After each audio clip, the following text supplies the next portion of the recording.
The Russian Civil War. Evan Mawdsley. Preface. Although it was 6 in the morning, night was yet heavy and chill. There was only a faint, unearthly pallor stealing over the silent streets, dimming the watchfires, the shadow of a terrible dawn gray rising over Russia. John Reed, Petrograd, October 26, 1917. If the term apocalyptic fits any event in recent world history, it fits the Russian Civil War. This is not to suggest that the events of 1917 to 1920 were the end of the world. The revolutionaries saw what was happening as the beginning of a new human order, and if they did not in fact found a new Jerusalem, we can see, 70 years later, that they certainly created in Russia something remarkable and enduring. But their hold on power was bought at the price of great suffering and an unknown but terrible number of deaths, perhaps 7 to 10 million in all. War and strife, famine and pestilence, the 4 horsemen of the apocalypse, devastated the largest country in Europe for 3 years.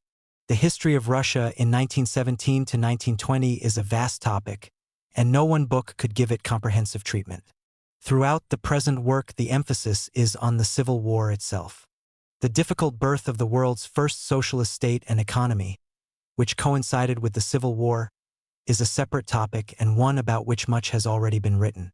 The same is true of the rather less important foreign reaction to Russian events. The changes in Russian society and the stirrings of the national minorities are also distinct problems, although these await fuller specialist treatment. All these topics are indeed raised here, but mainly to see how they related to the eventual victory of the Red side. Even in dealing with the events of the Civil War, the emphasis will be on the critical areas and not on regions such as North Russia, Eastern Siberia, Central Asia, and the Transcaucasus, whose fate was decided by developments elsewhere. No apology is needed for the discussion of armies and campaigns. The success of the Reds and the failure of their enemies, anti-Bolsheviks and nationalists, was decided, ultimately at least, by force of arms.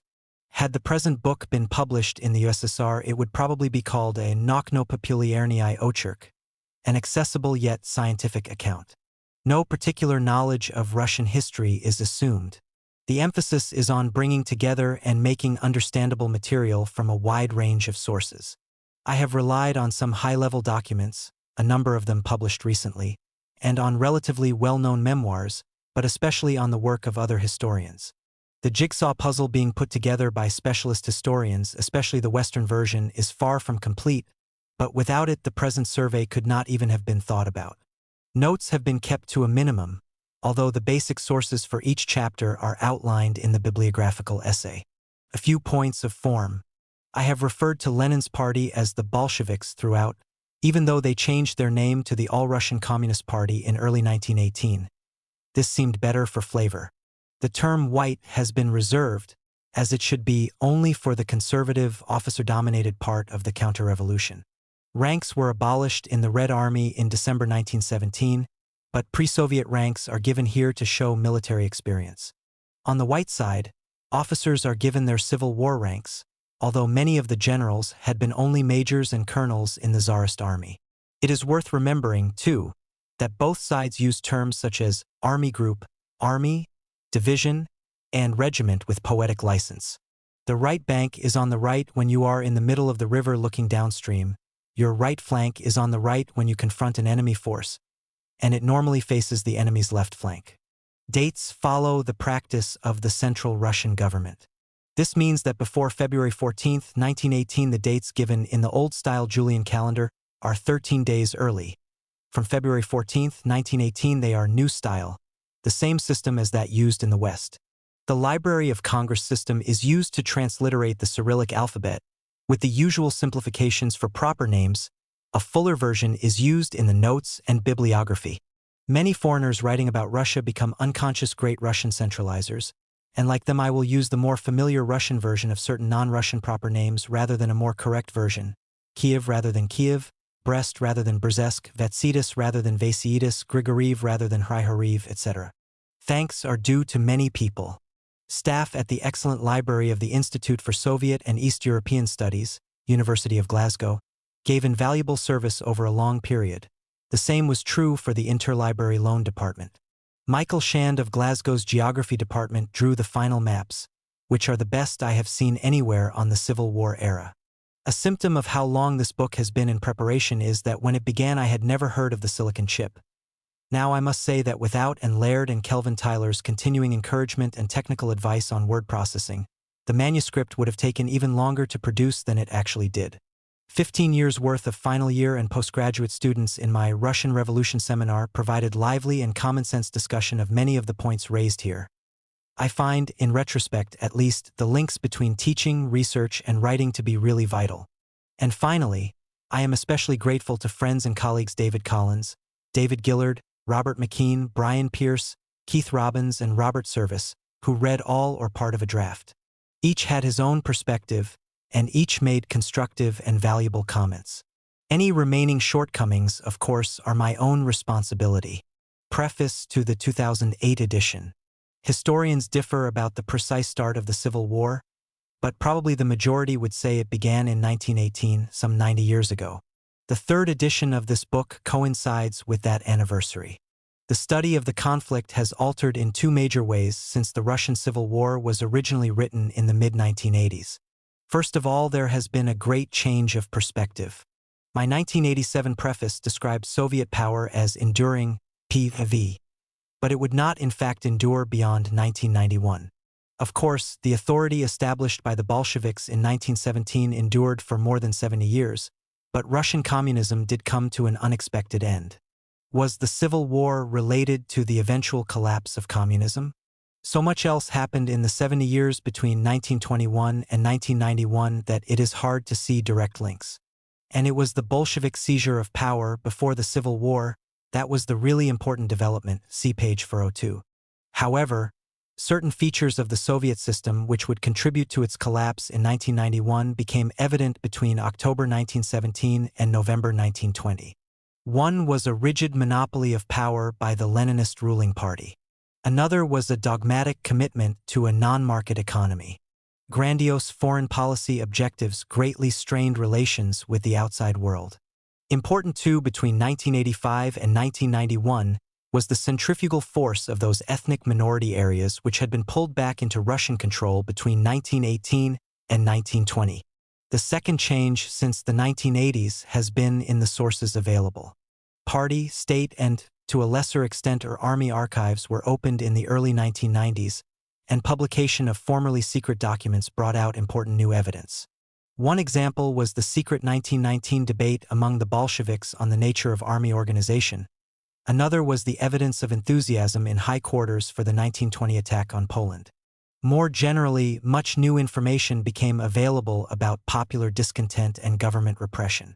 Meanwhile, Mikhail Gorbachev's spirit of glasnost, openness, and a popular Russian fascination with the Civil War led to the reprinting of white émigré accounts and of Soviet accounts that had been suppressed since the end of the 1920s. In 1990, for example, the premier Soviet historical journal began a long serialization of the memoirs of the White General Denikin, Ocherky Ruskoy Smuty, and the Politizdat publishing house reprinted Kakarin's outstanding general military history of the Civil War, Kaksrzala's Revolucja. There was a flood of such reprints in the next 15 years. Russian and Western historians now have easier access to sources, the Russians have greater intellectual freedom, and there are outstanding new secondary works.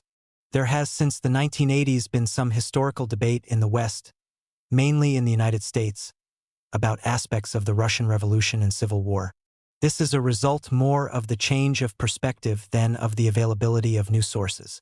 The debate set revisionist historians against what might be called neo-traditionalists. The revisionist school had been dominant from the 1970s. It had challenged with some success the traditional view that the revolution was something imposed, from above, by revolutionary intellectuals using political guile and brute force. This traditional view, what might also be called the Cold War or totalitarian interpretation, had in turn dated back to the 1950s and even to the Russian émigrés of the 1920s. The revisionists put an emphasis on history from below and on the genuinely popular nature of the 1917 revolution. They tended to see a discontinuity between Leninism and Stalinism, with the worst excesses of the latter being explained by the economic experiments of the late 1920s, by the threat of war with Nazi Germany and by the personality of Stalin. Influenced above all by the historian Leopold Hayem's son, Leading revisionists included Diane Coenker, Sheila Fitzpatrick, Louis Siegelbaum, Steve Smith, and Ronald Suney.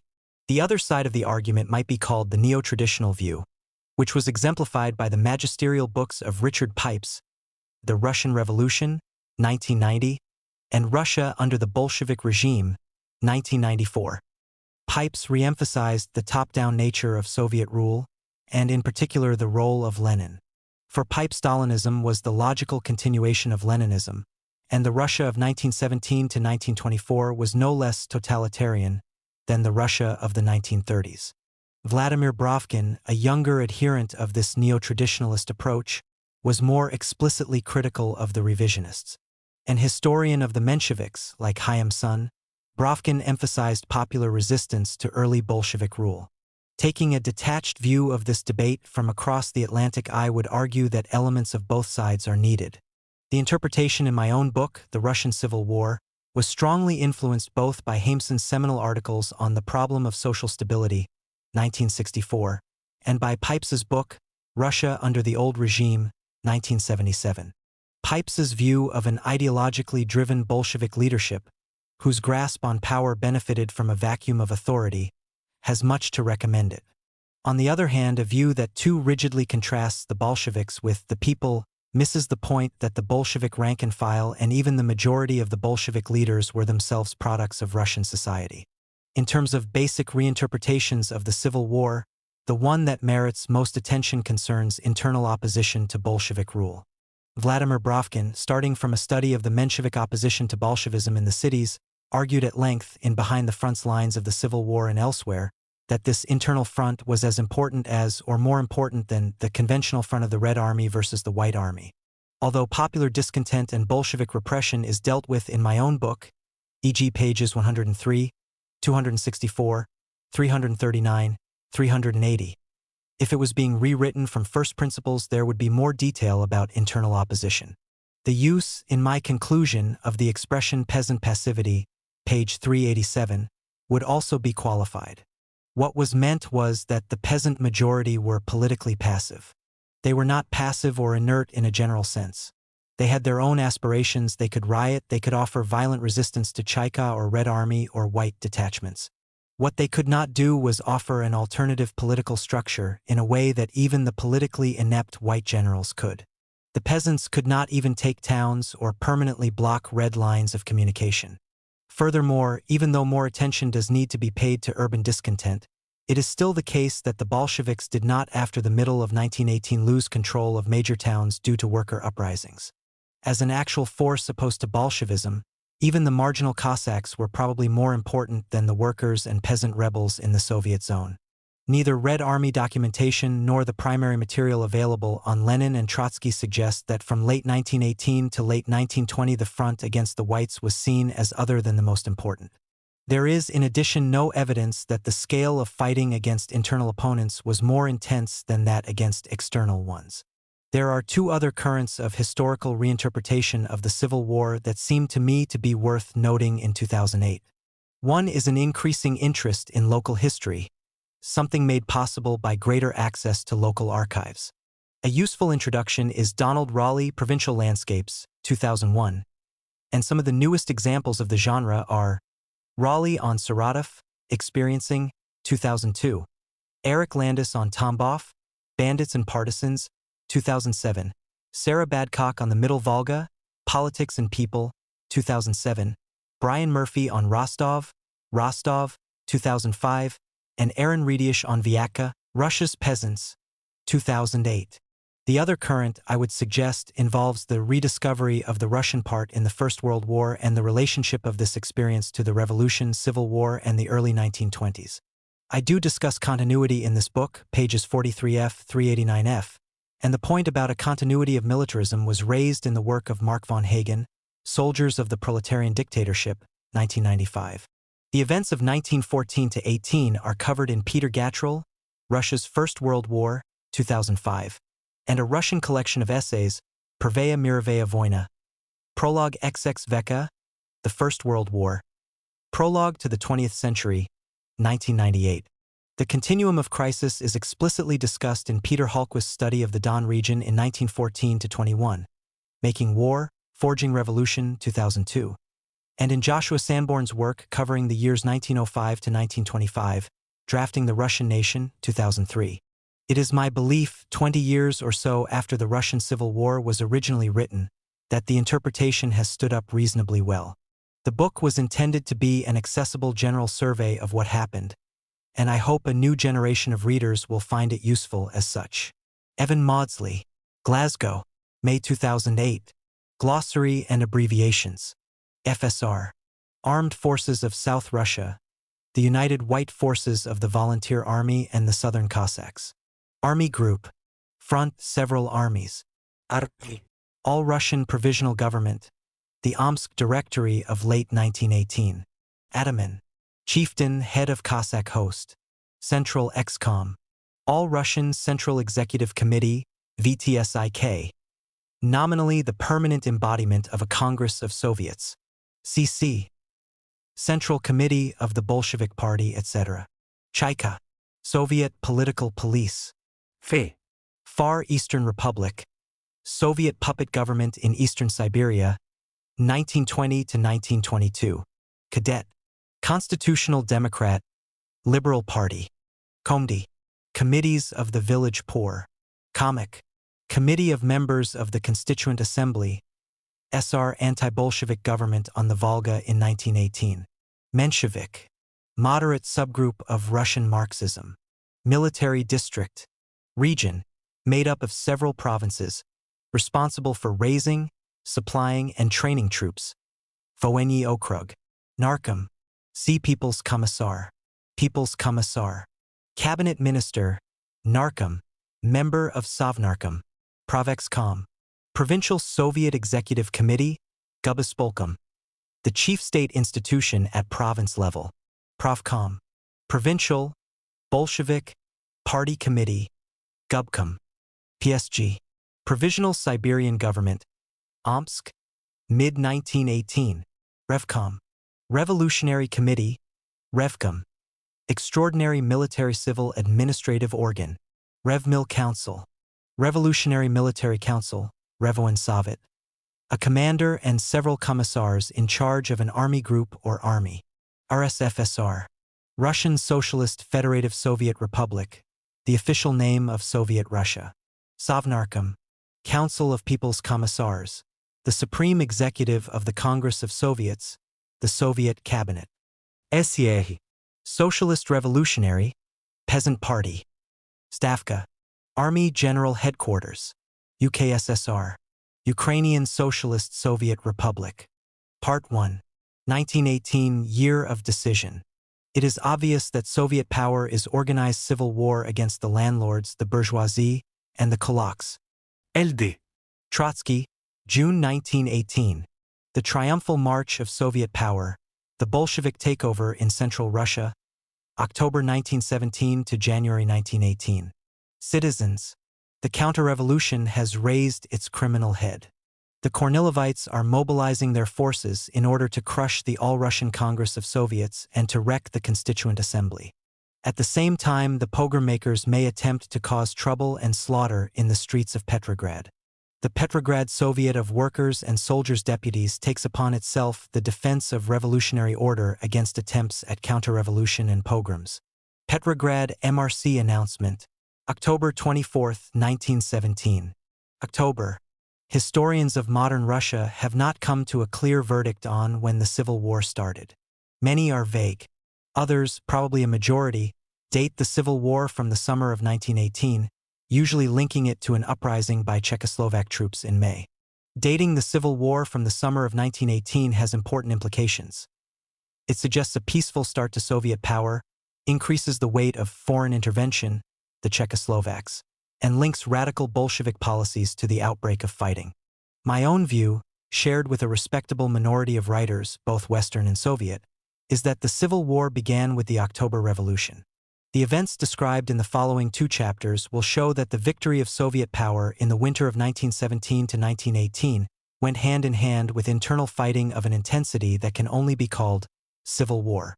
The Russian Civil War, then, began in the autumn of 1917.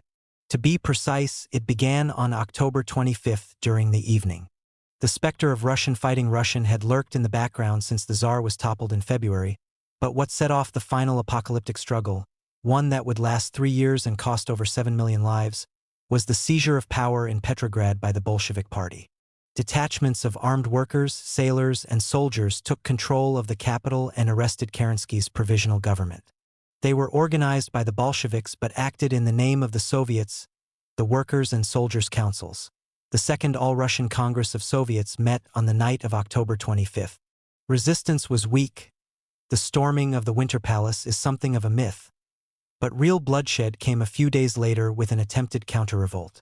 The events taking place around Petrograd from October 28 to November 1 were the overture of the Civil War, demonstrating themes that would recur. The same forces, even some of the same leaders, were involved. Young officer cadets, Junkers, rose within Petrograd. Small Cossack detachments under General Krasnov, a future Don Cossack leader, tried to break into the city across the scrubland of the southern outskirts.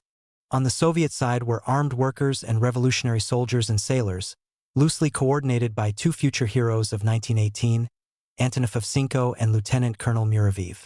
In the end, the Junkers were crushed, and the Cossacks were stopped at Gachina. As in the later Civil War, the civilian opponents of the Bolsheviks, people of the moderate left and right, lacked effective combat forces of their own and played no part. The October events are sometimes called a coup, but their deeper roots can be seen in what Lenin termed the triumphal march of Soviet power, the rapid takeover of the Russian Empire. In Moscow, the second city of the empire, a few days of confused and bloody street fighting, complete with artillery bombardment and massacre, ended with rebel victory. In most of the big towns of central and northwestern Russia, the crucial future core of Soviet territory, and also in the Urals, the local Soviets took power within a couple of weeks. Nowhere in these regions was there serious fighting, even on the scale of Petrograd and Moscow. By the new year, an even vaster region, the great majority of the empire's 75 province and region, oblast, centers, stretching from the Polish borderlands to the Pacific, was in the hands of the revolutionaries. The main areas outside nominal Soviet control were the Transcaucasus, Finland, for Ukrainian provinces, and the Don, Kuban, and Orenburg Cossack regions. The end of the easy, for the Bolsheviks, first phase of the Civil War came on January 5, with the meeting in Petrograd of the All-Russian Constituent Assembly. National elections held in early November had shown the peasant-based Socialist Revolutionary (SR) Party, not the Bolsheviks, to be the most popular group. The Bolsheviks allowed the assembly to meet for one night, and then armed sailors closed the hall and locked the delegates out. With this ended the last serious political challenge to Bolshevism in Central Russia. Soviet power was then confirmed by the Bolshevik-dominated Third Congress of Soviets. Bolsheviks and Soviets. The Bolshevik victory in the winter of 1917 to 1918 was neither a conspiracy nor an accident. The hopes and fears of the mass of the Russian people were involved in it, and these hopes and fears were to some extent measurable through a unique national test of political attitudes, held at the decisive moment, the November 1917 elections to the All-Russian Constituent Assembly. The overall voting in the assembly elections showed, above all, peasant opinion. Over 2/3 of the electorate were peasants. What was striking about these overall returns was the strength of the socialist vote. Some 40% of the total vote went to the main peasant socialist party, the SRs, and 27% to Marxists, nearly all Bolsheviks. Popular ethnic minority parties, often with a socialist element, took another 15%. In contrast to other countries, there was no strong non-socialist farmers' party. So about 4 voters out of 5 chose parties calling for radical land reform. This in turn reflected a basic fact of Russian politics: the peasant desire for land reform at the expense of the landowning nobility. Relatively few of the empire's population lived in towns, perhaps 26 million out of 160 million. The main non-socialist party, the Constitutional Democrats, cadets, polled only 24% of the urban vote in 68 of the largest towns. The socialist vote was 61%. Socialism was a deeper red in the towns than in the electorate as a whole. The extreme left, the Bolsheviks, won 36% of the votes, making them the largest party. In Petrograd, the Bolsheviks took 45%, in Moscow 50%. The urban Bolshevik votes accounted for only about 1.4 million of the 40 million civilian votes cast. But because power was based on the towns, they represented crucial nuggets of strength. The radical nature of the urban electorate had several causes. The mix in the factories of experienced workers and people fresh from the countryside was an explosive one. Trade unions had had little base in Russia and could not act as a channel for discontent. The war brought special hardships to the towns. The unemployment and food shortages of late 1917 created a mood of desperation and a desire for maximalist solutions. The vast Russian armed forces were the third element of mass upheaval. The army did not drain away to nothing under the provisional government. A census of October 25, 1917 put the current strength of the field army at 6,300,000, with a further 750,000 men in rear military districts. The Navy would add another 750,000. Soldati, NCOs, and ordinary soldiers made up 85%, say 6 million. As a group, they were much larger than the middle class and twice the industrial working class. And this mass was a unique social force, thanks to the collapse of officer control and the growth of soldiers' committees. By the autumn of 1917, the soldiers' main wish was to end the war and go home. The Constituent Assembly elections show the soldiers, 5 million of them voted, to have overwhelmingly supported Russian socialist parties. 82% voted for the SRs or the Bolsheviks. The centrist cadets took 2%, the nationalists 1%. The SRs, with 41% of the total army vote, were the strongest party, but the Bolsheviks also took 41% in the army, compared to 24% in the population as a whole. And the Bolsheviks did even better among troops near the center of political power. In the Northern and Western Army groups, their vote was over 60%, and the SR vote under 30%. And they did extremely well in the crucial rear garrisons. 80% in Petrograd, 12% for the SRs, and 80% in Moscow, 6% SR. Public opinion, then, was predominantly socialist, but it did not follow that socialism would take Bolshevik form. The Bolshevik Party's success is sometimes explained by its organization and program. The leader of the Bolshevik wing of Russian Marxism was, of course, Vladimir Ilyich Lenin, who had organized the break of the Bolshevik wing from the Russian Marxist Party, the RSDRP. For a decade and a half in exile, he had been, if not the total master of the Bolshevik group, at least the single most important influence on doctrine and organization. Lenin called for the creation of a vanguard party in his What Is to Be Done of 1902. Give us an organization of revolutionaries and we will turn Russia upside down. The Bolsheviks entered 1917 with a core of dedicated, experienced, and radical activists, hardened by Tsarist repression, committed to a maximalist political and economic program, and completely hostile to any vestige of the old regime. The Bolsheviks were better organized than the other socialists. They had in Lenin a remarkable leader, whose political daring in 1917 exceeded that of his closest lieutenants and matched the radical activists. His insistence on an uprising just before the October 2nd Congress of Soviets allowed him to present the Congress with power and to form a Soviet cabinet, Sovnarkom, the Council of People's Commissars, made up entirely of Bolsheviks. But Bolshevik strengths can easily be exaggerated. Lenin's party was no monolith. The myth of the tightly organized Bolshevik Party has rightly been called a cruel mockery. Membership did indeed swell to 300,000 in October 1917, but from a tiny base of no more than 24,000 in February 1917. This meant that 11 out of 12 Bolsheviks had only a few months' Stasi experience. Communications between the party center and its new branch membership were poor. The very seizure of power would deal a near-mortal blow to the party machine, as the attention of the most active members was turned to their new state, the Soviet network. And party organizations were concentrated in a few radical regions, such as Petrograd, the Central Industrial Region, including Moscow, and the Urals. Even here, the party's reach did not extend beyond the boundaries of towns and industrial settlements.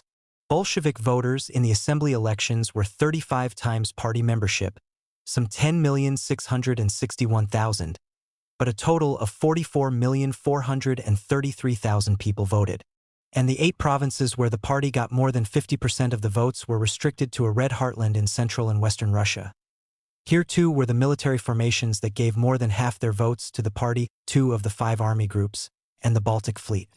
Neither the Bolshevik program in its pure form nor the Bolshevik leaders' assessments of the situation were a guarantee of victory or even of support across a wide social spectrum. The small working class was ready, it is true, to support the Bolsheviks. The vague Bolshevik solutions to the economic crisis, workers' control and the expropriation of the capitalists, state control of trade, and the replacement of the market with state-controlled barter were popular enough in the factories. But the great majority of the Russian people were peasants, and the Bolsheviks were a town-based Marxist party. Until well into 1917, Bolshevik agrarian policy had called for turning the landowners' estates into large socialist farms, not simply dividing them up among the peasants. In addition, the Leninist view of a peasantry split between rich and poor would prove unworkable in the years to follow. On the question of war, Lenin's goal was not simple pacifism but the transformation of world war into international civil war. All the Bolsheviks placed their faith in the myth of a European revolution that would save them in Russia. They believed, too, that if attacked by the imperialists, they could defend themselves by means of revolutionary war. The Bolsheviks' political tactics were also out of step. At a time when the country's mood still favored socialist cooperation, Lenin's dominant faction among the Bolshevik leaders refused to work with other socialists. And unlike most of the population, the Bolsheviks wrote off the Constituent Assembly as a parliamentary sham much inferior to the Soviets. Finally, the Bolsheviks, with their stress on the class struggle, were opposed in principle to the idea of independence for the national minorities, who made up half the population. Many strands of Bolshevik policy, then, did not meet the hopes of war-weary, rural, multinational Russia, and much of the program was simply not viable. The organization and the ideology of the Bolsheviks are not enough to explain their success. What counted was the concept of Soviet power. The common name, the Bolshevik Revolution, is in this sense misleading. Power was seized not in the name of the Bolshevik Party but in that of Soviet power, of the much broader Soviet movement. Workers' and soldiers' councils, Soviety, had appeared in most towns at the start of 1917. Their success did not come from some special creativity of the Russian workers and soldiers, not the peasants, who elected them. The power of the Soviets came partly from the lack of any alternative broadly based local government. Under the Tsar, the towns had been run by appointees and a wealthy elite. But the Soviets, elected directly by factories and military units, did provide a remarkably direct, if administratively ineffective, means of giving political institutions to a wider range of people than ever before. The Second All-Russian Congress of Soviets, which met in late October, was not entirely dominated by the Bolsheviks, but it did show dissatisfaction with the slow pace of change under the provisional government. More important, the leaders of the October uprising in Petrograd claimed to be acting in defense of the Soviet Congress in the face of a counter-revolutionary threat from the provisional government. This threat was claimed to be a repetition of the August attempt by General Kornilov, the Army Supreme Commander-in-Chief, to overthrow the Petrograd Soviet. At the very top of the Bolshevik Party, where the idea of insurrection was indeed born, the counter-revolutionary bogey was a piece of self-conscious manipulation. But even among middle-ranking party activists, the tales of Prime Minister Kerensky's scheming were believed, and it was the defense of the Congress that got so many supporters of the Soviets out into the streets in October. And this action was organized not directly by the Bolsheviks but by the Petrograd Soviets Military Revolutionary Committee, MRC. The Soviets not only gave an excuse for an uprising but also provided the skeleton of an administration to run the country.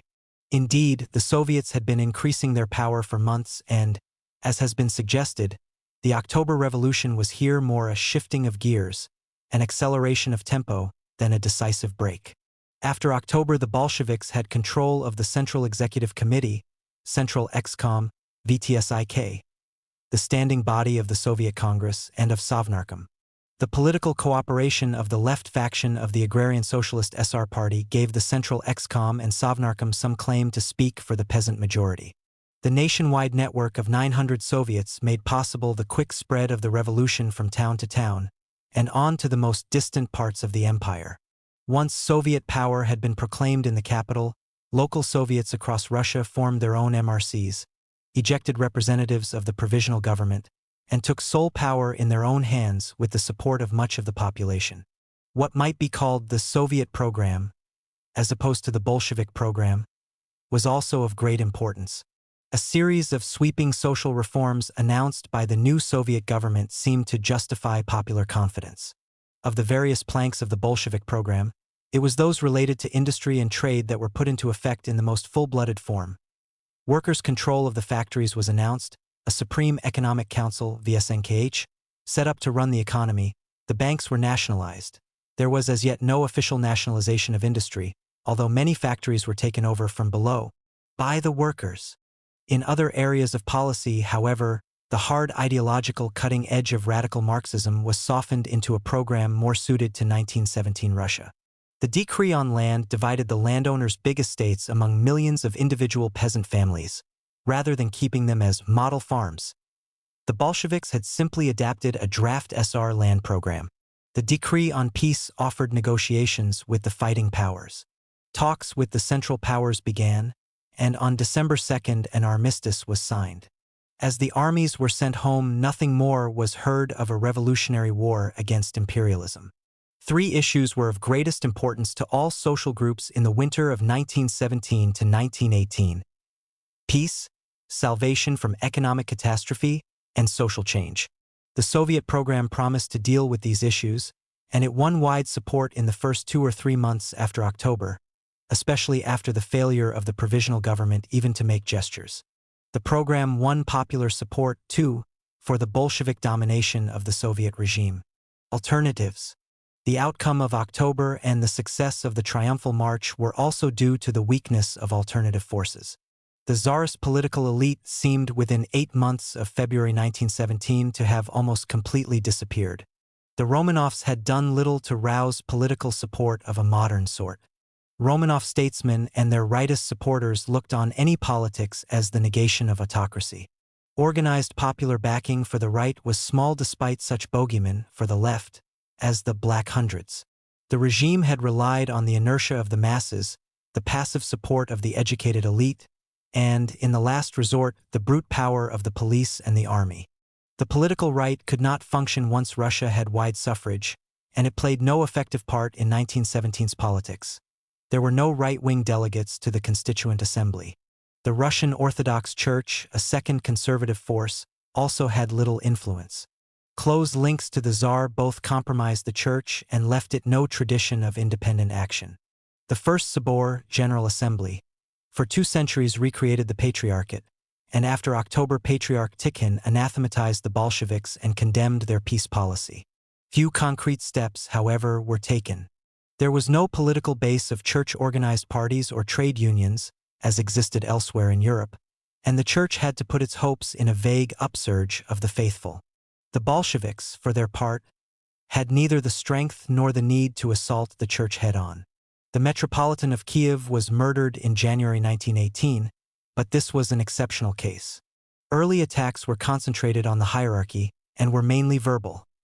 Meanwhile, the Church was further weakened by the loss of its wealth, schools, and state functions. The third leg of the conservative tripod, the army, was also useless. The army was particularly interesting, however, since it would be the basis for the eventual white counter-revolution. The autocracy had been so strong that the Army Officer Corps had historically played a small political role. The Army's last political action had been an attempted junior officers' coup in 1825, the Decembrist uprising. But there were other short-term reasons for the Army's political impotence. The old regular army had been destroyed in battle in 1914 to 1915 and then flooded with new recruits and wartime officers. Only 1 officer in 10 was a regular in 1917, and the corporate sense of the officer corps was gone. Then came the revolution. Committee control of units, condoned by the provisional government, corroded the army's ability to fight or to keep internal order. The June 1917 offensive failed disastrously, and with it the gamble that active combat would restore discipline. At the end of August 1917, General Kornilov, the Army Supreme Commander-in-Chief, ordered troops to move on Petrograd. Whether Kornilov was trying to curb the power of the Soviets or to replace Kerensky's provisional government with a military dictatorship is not clear. In any event, the Kornilov affair was a catastrophe for both the generals and Kerensky. The advancing troops were easily stopped by Soviet agitators. Kornilov was arrested. The army command lost whatever cohesion had survived the February Revolution.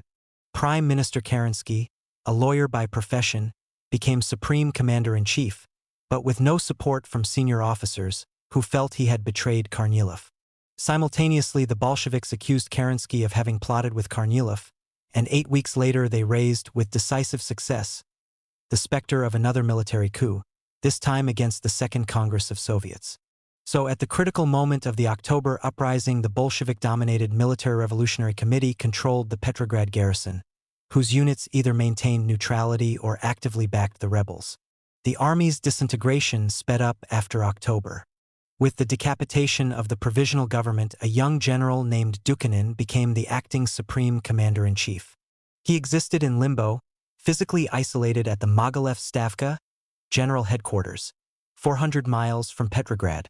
Some of the moderate socialist leaders arrived, hoping to create a rival center of government, but they lacked the will to proceed, and Dukhanin lacked the real support to back them.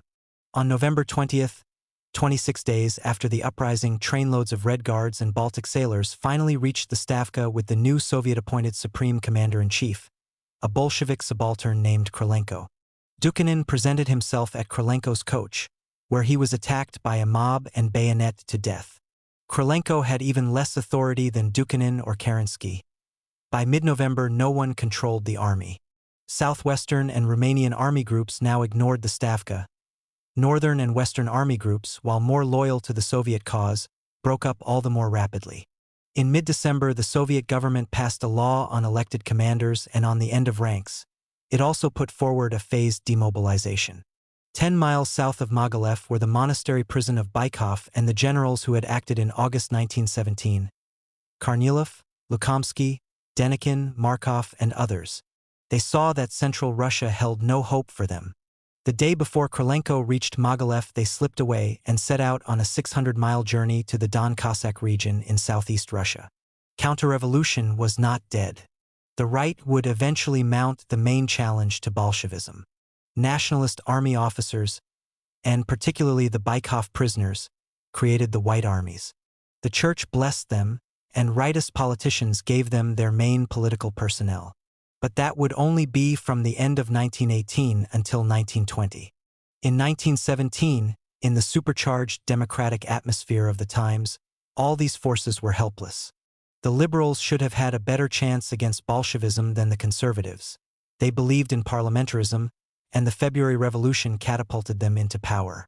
In reality, however, a feature of the revolution and of the civil war that followed was the impotence of the center parties. In the assembly elections, the main center group, the Constitutional Democrats, cadets, got less than 5% of the vote. Liberalism began with great handicaps. The middle class was small, perhaps 6 million in all. The first Russian parliament was created only 12 years before the revolution. After the 1905 revolution, the autocracy began to grasp back its power. The liberals responded with great caution to save what had been granted, and with an attempt to find some common ground with the government. As a result, they did not establish themselves as a popular opposition. February 1917 and power only served to discredit the centrists. The dominant faction of the cadets rejected comprehensive social reform and gave priority to the war and to law and order. Although they saw themselves as the natural ruling elite, the liberals lacked administrative experience and any real base in local government. They could not take part in the Soviets. By the winter of 1917 to 1918, the cadets were identified in the popular mind with reaction. And at the same time, they were hated by the reactionaries, who saw them as disloyal to the Tsar and responsible for the sorry condition of the country. The right and center were often lumped together as the Tsinzovo Obshestvo, census society, the propertied classes. Opposed to them was the broad spectrum of the self-styled Revolutionная Demokratia, revolutionary democracy. In the first half of 1917, the Demokratia dominated the Soviets from top to bottom and shared power with the liberals in the coalition provisional governments. Russian public opinion was socialist. Socialists of one kind or another one, as we have seen, 80 to 90% of the Constituent Assembly vote. Nevertheless, the United Revolutionary Democracy was another loser in October, when political mastery passed to a minority socialist group, Lenin's Bolsheviks. The Mensheviks can be dismissed quickly. As orthodox Marxists, they needed a proper bourgeois revolution before the socialist revolution. This led them first to support the provisional government, and then to form a coalition with the liberals. By October, they had lost an early leading role in the local Soviets and were deeply divided. Their following was small. The assembly elections gave them a disastrous result of under 3%. A new leftist Menshevik leadership emerged in the autumn, too late to make good the loss of support. After October, the Mensheviks did little. They would neither oppose a workers' government nor join an anti-Bolshevik coalition. Much more remarkable was the failure of the Socialist Revolutionary SR Party, the heart of the Democratia. If any group had a right to rule Russia, it was the SRs.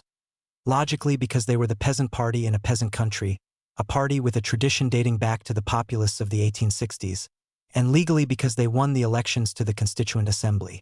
And yet they failed. In part, this was because the SR Party was such a good reflection of Russian reality. The SR electorate was the Russian peasantry, and political power was decided by the urban minority. Numbers could not be translated into power. It is not enough to say that peasants are bound to lose, or to argue with the Marxists that the petty bourgeois peasant class were doomed to play a subsidiary part. The SR failure was a failure too of leadership. Their historian Radke laid the blame ultimately on the intellectuals who led the party. The right wing replaced the revolutionary passion of 1905 with a passion for national defense.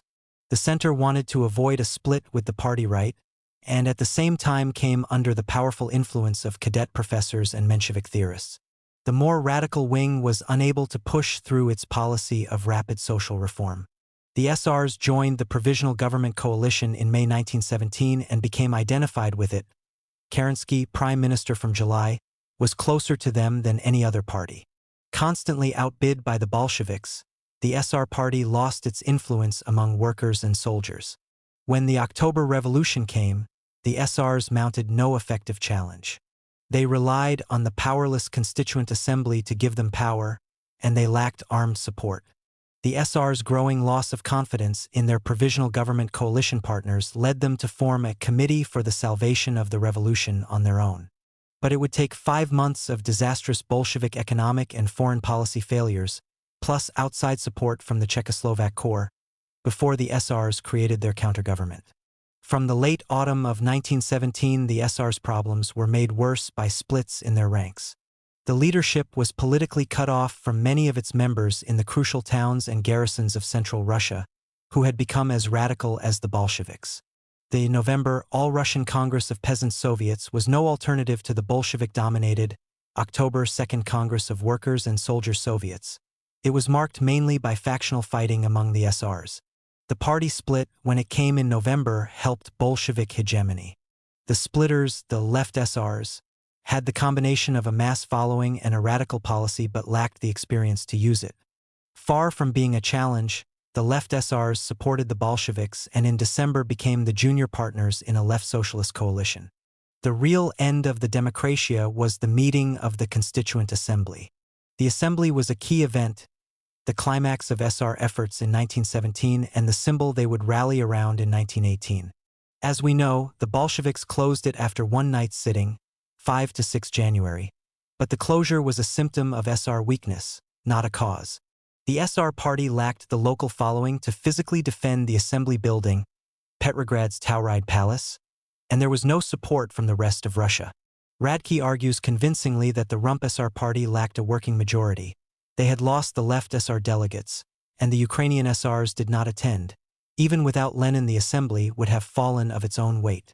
I would add that even if the SRs had protected the Tauride Palace, even if they had used their simple majority in the assembly, they could not have had their will fulfilled across the country. The key instruments of local power, the urban Soviets, were mostly hostile to them. The Constituent Assembly was the last of the great illusions of 1917, and with its closure began the cold dark year of 1918. The Bolsheviks began the civil war in October 1917. 10 weeks later, by January 1918, they had achieved something of decisive importance for that war's eventual outcome. They had won control over the Russian heartland, a vast base from which they would never be driven. There is an interesting historical parallel between Central Russia in 1917 to 1918 and Germany in 1918 to 1919. This was no accident. The elections to the Russian and German constituent assemblies showed that public opinion was more socialist in Russia, and the radical element stronger. The German version of the Constituent Assembly was also not delayed. It was elected and convened within 13 weeks of the revolution. There were similarities. The right and center-right were weak, about 5% of the vote in Russia, 15% in Germany. The main moderate Socialist Party, the SRs and the German majority Social Democrats, won the largest share of the vote, but not an absolute majority, 40 and 38%. But in Germany there was much more of a political center and center-left, including the church-based Center Party. As a result, the coalition led by the moderate socialists had a working majority of 76%. In Russia, a radical Marxist party won 24%, as compared to 8% for Germany's independent Social Democrats. The local nationalists who took 20% of the Russian vote would not contribute to a working coalition. The assembly vote reflected the greater problems facing the Russians. Social differentiation was sharper. People feared for their very survival.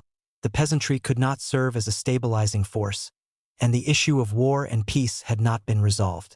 The state and the army, moreover, had collapsed in Russia, while the center-left Weimar coalition in Germany was able to use these elements to impose its will.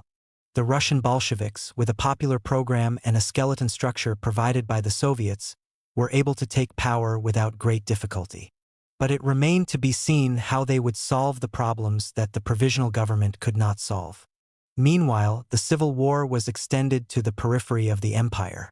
The Railway War, spreading the revolution, November 1917 to March 1918. There remain only the peoples of Russia, who have suffered and are suffering under arbitrary oppression, whose emancipation must be begun at once, and whose liberation must be carried out resolutely and with finality. Declaration of Rights of the Peoples of Russia, November 2, 1917. The Great Russian Periphery. In October 1917, the revolutionary Russian Empire was the largest country on the Earth's surface, stretching 5,000 miles from the western trenches to the Pacific coast. In the 16 weeks between the October Revolution and a renewed German-Austrian offensive in mid-February 1918, Soviet power triumphed not just in the core territories of northern European Russia and in the Urals but right across the vast land mass. Many of the people on the imperial periphery were of great Russian nationality. For them events often unfolded much as in the great Russian center, but delayed a little by the vast distances involved. The North and Siberia made up the largest area, and they were alike in many ways. The population was very widely scattered and nearly wholly rural. Because there were no large estates, rural tension was not high. The towns were mostly small and isolated. The few workers were employed in the railways or the docks, and the army garrisons were small. In the north, the port of Arkhangelsk, 750 miles from Petrograd, eventually declared for Soviet power, but only in February 1918. The Constituent Assembly vote in Arkhangelsk's province had gone heavily for the SRs, 63%, against 22% for the Bolsheviks. But the province capital had given its votes to the Bolsheviks, and that was where political power lay. Armed support from the center was not needed. The Allied ships docked in the Arkhangelsk harbor made, as yet, no difference. The pattern was repeated in Siberia. The town of Krasnoyarsk came under Soviet control as early as October 29. Irkutsk and Vladivostok followed in November, and Tomsk and Khabarovsk in December. By February, Soviet power was victorious in the last remaining link, between Lake Baikal and Vladivostok. The only serious fighting was in Irkutsk. The SRs won their highest percentage of votes in Siberia, but the Bolsheviks had captured the urban voters. The minorities, the Ayakits and Buryats, were the largest group, lived in scattered settlements. They showed little interest in politics or nationalism. Even among the dominant Great Russian part of the population, there was no powerful sense of particularness. The regionalists, oblastniki, were poorly organized in 1917. They had no assembly candidates. Not all of the periphery was so easily won for Soviet power. It was here that the so-called Echelonea war by railway train echelon, came in. In the railway war, trainloads of revolutionaries became a deciding factor, traveling long distances from the industrial cities to put down centers of opposition in the periphery. The most important of these centers were in the Great Russian Cossack lands and in the nationalist Ukraine. The Cossacks, Kazaki, were one exception to the rapid and unopposed spread of Soviet control over the Great Russian parts of the empire. They were to be a crucial element in the civil war as a whole. The Cossacks numbered 4.5 million people, and their men were professional warriors. 300,000 fought in the World War. Cossack military units were less vulnerable to revolutionary disruption than others, due to their sense of apartness, their internal cohesion with Cossack officers, and their traditional service loyalty. Their 13 host regions, Voiska, had been cited to guard the borders of the empire, so they were far from the revolutionary urban centers. Within these lands, self-government and privileges made the Cossack a conservative force. The small hosts in Siberia caused no immediate worry to the Petrograd government. Farther west, however, where Siberia, European Russia, and Central Asia meet, the Orenburg host became one of a handful of anti-Soviet centers. Ataman, chieftain, Dutov declared his opposition to the Bolshevik government, overthrew the Orenburg town Soviet, and began to spread his authority. The Dutovshchina was opposed by the local non-Cossack population, but the main enemy were detachments of revolutionary workers sent from faraway pro-Soviet areas as part of the railway war. There were detachments from Central Asia, the Urals, and Saratov, and even a northern flying column of soldiers and sailors who traveled 1,100 miles from Petrograd.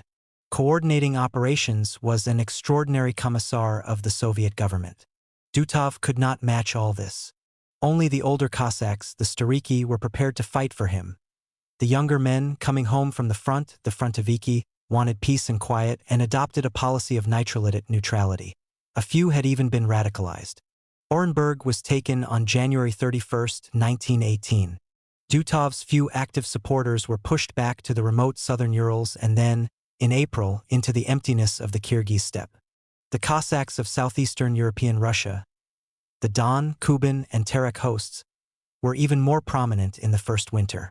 The Don, in particular, was for 15 weeks the center of resistance to Soviet rule.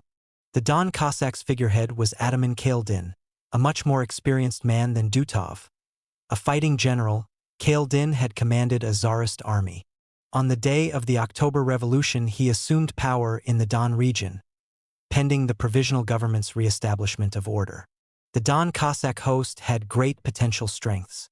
From May 1918 to January 1920, it proved capable not only of defending itself but also of driving north into non-Cossack Soviet territory.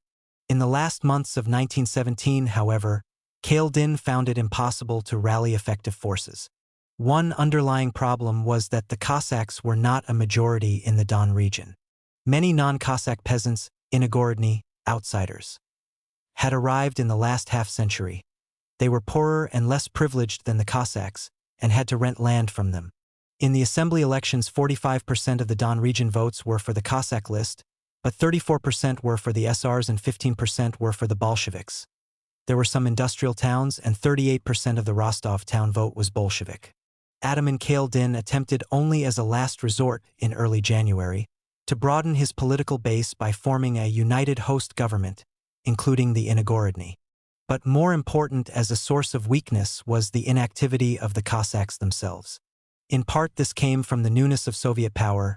In 1918 to 1919, there would be the most bitter hatred towards the Bolshevik regime to the north, but at the end of 1917, few Cossacks wanted armed struggle, especially against the rest of Russia and in the name of Kerensky. The returning frontoviki had no stomach for more fighting, and some hoped for a Don revolution. Kaledin could not raise anything except small detachments to fight along the railways. Some 950 miles to the northwest, the Petrograd revolutionary government quickly focused on the Don as its most serious threat. The Cossacks were old enemies of the revolution, and leading counter-revolutionaries were known to be rallying behind Kaledin. The Don host, with a Cossack population of 1,460,000, occupied a territory larger than England and Wales, and thrusting deep into European Russia. This territory was within striking distance of the mines and factories of the Donets River Basin, Donbass, and the eastern Ukraine. The Don towns of Rostov and Novocherkassk blocked the main rail line to the Caucasus. The campaign to cope with this danger was the first one fought by Soviet forces. In late November, detachments began to leave central Russia for the Don. In December, no less a person than Vladimir Antonov, then Sovnarkom's People's Commissar for War Minister, was given operational command. Antonov was already famous as a leader of the October Uprising, the man who arrested the provisional government in the Winter Palace. Now, as main commander-in-chief for the struggle with counter-revolution in South Russia, he had to master not just streets and corridors but a theater of operations the size of France, mounting a vast campaign along the southern railways. To the south of the Don were revolutionized troops returning from the Caucasus front. To the west were detachments of workers and miners from the Donbass. To the east was the revolutionary town of Tsaritsyn. Petrograd added trainloads of reinforcements. There was much confusion. The Red Army did not formally exist. Many of the commanders were not Bolsheviks. Antonov, though a Marxist, had only joined the Bolshevik faction in mid-1917. His chief of staff, Lieutenant Colonel Muraviv, was an SR who would betray the Bolsheviks in 1918, as were two of his commanders, Lieutenant Colonel Igorov, the future Stalinist marshal, and Ensign Praporshchik Sablin.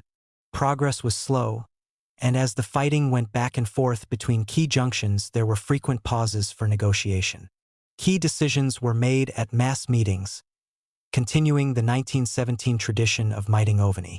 Some mutinous detachments had to be disbanded. Others were diverted to cope with a war in the Ukraine. The Cossacks, however, were no better organized. An open split appeared in early January, when Revolutionary Frontoviki set up a Don Military Revolutionary Committee under Podtelkov, an SR subaltern. Antonov's forces pressed in from all directions. Rostov fell on February 23rd, and Novocherkassk, the Cossack capital, on the 25th. The few loyalists fled into the Sal steppe. Kaledin had shot himself through the heart 2 weeks before, despairing at his beloved Cossacks' disloyalty. His successor was executed. A Don Soviet Republic was set up in March with Podtelkov as head of its Sovnarkom. The Republic only survived until early May when, with the help of the German-Austrian advance, the Loyalists rode back. Then it was Podtelkov's turn to hang. The Kuban Cossack host was nearly the same size, 1,340,000, as the Don host, but more of a backwater. There was no counter-revolutionary figurehead, no Dutov or Kaledin to attract Petrograd's wrath, and indeed a form of dual power came to exist. The Kuban, bordered on the north by the Don region and on the south by the Caucasus Mountains, was protected against Red detachments. But the Cossacks were a minority, 46%. Many Frontoviki had been radicalized, and the Inogorodny wanted more power. On March 13, 1918, the Cossack leaders and some supporters had to flee the Kuban capital Ekaterinodar, now Krasnodar, and the last major Cossack stronghold went over to Soviet power. To the southeast, a Terek Soviet Republic had been declared in the Terek host on March 3. There, the weakness of the loyalist Cossacks was complicated by struggle with the local minorities. It was clear by the beginning of 1918 that the Cossacks were not going to be a center of resistance to the triumphal march of Soviet power. The previous November, however, the Cossack lands had seemed to conservatives to be the one patch of firm ground in the swamp of revolutionary Russia. In early November, when fighting had just ended on Petrograd's outskirts, General Mikhail Alexeyev arrived in Novocherkassk, the Don capital, to organize a counter-revolutionary base. Alexeyev had been de facto commander of the Russian armies since 1915 as Nicholas II's chief of staff. He was nationally known, acceptable to a wide political spectrum, and respected by the Allied missions. The Alexeyev organization was joined within a month by the senior officers arrested after General Kornilov's August action. They had made their way incognito across the Russian turmoil from the Baikov prison. Kornilov himself was the best known, a charismatic war hero of humble origins who had actively opposed the left in 1917 and become the darling of the right. After some friction, Kornilov became military commander and Alexeyev the political chief. A few eaglets, young officers not demoralized by defeat and revolution, broke through to join the generals on the Don, and the nucleus of an armed force was created. The men of the volunteer army, as the Alexeyev organization saw themselves as patriots reacting to national humiliation and the October Revolution. As General Denikin, a founder of the Volunteer Army and Kornilov's successor, put it, if at that tragic moment of our history there had not been among the Russian people individuals ready to rise up against the madness and crime of Bolshevik power and to offer their blood and lives for the motherland which was being destroyed, then it would have been not a people, but dung for fertilizing the boundless fields of an old continent which were doomed to colonization by strangers from west and east. Fortunately, we belong to the tortured but great Russian people. But 12 weeks in Rostov and Novocherkassk produced little in the way of an anti-Bolshevik movement. A few politicians arrived, and Russian business circles and the Allies gave moral support and some cash, but none of this had real impact. In the end, what counted was the collapse of the Don host. On February 24, 1918, the day before Rostov fell to the Soviet railway detachments, Kornilov led the volunteer army, still only 4,000 strong, out into the frozen steppe. We went, Denikin recalled, from the dark night and spiritual slavery to unknown wandering, in search of the bluebird. The bluebird, the fairy tale symbol of hope, summed up the fantastic quality of the venture. This was the most important little band in the Civil War, for it would grow into an army of 100,000 combat troops, the force that came closest to defeating the Bolsheviks. The Ice March lasted from late February to mid-May 1918. It was perhaps the epic of the Civil War, a march through cruel empty steppe in midwinter. The survivors would eventually be awarded a medal in the form of a crown of thorns pierced by a sword. The volunteers first went south in the hope of finding a new base in the Kuban. Stronger Bolshevik detachments chased them. Railways and settlements had to be avoided. The greatest shock came after 7 weeks of wandering, when the volunteers tried to take Ekaterinodar, now the capital of the Kuban Soviet Republic. The attack began on April 10th and was fiercely resisted. Disaster struck early on the morning of the 13th, when Soviet artillery made a lucky hit on Kornilov's farmhouse headquarters. Kornilov, the symbol of the counter-revolutionary cause, was killed. Denikin took over command, called off the siege, and pulled the volunteers back into the steppe. Kornilov, in death, could not escape. The jubilant Reds dug up his body and dragged it to the main square before burning it on a rubbish dump. The anti-Bolsheviks had failed in Petrograd, in the central provinces, and now even here on the edge of civilized Russia. Kornilov's death was a great victory. Lenin told the Moscow Soviet, 10 days after the event, it can be said with certainty that, in the main, the Civil War has ended. There might be skirmishes, but there is no doubt that on the internal front reaction has been irretrievably smashed by the efforts of the insurgent people. We are leaving for the steppe, General Alexeyev had written in January. We will be able to return only with God's mercy. But a lamp must be lit, so that there will be at least one spot of light in the darkness that has covered Russia. Now the light had been snuffed out. National integration. The spread of Soviet power into the borderlands also affected large numbers of people who were not Great Russians. The ethnic minorities were a significant factor in the Civil War. This is not surprising given that they made up half the total population. Of 160 million people in the unoccupied provinces in 1917, only about 78 million were Great Russians. This figure and the ones below must be taken as approximations. The empire's minorities were widely varied. Two of the most important were the Ukrainians and the Belarusians, numbering in 1917 about 32 million and 5 million, respectively. Like the Great Russians, they were Slavs, and the three peoples were similar in language, culture, and religion. Conquest and reconquest over 1,000 years had, however, given each a distinct identity. Much of the territory inhabited by the Ukrainians and Belarusians was brought into the Muscovite state as it expanded to the west and south in the 1600s. The rest was taken in the following century. Earlier Muscovite expansion into the eastern part of what is now European Russia gained smaller numbers of non-Slav peoples. By 1917, these were scattered among the Russians and relatively assimilated. They included 2.5 million Volga Tatars, 2.5 million Mordvinians and other Finno-Ugric peoples, and 1 million each of Chuvash and Bashkirs. The Russian Empire became even more diverse from the time of Peter I and Catherine II. Further expansion to the west and south between 1700 and 1815 brought in a number of peoples culturally very different from and sometimes more advanced than the Great Russians. In 1917, Russia's Baltic lands included 3 million Finns, 1 million Estonians, and 0.5 million Latvians. A further 0.5 million Latvians, 1.5 million Lithuanians, as well as 8 million Russian Poles, lived in Western territory lost in 1914 to 1916. The 3 million Jews and million ethnic Germans in 1917 also came from recent expansion. Toward the Black Sea, southern expansion in the 18th and 19th centuries added lands in which lived, by 1917, 1 million Romanians, Moldavians, and in the Transcaucasus, 2 million Georgians, 1.5 million Armenians, 2 million Tatars, Azerbaijanis, and a bewildering mix of smaller groups. Russia in Asia also had a mixed population. In Siberia, the majority of people were Great Russian settlers, but scattered across the huge territory were small and backward groups, the most numerous being the Mongolian Buryats and Ayakuts, together totaling 0.5 million. Central Asia, conquered only in the late 19th century, had by 1917 only a small Great Russian population. The natives included 4.5 million Kazakhs, 4 million Uzbeks, and 1 million Turkmens, all of whom shared the Muslim religion and Turkic languages. In addition, there were a further million Muslim Tadshiks. The very diversity of peoples was an underlying reason for Great Russian predominance, either in its Tsarist or its Soviet form.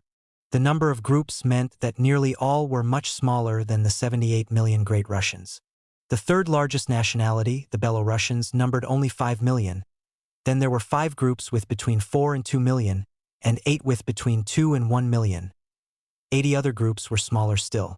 Cultural and political backwardness also furthered Great Russian domination.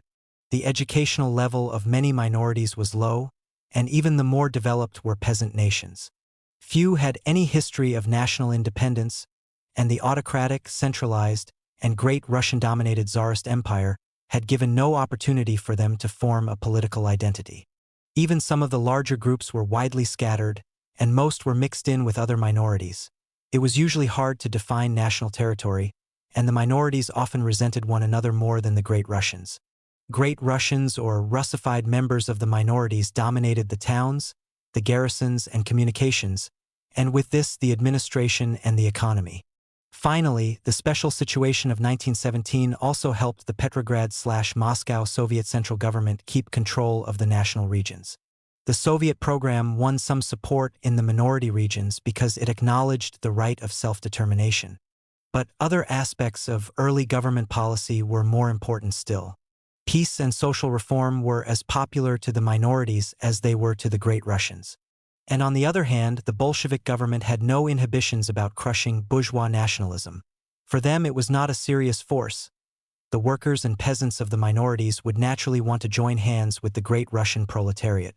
The Bolsheviks' local supporters, often transplanted Great Russians, identified the revolution with Great Russia. The advance of Soviet power was different in each area. Central Asia was an extreme case, where fewer than 3 million Russians dominated 11 million Muslims through control of the towns. The Soviets were as popular in the Russian towns of Central Asia as they were in those of European Russia, and power was seized in Tashkent, the regional center, only 7 days after Petrograd. In Western Russia, on the other side of the empire, the largest single group were the Belarusians, but they were mostly peasants with little national consciousness or organization. The region's population was mixed, the towns being dominated by Great Russians, Jews, or Poles. In Minsk province, core of the future Belorussia, only 23% of the civilian constituent assembly votes went to nationalist parties, while an extraordinary 63% went to the Bolsheviks. The town of Minsk declared for Soviet power on the same day as Petrograd. The radicalized soldiers of Western Army Group, voting 67% Bolshevik, had an important effect. Further north were the Baltic provinces, where the Estonians and Latvians had had little chance to develop politically under the double curse of Russian officials and German landowners. Social tensions, wartime dislocation, and closeness to revolutionary centers combined to produce a population as much interested in the social struggle as the national one. In Estlian province, the future Estonia, the Bolsheviks got 40% of the assembly vote, compared to 32% for the nationalists. Livlian province, Livonia, later Eastern Latvia, gave the highest Bolshevik share, 72%, of any civilian electoral district. The nationalist vote was 23%. The major towns in the Baltic had all declared for Soviet power by the first week of November. Northern Army Group, based in the Baltic, was also very radical. Most of these non-Russian areas were won over with little direct pressure from outside. The railway war, however, was important in the Ukraine, which posed the greatest potential challenge to the Soviet government. There were 32 million Ukrainians, by far the largest non-Russian ethnic group, and they had a clear majority in more than half a dozen provinces in South Russia. A separate authority, the Ukrainian-dominated Central Rada Council, existed in Kiev, the main city. It took only 6 weeks for hostility between the Central Rada and the new Bolshevik government to come into the open. Petrograd sent an ultimatum to the Central Rada on December 4, 1917, and followed it with an invasion. The ultimatum spelled out the grievances: moving Ukrainian troops, disarming Soviet forces, and not cooperating against the Cadet Kaledin revolt on the Don. Soviet Russia would have had great trouble surviving without control over Ukrainian grain and raw materials. Bolshevik internationalists believed that the Rada was basically artificial, or at best founded on the politically backward Ukrainian peasantry. And from the Bolshevik point of view, there was no middle ground between support and opposition. The Ukrainians' desire to follow their own course put them in the enemy camp. In Kiev, the Rada's fate hung in the balance. Its program was popular enough. It was dominated by Ukrainian SRs and SDs, Marxists. The Ukrainian People's Republic, which it set up, accepted the gains of the 1917 social revolution and wanted an end to the war. Political development, when it really began in 1917, had been rapid. In the Ukrainian provinces, the 8 for which assembly returns are available, national minority parties, mostly Ukrainian, won 62% of the vote, as against 11% for the Bolsheviks. But the Ukrainians were mainly peasants, and it was hard to bring peasants into active support for the new and abstract notion of Ukrainian nationalism. South Russia also had a large non-Ukrainian minority, and this minority was strategically placed. In the eastern Ukraine, the workers in the new industrial centers were mostly Great Russians, and in the west, too, even in Kiev, the city people were mostly Great Russians and Jews. In 1917, there was the additional element of the Great Russian soldiers of the southwestern and Romanian army groups. Ukrainian administrative and political experience was very limited. There had been no separate political entity in South Russia since the 1700s. Ukrainian political parties dated only from the 1900s, and even in the Duma period made little mark. The Central Rada, which appeared in Kiev in March 1917, remained a shadow government with no institutional base, despite long arguments with the provisional government. These arguments led it to do nothing to help the Kerensky government in October. Lacking traditions and institutions, the Rada could not impose its will. "We were like the gods," recalled Vinichenko, the head of the Rada, attempting to create from nothing a whole new world. In any event, the Rada did not even declare full independence until its fourth universal of January 11, 1918. Nationalist soldiers had been among the Rada's strongest supporters, and civilians had formed bands of armed volunteers, but neither source gave mobile and effective troops for the Rada. The Ukrainian detachments, known as Haidamaki, Gaidamaki, after 18th-century Cossack freebooters, were of little use. There could be no help from outside. The Allied missions, frantic to keep the Eastern Front active, were prepared to offer the Ukraine a measure of recognition, but they had little to give in the way of resources. The Soviet side, too, lacked strength in the Ukraine. An all-Ukrainian Congress of Soviets, a left alternative to the Rada, met in Kiev at the time of Petrograd's December ultimatum. Unlike the October All-Russian Soviet Congress in Petrograd, the local Bolsheviks were outnumbered. They were forced to move 250 miles east to the friendlier climate of Kharkov, where they formed a Ukrainian Republic of Soviets. Even in the eastern Ukraine, however, they only controlled a few great Russian-dominated towns. Kharkov province gave only 10% of its assembly vote to the Bolsheviks. In the end, it was armed detachments, organized in the Great Russian North and diverted from Antonov-Ovsinko's railway war against the Cossack counter-revolution, which were decisive. Several thousand men under Lieutenant Colonel Muraviv made up the main group. Muraviv, an SR, had led the defense of Soviet Petrograd in October. 6 months later, he would be gunned down after attempting a grand mutiny against Bolshevik power on the Volga. But in January 1918, he made an effective if ferocious commander. Muraviv's advance was slowed more by damaged railway lines than by Haydamak resistance. The towns en route declared for Soviet power. In Kiev itself, Russian workers in the arsenal plant rose in revolt, only to be put down by the Rada. Dovzhenko made a classic film about this in the 1920s. Then Muraviv arrived, bombarding Kiev from across the Dnieper River for several days.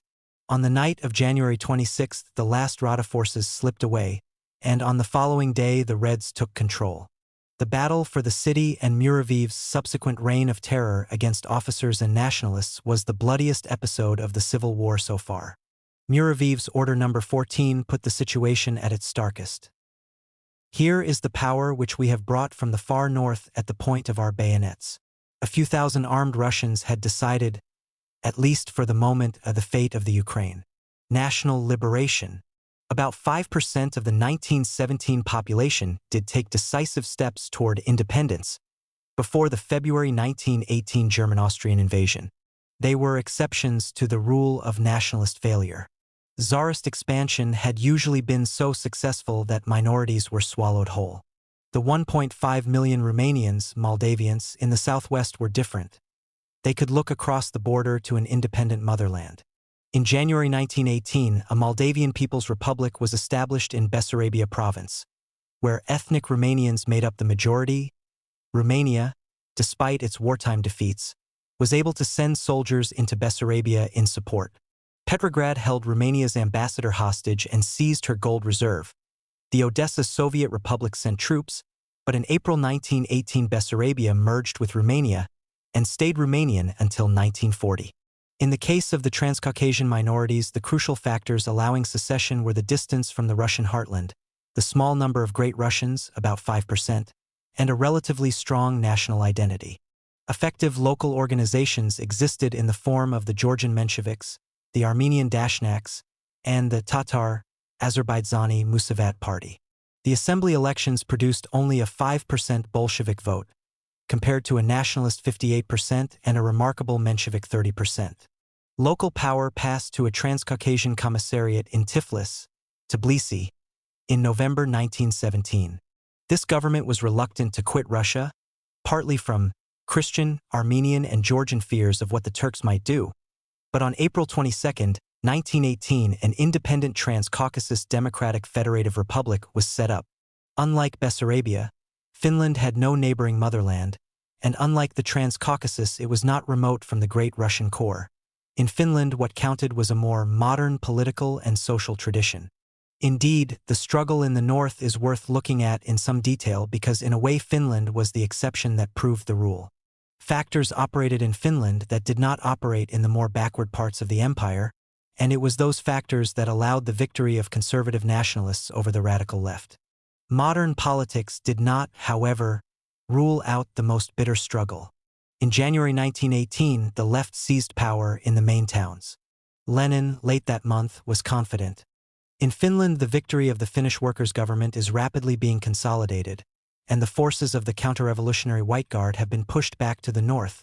The workers' victory over them is certain. In reality, the defeat of the Finnish workers was only 3 months away. Over 30,000 Red Finns and White Finns would die, a great number in a population of 3,400,000. This includes 12,000 who died from neglect in White-run concentration camps. Of the rest, more were executed than killed on the battlefield. Of all the areas still under Russian control at the start of 1917, this leaves out German-held Poland. Finland was most distinct. Finland was taken from Sweden only in 1809. Few Russians moved in, and there was wide autonomy in the 19th century. Attempted Russification after 1899 provoked active resistance, and in Helsinki the February Revolution led more quickly than in other parts of Free Russia to demands for the loosest ties. Finnish politics were more like those of Western Europe than those of Russia. A Finnish parliament, Diet, had existed long before 1917, the only example of regional self-government in the Russian Empire, albeit within narrow limits. The October 1917 elections gave more than half the seats in the parliament to non-socialists. Most Finns saw the parliament as the center of political life. The Red Finns overthrew the parliament in January 1918, and the White Finns gained much support by acting in its name. The Finnish parties were different from those elsewhere in Russia. The political center and right had experience and wide support. Fear of social disorder, the October Revolution in Petrograd, and the November general strike in Finland made them act together. And nationalism was a potent force in the Finnish War of Liberation. The Russian Bolsheviks had no large following of their own in Finland, in contrast to other areas. The local Marxist organization, the Socialdemokratiska Party (SDP), was much larger in per capita terms than the Bolsheviks were in Russia, and the biggest single party in Finland. The leadership, however, were divided between advocates of the revolutionary and parliamentary roads, while the rank and file were pushed toward action by radicals of the Red Guard movement. The SDP failed to seize power in the general strike, and then dithered for 2 more months. This despite Stalin coming out to quote Danton at them, "Audacity, audacity, and again audacity." Across Russia, workers, militias, and mutinous soldiers gave the October revolutionaries a great advantage in physical force. In Finland, both sides created large armies. The Red Finns had as many as 140,000 and the Whites 80,000. In the spring of 1918, Moscow's whole Red Army numbered only 196,000. The Conservatives had begun formation of their Home Guard in early 1917.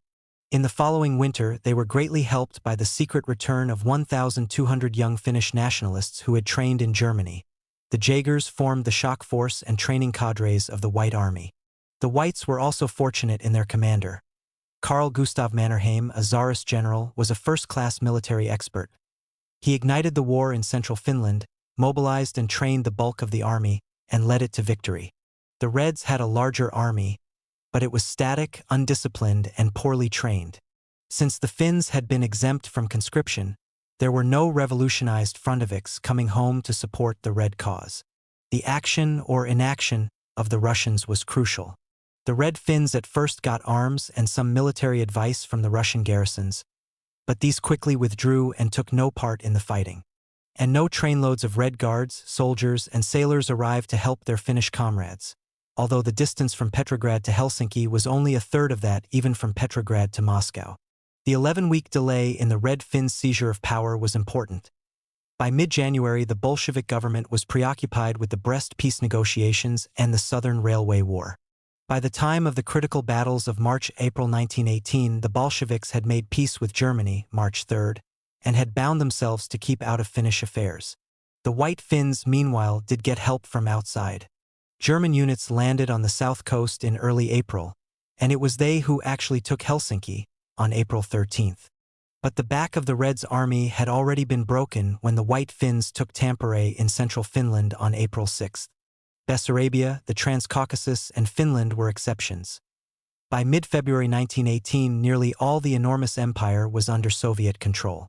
The Ukrainian Rada, the Don, Kuban, and Orenburg Cossacks, the volunteer army, all had been driven into a physical and political wilderness. A wave of civil war swept all of Russia, Lenin said in early March 1918, and everywhere we won victory with extraordinary ease. Trotsky poured scorn on his enemies. A pitiful lot, without ideas, talent, or strength, who are not dangerous, who have been everywhere defeated by improvised detachments of workers and sailors. Trotsky was mainly talking about Russian counter-revolutionaries, but the nationalities, too, seemed, except for the Finns, a miserable lot. If Central Russia can be contrasted with Germany, the empire as a whole can be compared with Austria-Hungary. There, within days of the final crisis beginning in Vienna, independent governments were in being under the Czechs in Prague, the Hungarians in Budapest, the Poles in Krakow, the Croats in Zagreb, and even the Ukrainians in Lvov. In Russia, even 8 months after the February Revolution, no nationality had tried to break away. 3 months after that, in February 1918, the Petrograd government still controlled nearly all the periphery. Enthusiasm for the Soviet program was an important factor in winning over the population of the periphery, both the Great Russians and the minorities, just as it was in the center. But there were important differences between the two zones. The Constituent Assembly vote shows the Bolsheviks' limited support on the periphery and the political potential of other forces. The continent-spanning march of Soviet power had been due in part to temporary factors, especially the confusion, the revolutionary garrisons, and the railway detachments from the central cities. And there was another difference. The central zone would stay under Soviet control throughout the Civil War, while the peripheral zone would be lost in 1918 and become the base of the anti-Bolshevik movement. The ease with which Soviet power was to be swept away in the borderlands was a sign of its weak foundations. But first of all, a push from outside was needed. The obscene peace, Soviet Russia and the Central Powers, October 1917 to November 1918. Unheard of. General von Hoffmann, January 28, 1918. Germany, Austria-Hungary, Bulgaria and Turkey for the one part and Russia for the other part declare that the state of war between them has ceased. They are resolved to live henceforth in peace and amity with one another. Peace of Brest-Litovsk, March 3, 1918. Brest-Litovsk. The famous decree on peace, proclaimed on the revolutionary night of October 25, was a vital element in the success of the Bolshevik struggle for power.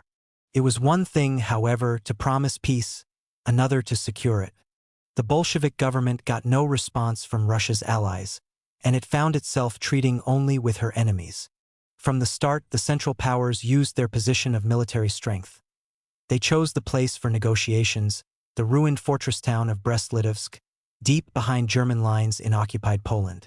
There, on December 2nd, an armistice was signed between Russia and the Central Powers, but an actual peace treaty would need a further 2.5 months of confused negotiations and confrontation. Once peace negotiations proper began, the Central Powers demanded that Russia give up Poland, Lithuania, and Western Latvia, territory already occupied by Germany in 1914 to 1916.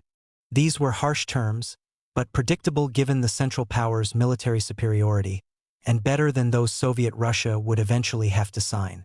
In early January 1918, however, the majority of the Bolshevik CC decided not to accept the enemy terms. The Brest negotiations were to be drawn out, but if they broke down, Russia would adopt a policy of neither war nor peace, declaring a halt to the war but not concluding a formal peace. The Bolsheviks took this line despite their military inferiority and despite the desire of the mass of the Russian population, and especially the soldiers, for any end to the war's burden. The Bolsheviks were not a conventional government, trying to bargain their way to the least damaging peace terms. Bolshevik activists loathed giving up to imperialism any people or territory, and they believed that the Brest negotiations should be used not just to make peace. They assumed that the capitalist world was tottering on the brink of revolution, and they believed Russian defiance would rouse the oppressed masses of Europe to give the final push. Leon Trotsky, the People's Commissar for Foreign Affairs, foreign minister, shared the utopian notions of his comrades. "What diplomatic work will we have?" he asked. "We will publish a few revolutionary proclamations to the peoples, and then shut up shop." Trotsky was the leading advocate of the policy of neither war nor peace, and it fell to him to try and put this policy into practice. Trotsky had made a name for himself with the Russian left as the last chairman of the 1905 St. Petersburg Soviet. He held the same post in 1917 and was among the leaders of the Bolsheviks' uprising. But it was his appearance at Brest-Litovsk that made him an international figure. He soon had the chance to use his powers of oratory in an extraordinary confrontation. On one side were the revolutionary socialists of Soviet Russia, on the other the diplomats and generals of the Central Powers. The climax for Trotsky came on January 28 when he announced that the trifling was over. Socialist Russia was declaring the end of the war. Unheard of. General von Hoffmann, the representative of the German High Command, murmured to the stunned gathering. The Central Powers had the last laugh. On February 18, 1918, 8 days after Trotsky's coup d'etat, they resumed a state of war. The confusion of dates comes from the change in the Russian calendar at this time. January 31st, Old Style, was followed by February 14th, New Style, bringing Russia into line with the Western calendar. The German attack rolled with little opposition across the now empty Russian trenches. Berlin presented greater demands: an end to Soviet control in the Ukraine, Finland, and all the Baltic provinces. In the Bolshevik Party, many, perhaps a majority, still opposed peace, and especially the harsher terms. The principles of the revolution were not easily given up. A faction of the younger Bolshevik leaders called the proposed terms the obscene peace. Some even wanted revolutionary war.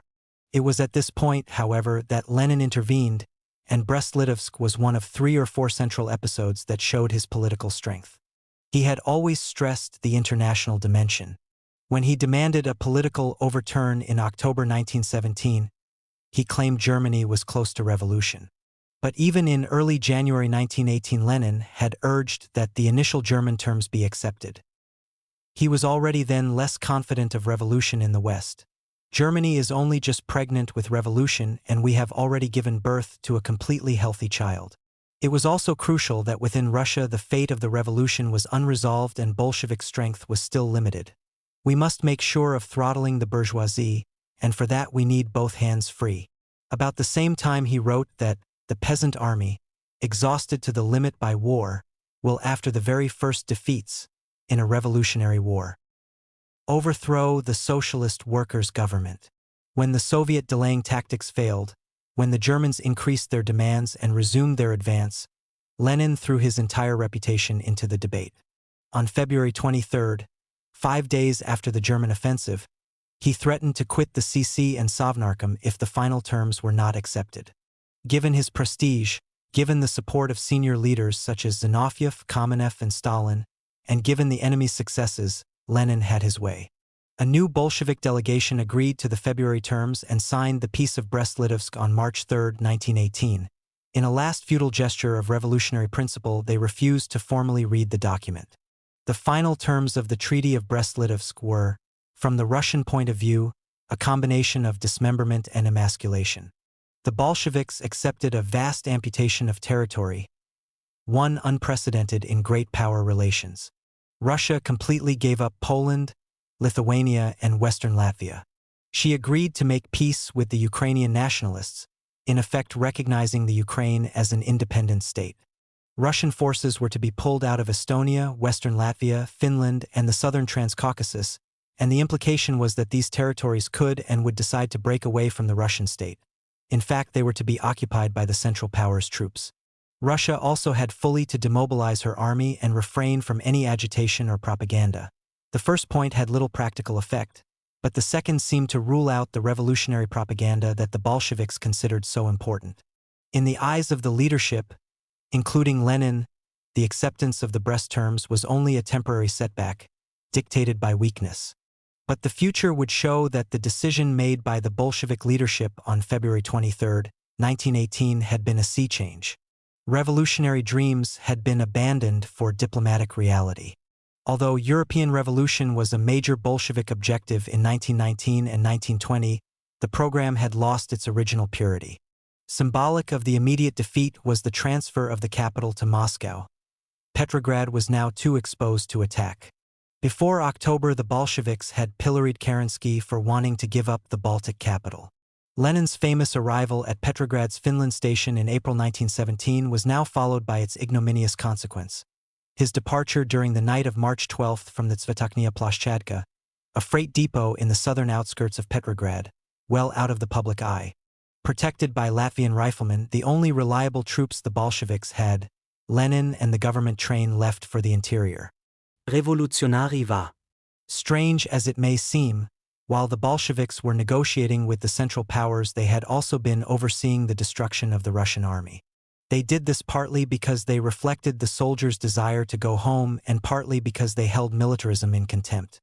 Ensign Krylenko's main tasks as Supreme Commander-in-Chief were democratization and demobilization.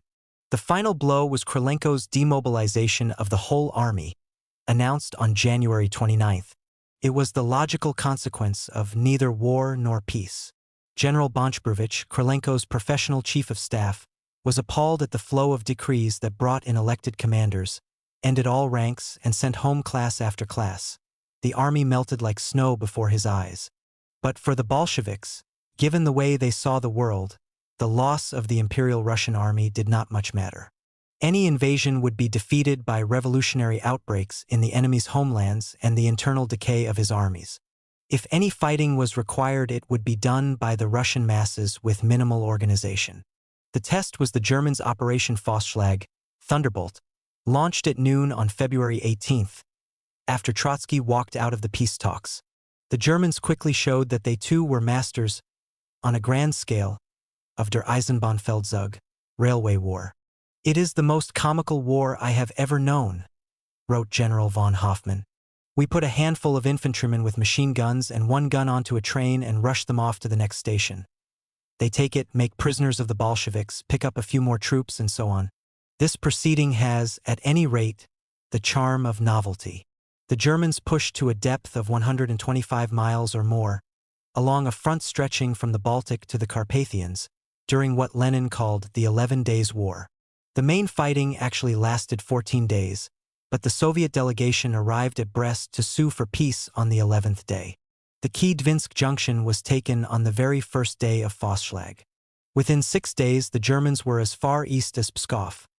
On March 4th, after Brest, they secured at Narva, the other anchor of the natural defenses between Estonia and Russia. German troops now stood within 100 miles of Petrograd. Further south, in Belorussia, the invaders reached Minsk on February 21st, capturing the headquarters of Western Army Group. From Minsk, another long bound gained the Dnieper River. Here, at Mogilev, the personnel of the Revolutionary Stavka, the all-Russian Army headquarters, saved themselves at the last minute by commandeering a train.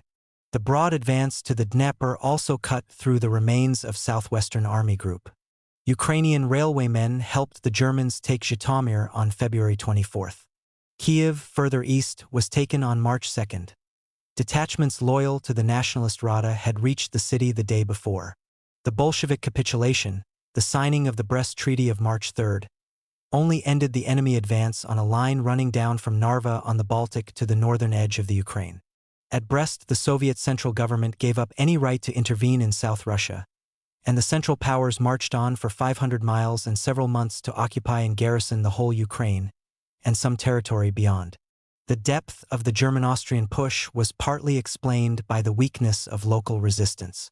Authority in South Russia was splintered among 4 quasi-independent Soviet governments. The first, the Odessa Soviet Republic, quickly vanished. German and Austro-Hungarian troops took Odessa on March 14th and then went on to Nikolaev and Kherson. When the Germans approached the Soviet Socialist Republic of the Tauride, Crimea, in mid-April, the Crimean Tatars rose and killed the local Sovnarkom. The Sevastopol naval base was captured by the Germans on May Day, along with the Black Sea Fleet. Some ships, including the dreadnought Free Russia, found a temporary refuge off the Kuban but were scuttled there in June. The main fighting was farther north. The third government, the Ukrainian Socialist Soviet Republic, had only been installed in Kiev for a few weeks before it was driven out. Local mobilizations failed. All the fighting had to be done by Antonov-Ovchenko and the detachments that had beaten the Rada and the Don Cossacks. Lenin urged that these detachments be Ukrainianized and that their commander be referred to by the Ukrainian-sounding name of Ovchenko. But the defenders had only about 10,000 mobile troops, and even popular commanders such as Muraviv, Sablin, and Sivers could do nothing against superior numbers of regular, if second-line enemy troops. The Reds were forced back along the routes they had followed in January. Kharkov, the main city of the eastern Ukraine, fell on April 8, 1918. Farther east, the Donetsk-Krivoy Rog Soviet Republic, the fourth government, in the Donbass refused to help the UKSSR, and then it in turn was overrun. The Red Guards from the local mines and factories put up some resistance before then the defenders withdrew in one of those epic civil war marches, 250 miles farther east across the hostile Don Cossack region. They rallied at Tsaritsyn on the Volga, where they would later form the nucleus of the famous Red 10th Army. The Central Powers reached Rostov on May 8. With this, they completed the transformation of South Russia. The Ukraine had been cleared of Bolshevik detachments. In the Don region, the counter-revolutionary Cossack leadership took over and established friendly relations with the Central Powers. The Kuban region was for the moment still in Soviet hands, but its main railway link to the Soviet heartland had been cut. The 11 Days' War and the Ukrainian campaign were demonstrations of Soviet impotence. They had a profound effect on the internal development of the Soviet state. For one thing, the fiasco led to the first steps to organize regular armed forces. Revolutionary war was an illusion. The last flickers were the uprisings organized in the late summer by the Ukrainian Bolsheviks. They came to nothing. Lenin had been right to mock the cardboard swords of the radicals. Now properly organized units of a new model Red Army were to be raised in the interior, while the frontiers, facing the enemy-occupied Belorussia and Ukraine, were to be covered by detachments of the western and southern screens. Brest was also a turning point in Soviet Russia's political life. Between January and March, war and peace had led to open argument in the Soviets and within the Bolshevik Party itself. Many Bolsheviks, perhaps a majority, had been opposed to making peace on German terms. After Brest was signed, Lenin and Yakov Sverdlov, the best political organizer in the party, used their skills at political manipulation to win ratification at the 7th Party Congress and the 4th Congress of Soviets. Lenin prevented a split between idealists and pragmatists that would surely have destroyed the Bolsheviks, and in the process he secured his position as unrivaled leader. From then on, political debate was much more restrained. Never again would such a major issue be fought out in public. Never again would Lenin be so deeply challenged. Indeed, 5 days after Brest, the 7th Party Congress secretly resolved that a general tightening up was essential. The party leadership recognized that the primary and fundamental task of our party, of the whole conscious proletarian vanguard, and of Soviet power, is the taking of the most energetic, ruthlessly decisive and draconian measures to raise the self-discipline and discipline of the workers and peasants. For the creation everywhere of soundly coordinated mass organizations held together by a single iron will. And, lastly, to train systematically and comprehensively in military matters and military operations the entire adult population of both sexes. This was, in theory at least, the charter of the totalitarian state. It came not with the fighting in the following summer against counter-revolutionary forces, but as a direct consequence of failure in the 11 Days' War. Selbstbestimmung.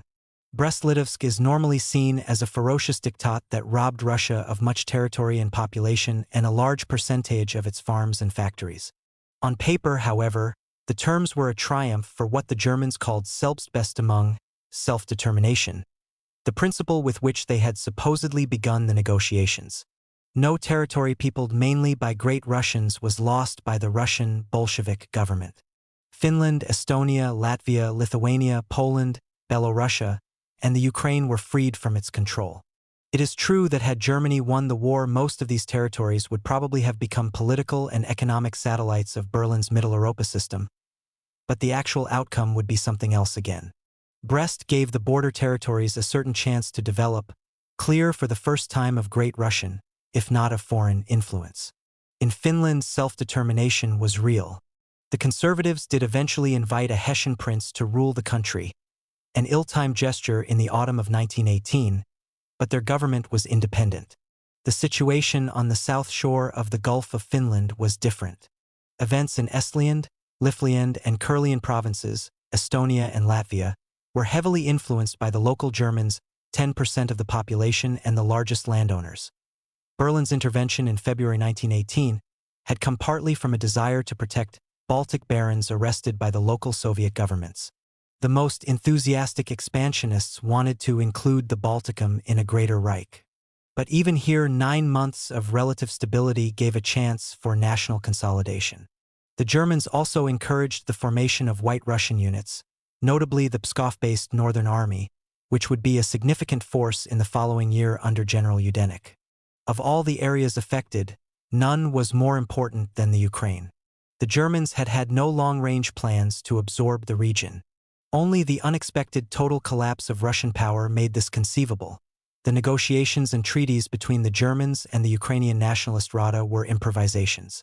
The Austro-German garrison force of several tens of thousands of overage soldiers was not enough to secure effective control of the countryside, but it could ensure that the government in Kiev was one that would keep up the supply of raw materials to blockaded Central Europe and not challenge German hegemony. The Socialist Republic of the Rada was overthrown by a coup on April 29. It was the Rada's second catastrophe in 3 months.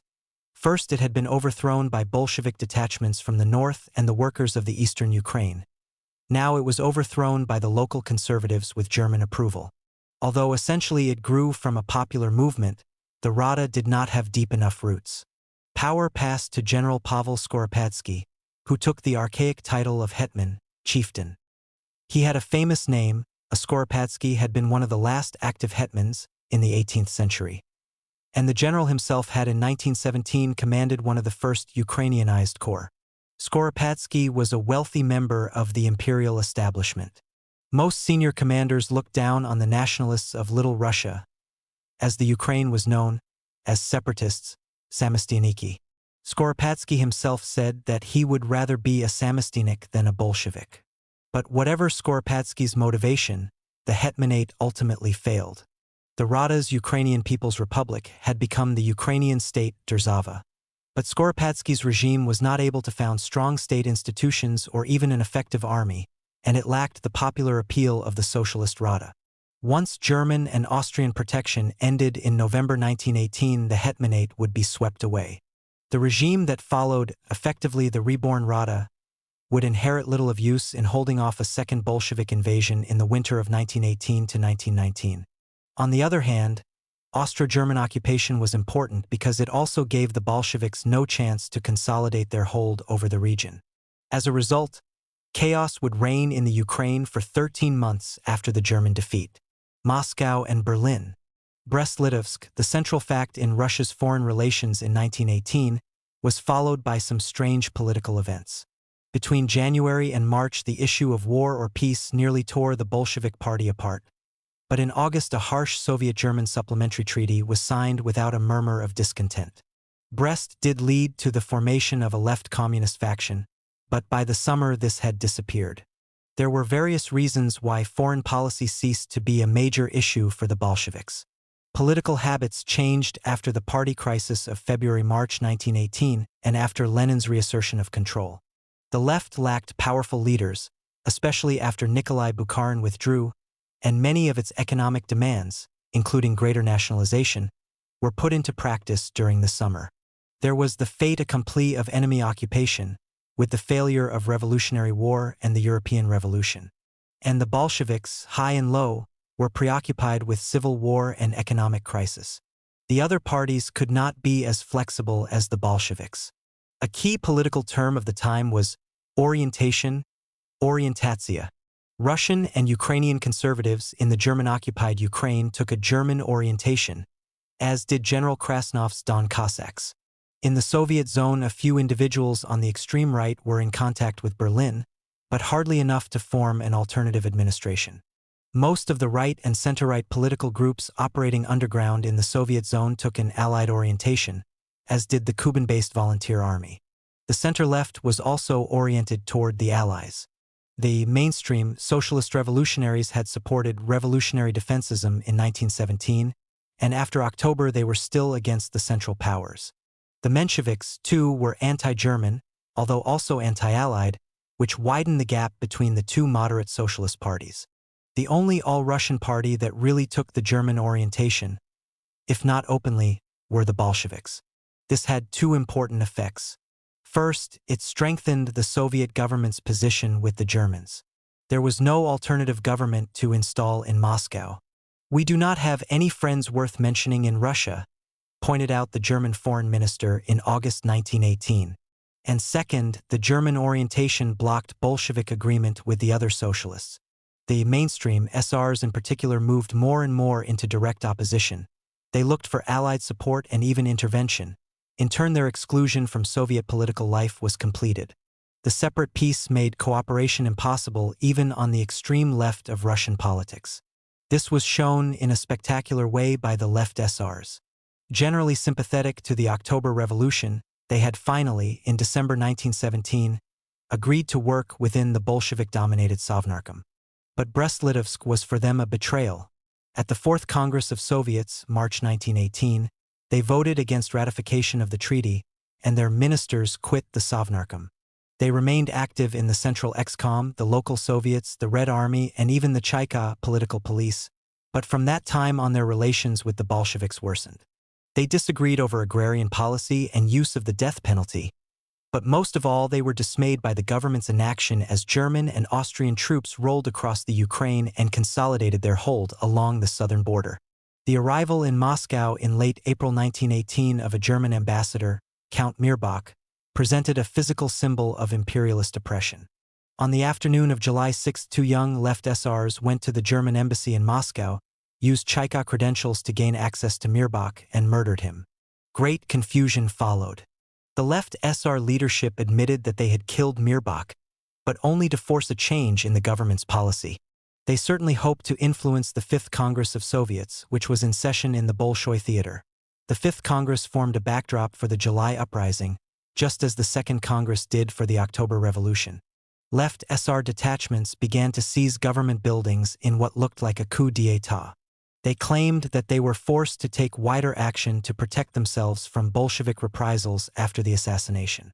In any event, everything came to depend on who held the streets of Moscow. The Bolsheviks were caught by surprise. They had limited forces. A number of the government's armed detachments in Moscow, including some from the Chaika, supported the left SRs. Dzerzhinsky, the head of the Chaika, was captured. The economy had gone into a much steeper decline after October 1917, and the Bolsheviks were no longer able to mobilize factory workers and Red Guards. The mutinous soldiers who had supported them in 1917 had gone home.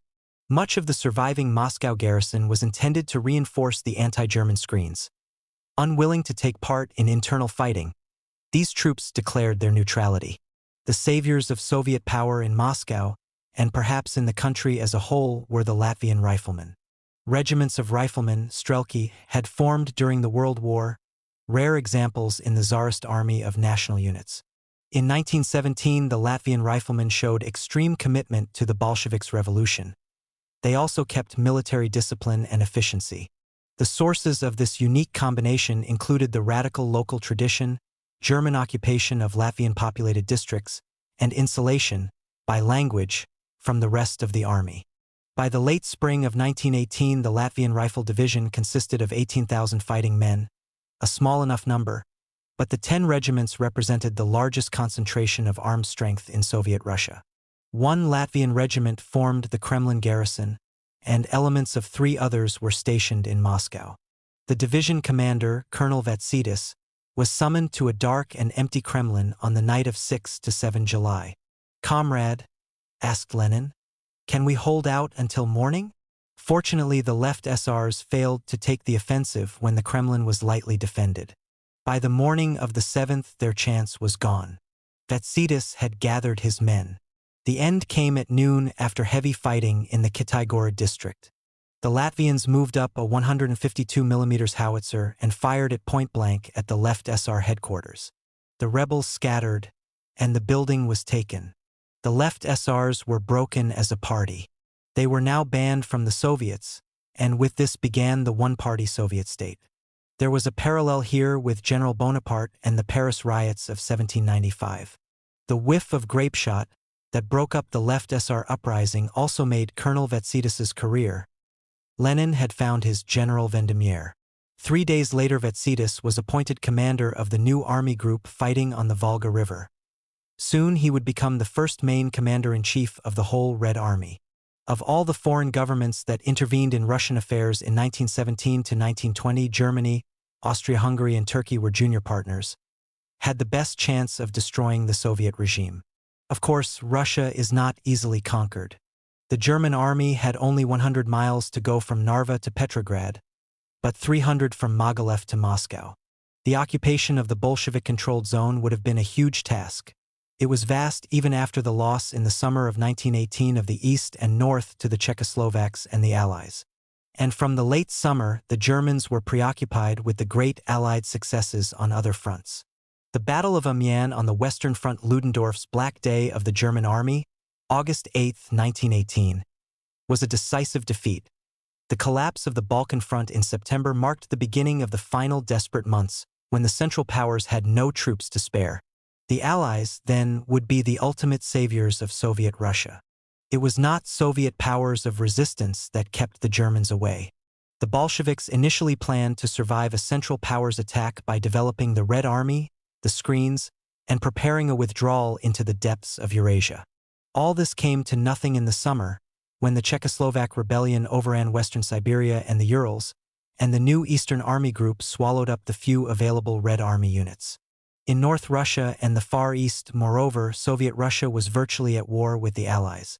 Until at least August-September 1918, the strength of the Central Powers and the weakness of the Red Army would have assured the success of a narrow thrust against Moscow and Petrograd and, probably, the destruction of the Bolshevik central government.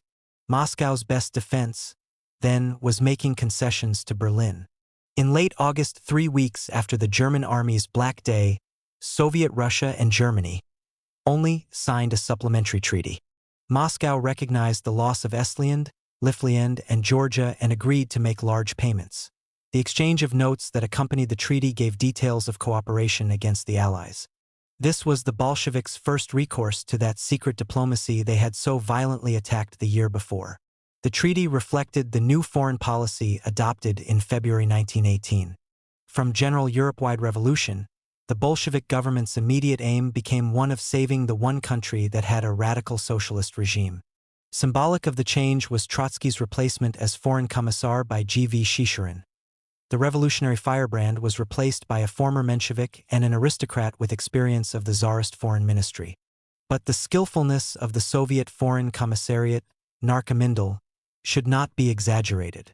The Bolshevik government could not negotiate from strength, and it could not play its enemies off against one another. Soviet policy was appeasement. Bolshevik appeasement was a factor in convincing Berlin not to smother the monster infant. In Germany, both the Foreign Office and the army looked on the newborn Soviet regime as a monstrosity, but the dominant opinion was that it was one that would not live long enough to be a threat or to require a counter-revolutionary crusade. The Moscow government was despised, but its great appeal was precisely its weakness and unpopularity. When General Ludendorff suggested active operations against the Bolsheviks, the Foreign Ministry replied with the essence of Germany policy. What, after all, do we want from the East?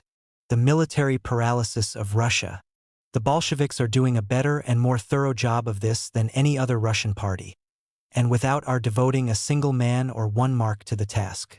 We cannot expect them or other Russians to love us for milking their country dry.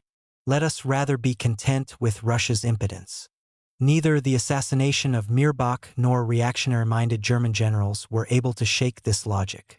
The only serious plans for German action in Russia involved measures against Allied forces that had taken up position in North Russia after Brest, and such action would have helped the Soviet government rather than hurt it. Moscow's rewards for appeasement were great. Most important, Germany never moved against the Soviet capital. Lenin actually got his breathing space. Also, the Bolsheviks were able to concentrate on the civil war. The crucial moment came in early August, when Moscow faced a most acute internal crisis after the fall of the Volga town of Kazan to the Czechoslovaks and anti-Bolshevik Russians. Lenin was able to order that the Red Army be moved from its screens on the Western Front to tip the balance in the East. Lenin, as he had hoped, had both hands free to throttle the internal enemy. The military operations of the Central Powers from February to May 1918 were the most important foreign intervention in the Civil War. Hundreds of thousands of German, Austrian, and Turkish troops were involved. 17 Russian provinces, as well as Poland, were occupied. Allied intervention in 1919 would be on a comparatively tiny scale. The Bolsheviks should not bear sole responsibility for this catastrophe. They reflected a general war weariness that made a strong Russia impossible. And the rank-and-file Bolsheviks and many of their leaders were at least consistent with their principles. They believed in the myth of an imminent international revolution. But of all the political groups operating in Russia, the Bolsheviks were, in two respects, most to blame. First, they consciously amplified Russian defeatism in 1917. They, and Lenin especially, must bear more responsibility than any other party for destroying the means with which Russia might have defended itself against foreign aggression. And second, their ideological preconceptions led them to make almost the worst peace possible short of complete enemy occupation. The majority between December 1917 and February 1918 rejected enemy terms that would have allowed Soviet control of much more of the old empire. Lenin was right when he said that a much cheaper peace could have been bought. The confrontation with the Central Powers marked, Lenin told the 7th March Party Congress, a great turning point from the continuous triumphal march of October, November, December 1917 on our internal front, against our counter-revolution. We had to pass to an encounter with real international imperialism. From the period of the triumphal march, it was necessary to pass to the period of an extraordinarily difficult and painful situation. At Brest, the Soviet government gave up Finland, the Baltic provinces, Belorussia, and the Ukraine. As an indirect result of Brest, it also, as we shall see, lost control of the Don, the Kuban, North Russia, the Urals, and Siberia. The Bolsheviks were not the only ones to gain a breathing space as a result of the separate peace with the Central Powers. National movements in the borderlands had a chance to consolidate. So did the counter-revolutionary Russian groups that had been overrun in the Bolsheviks' triumphal march. Furthermore, any broader socialist coalition that might have softened the problems of Soviet rule was made impossible. And by aligning Bolshevik Russia with the Central Powers, Brest led the Allies to establish military bridgeheads and to support anti-Bolshevik groups. The Allies in Russia, October 1917 to November 1918. Can be said with certainty that, in the main, the Civil War has ended. Lenin, April 23, 1918. At first sight it might seem incomprehensible that some Czechoslovak corps, which has wound up with us in Russia through the tortuous ways of the World War, should at the given moment prove to be almost the most important factor in deciding the questions of the Russian Revolution. Nevertheless, that is the case. Trotsky, July 29, 1918. Russia and the Allies. Common interest might have made the Allies and the Soviet government cooperate. Both Russia and France were being invaded by the Central Powers that spring. The Bolsheviks, however, had just made a revolution against imperialism. And from top to bottom the new ruling party saw the Allies as hostile imperialists. Those most eager for revolutionary war against the Central Powers were least ready to take Allied aid. Bukharin, then leader of the Bolshevik left, wept when the CC agreed, in principle, only to Allied help. We are turning the party into a dung heap. The dominant policy was Lenin's. His famous phrase about accepting potatoes and guns from the bandits of Anglo-French imperialism summed up his pragmatism, distrust, and contempt. Negotiation was possible to keep the Allies in contact, as a counter to Germany, but at arm's length.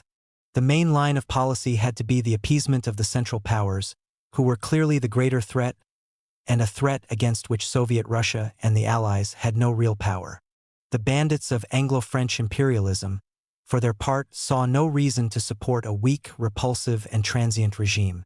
Bolshevik economic policy, rejection of foreign debts, nationalization of British and French-owned factories, was bound to cause tension.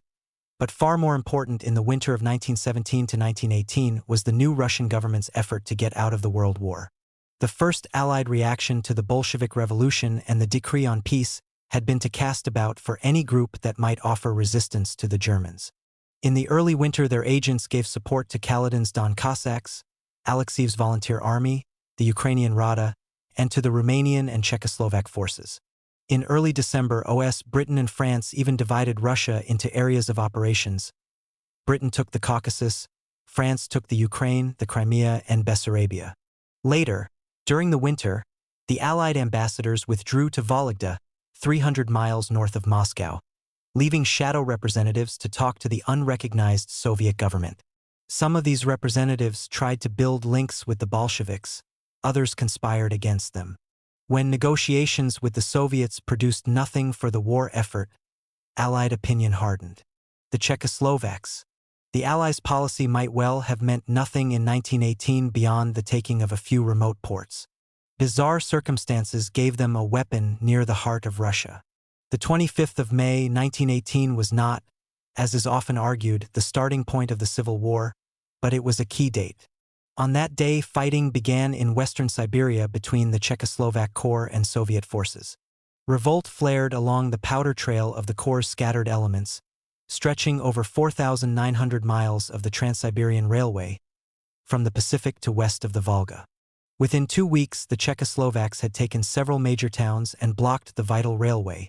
Within 3 months, they had control of the whole Trans-Siberian, and with it 2/3 of Russia's land area. The regions they freed from Bolshevik control became key centers for anti-Bolshevik movements. On the Volga for an SR government, and in Siberia for Kolchak's whites. The Corps had begun with some of the Czechs working in Russia in 1914. Their homeland was part of Austria-Hungary, but they decided to fight with the Russians, their brother Slavs, against the German-dominated empires. The force expanded with recruitment of Czech and Slovak POWs from the Austro-Hungarian army. In 1917 it reached corps strength, 2 divisions. When the end came for the old army in the autumn and winter of 1917 to 1918, the Czechoslovak Corps, based in the Ukraine, held together. Russia's revolution was not theirs, and a distinct culture cut them off from the general disintegration. For them, the World War seemed a struggle worth continuing, a route to national independence. Anyway, they could not just go home like the Russian soldiers, and they could not be caught in Allied uniforms by the advancing Central Powers. In March 1918, the Soviet government agreed to let the Corps, now numbering about 40,000 men, leave the country via the Trans-Siberian Railway. Why, 2 months later, the Corps should have risen against Soviet power is a much-debated question.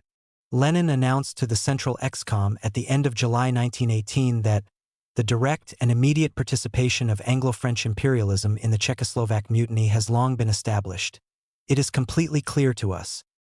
Trotsky told the same meeting that here was a malicious, precisely worked-out plan. Soviet propagandists and, for many years, Soviet historians accepted this as the only truth. But although the revolt did work in the interests of the Allies, what happened in late May had little to do with their planning. During the winter of 1917 to 1918, the Allies had only slowly come to see the potential of the Czechoslovak Corps, and even then they disagreed about how to use it. The hard-pressed French wanted the Czechoslovaks out of Russia and on the Western Front. The British wanted them in Russia as part of a new Eastern Front, but they wanted a concentration at the northern port of Arkhangelsk, not on the Volga. As tension between Moscow and the Czechoslovaks mounted toward the end of May, the Allied representatives on the spot actually used their influence, fruitlessly, to try to prevent a final break. The uprising as it actually occurred was something no one wanted. The immediate cause was an incident at Chelyabinsk, in the Urals on May 14, 1918. The Czechoslovaks there had a deadly brawl with Hungarian POWs and afterward briefly took over the town. Moscow overreacted. The War Commissariat ordered the local Soviets to disarm the Czechoslovaks, remove them from their trains, and put them into Red Army units or labor detachments. The Corps was to be disbanded. In turn, a conference of Corps delegates at Chelyabinsk decided, ignoring the mediation of their Moscow representatives, to take matters into their own hands and whatever the opposition crashed through east to Vladivostok. But if there was little calculation, the revolt was not just an accident. The move across Siberia was almost bound to cause conflict. The Czechoslovaks were desperate to get out of Russia. The administrative problems of moving an army corps across 4,900 miles of a country bubbling with revolution could not possibly be uncomplicated. The local Soviets, which held what real power there was in early 1918, ignored the instructions of the center and squabbled among themselves. The center in turn had little local information or control. At all levels, the Soviets had other problems to worry about, and they had become used to dealing with problems by force. When the critical moment came in May, they showed Bolshevik subtlety in dealing with the escalating crisis. The last straw came on May 25 with an order from Trotsky to the local Soviets. Every armed Czechoslovak found on the railway is to be shot on the spot. Underneath was a deeper incomprehension and mistrust. The Soviet authorities, both central and local, did not grasp the strength of Czechoslovak nationalism. They saw the Czechoslovak soldiers as deluded victims who could be won over. This belief was reinforced by the number of Czechs and Slovaks, largely outside the Corps, who became Bolsheviks. The Soviet attempt to recruit internationalists for the new Red Army was one way in which the Soviet authorities can themselves be blamed for the uprising. And the same authorities saw the armed, pro-Allied Czechoslovak Corps, if not its individual soldiers, as a counter-revolutionary force threatening their totality of power. This was especially true once disagreements began with London and Paris over the Allied presence at Murmansk and Vladivostok. The Czechoslovaks, for their part, distrusted the Bolshevik government, and after Brest believed that, at worst, it would sell them out to the Germans and Austro-Hungarians. Mistrust spiraled upward from these practical and political frictions.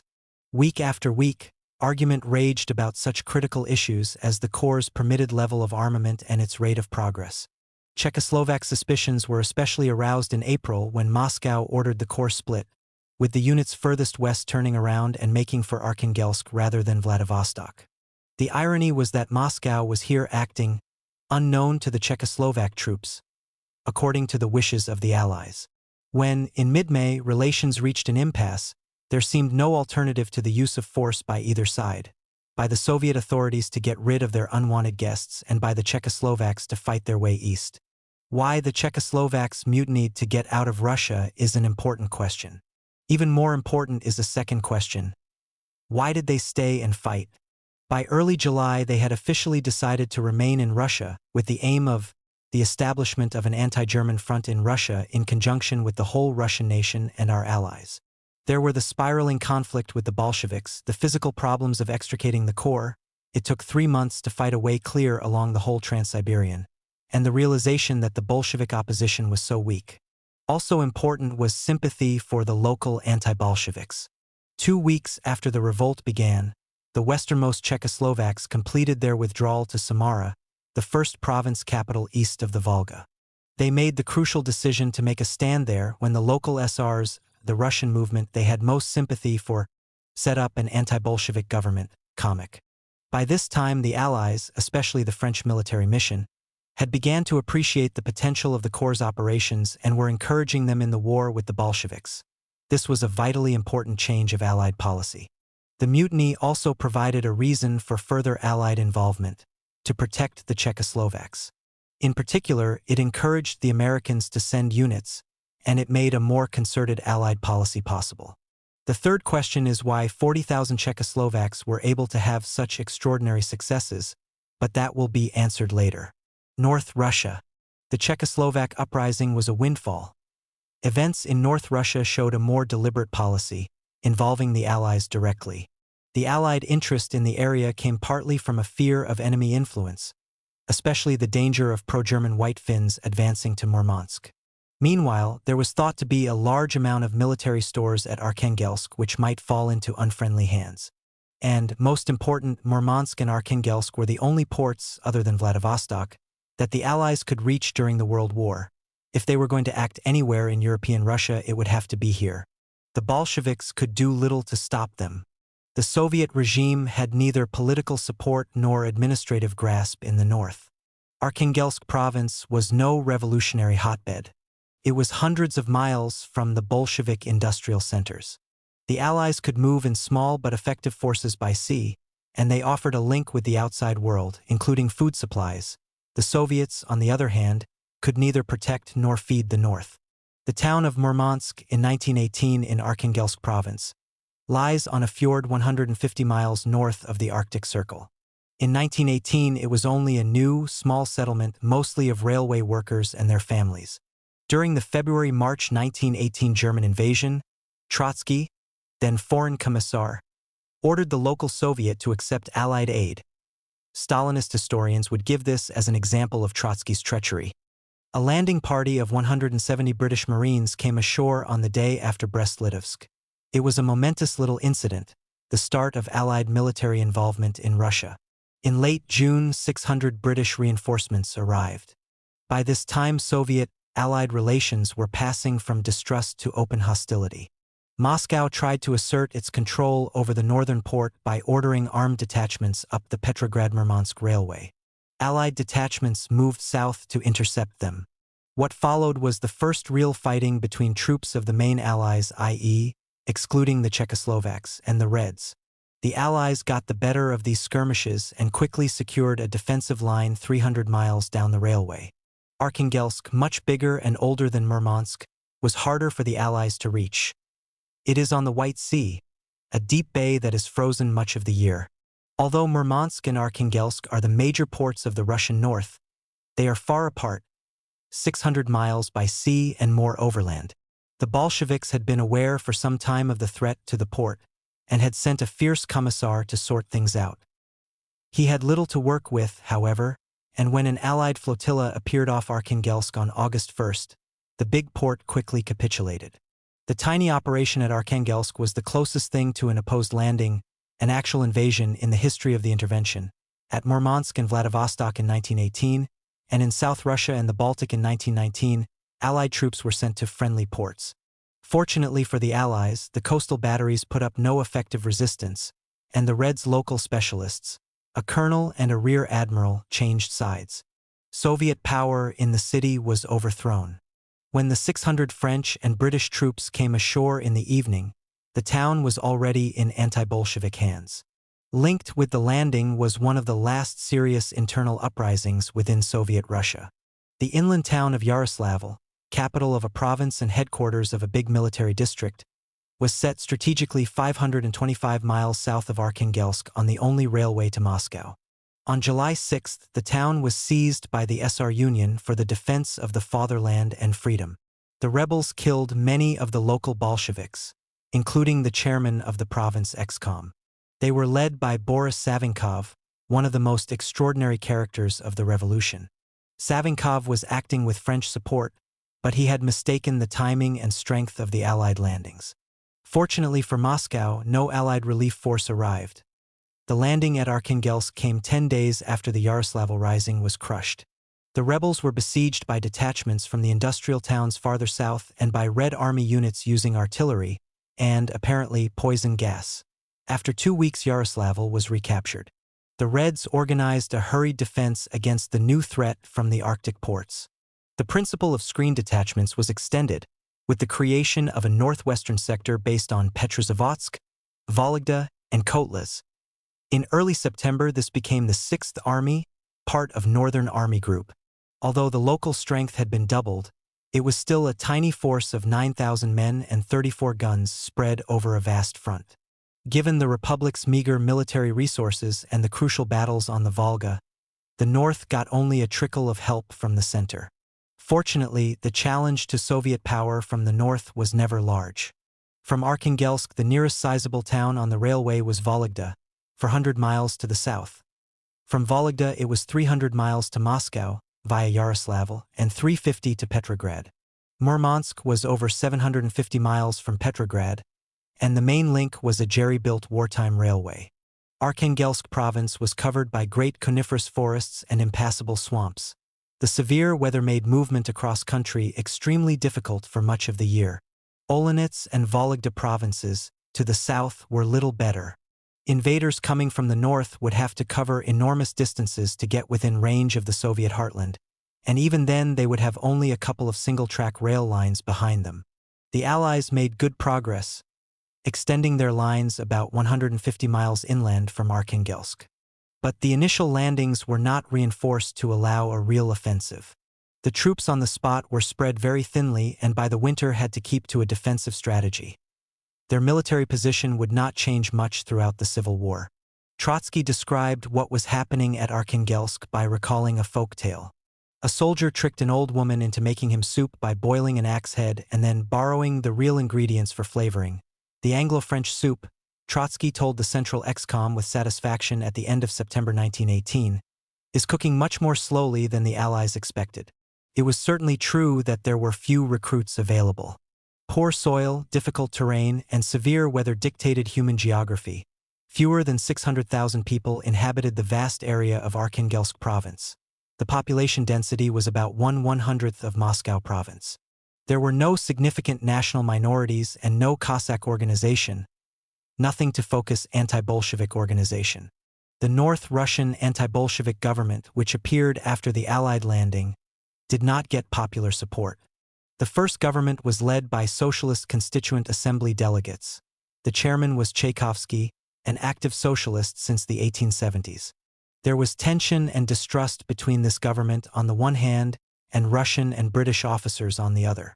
On the night of September 5, 1918, 5 weeks after the Supreme Administration of the Northern Region had been founded, it was overthrown by a military coup. The local British commander may have been involved, but the Allied diplomats secured the politician's quick release. The affair, however, left relations even more strained between left and right. It humiliated the civilian government and showed where the real power lay. When a new government was formed, Tchaikovsky was the only socialist in it. It was not this political maneuvering that prevented the creation of an effective anti-Bolshevik Russian movement in North Russia. There were just not the numbers for that. But it was telling in all Russian terms that one of the first anti-Bolshevik governments was attacked by its own military. The trend would be continued strikingly with Admiral Kolchak's coup in Siberia 2 months later. Civilian socialists and the Russian military could not work together, and this would be a fundamental weakness of the anti-Bolshevik movement. Meanwhile, other Allied troops had been sent to eastern Siberia. The first Japanese and British Marines established a presence at Vladivostok in early April 1918, ostensibly to maintain order. Bolshevik control of the city was ended by Czechoslovak troops 3 months later. British troops were also engaged in the Transcaucasus, partly due to German and Turkish activities there. This was the one other point on the edge of Russia that could be reached from the outside world. In August 1918, a small detachment, Dunster Force, crossed the Caspian Sea from Persia to Baku, where the local Bolsheviks had just been overthrown. The British troops were at the end of a very long supply line and had no contact with the Civil War fighting. From Baku to even the Kuban battlefields of the Volunteer Army, it was 650 miles. In any event, the Turks drove the British out of Baku in September. Allied-Soviet relations were never good.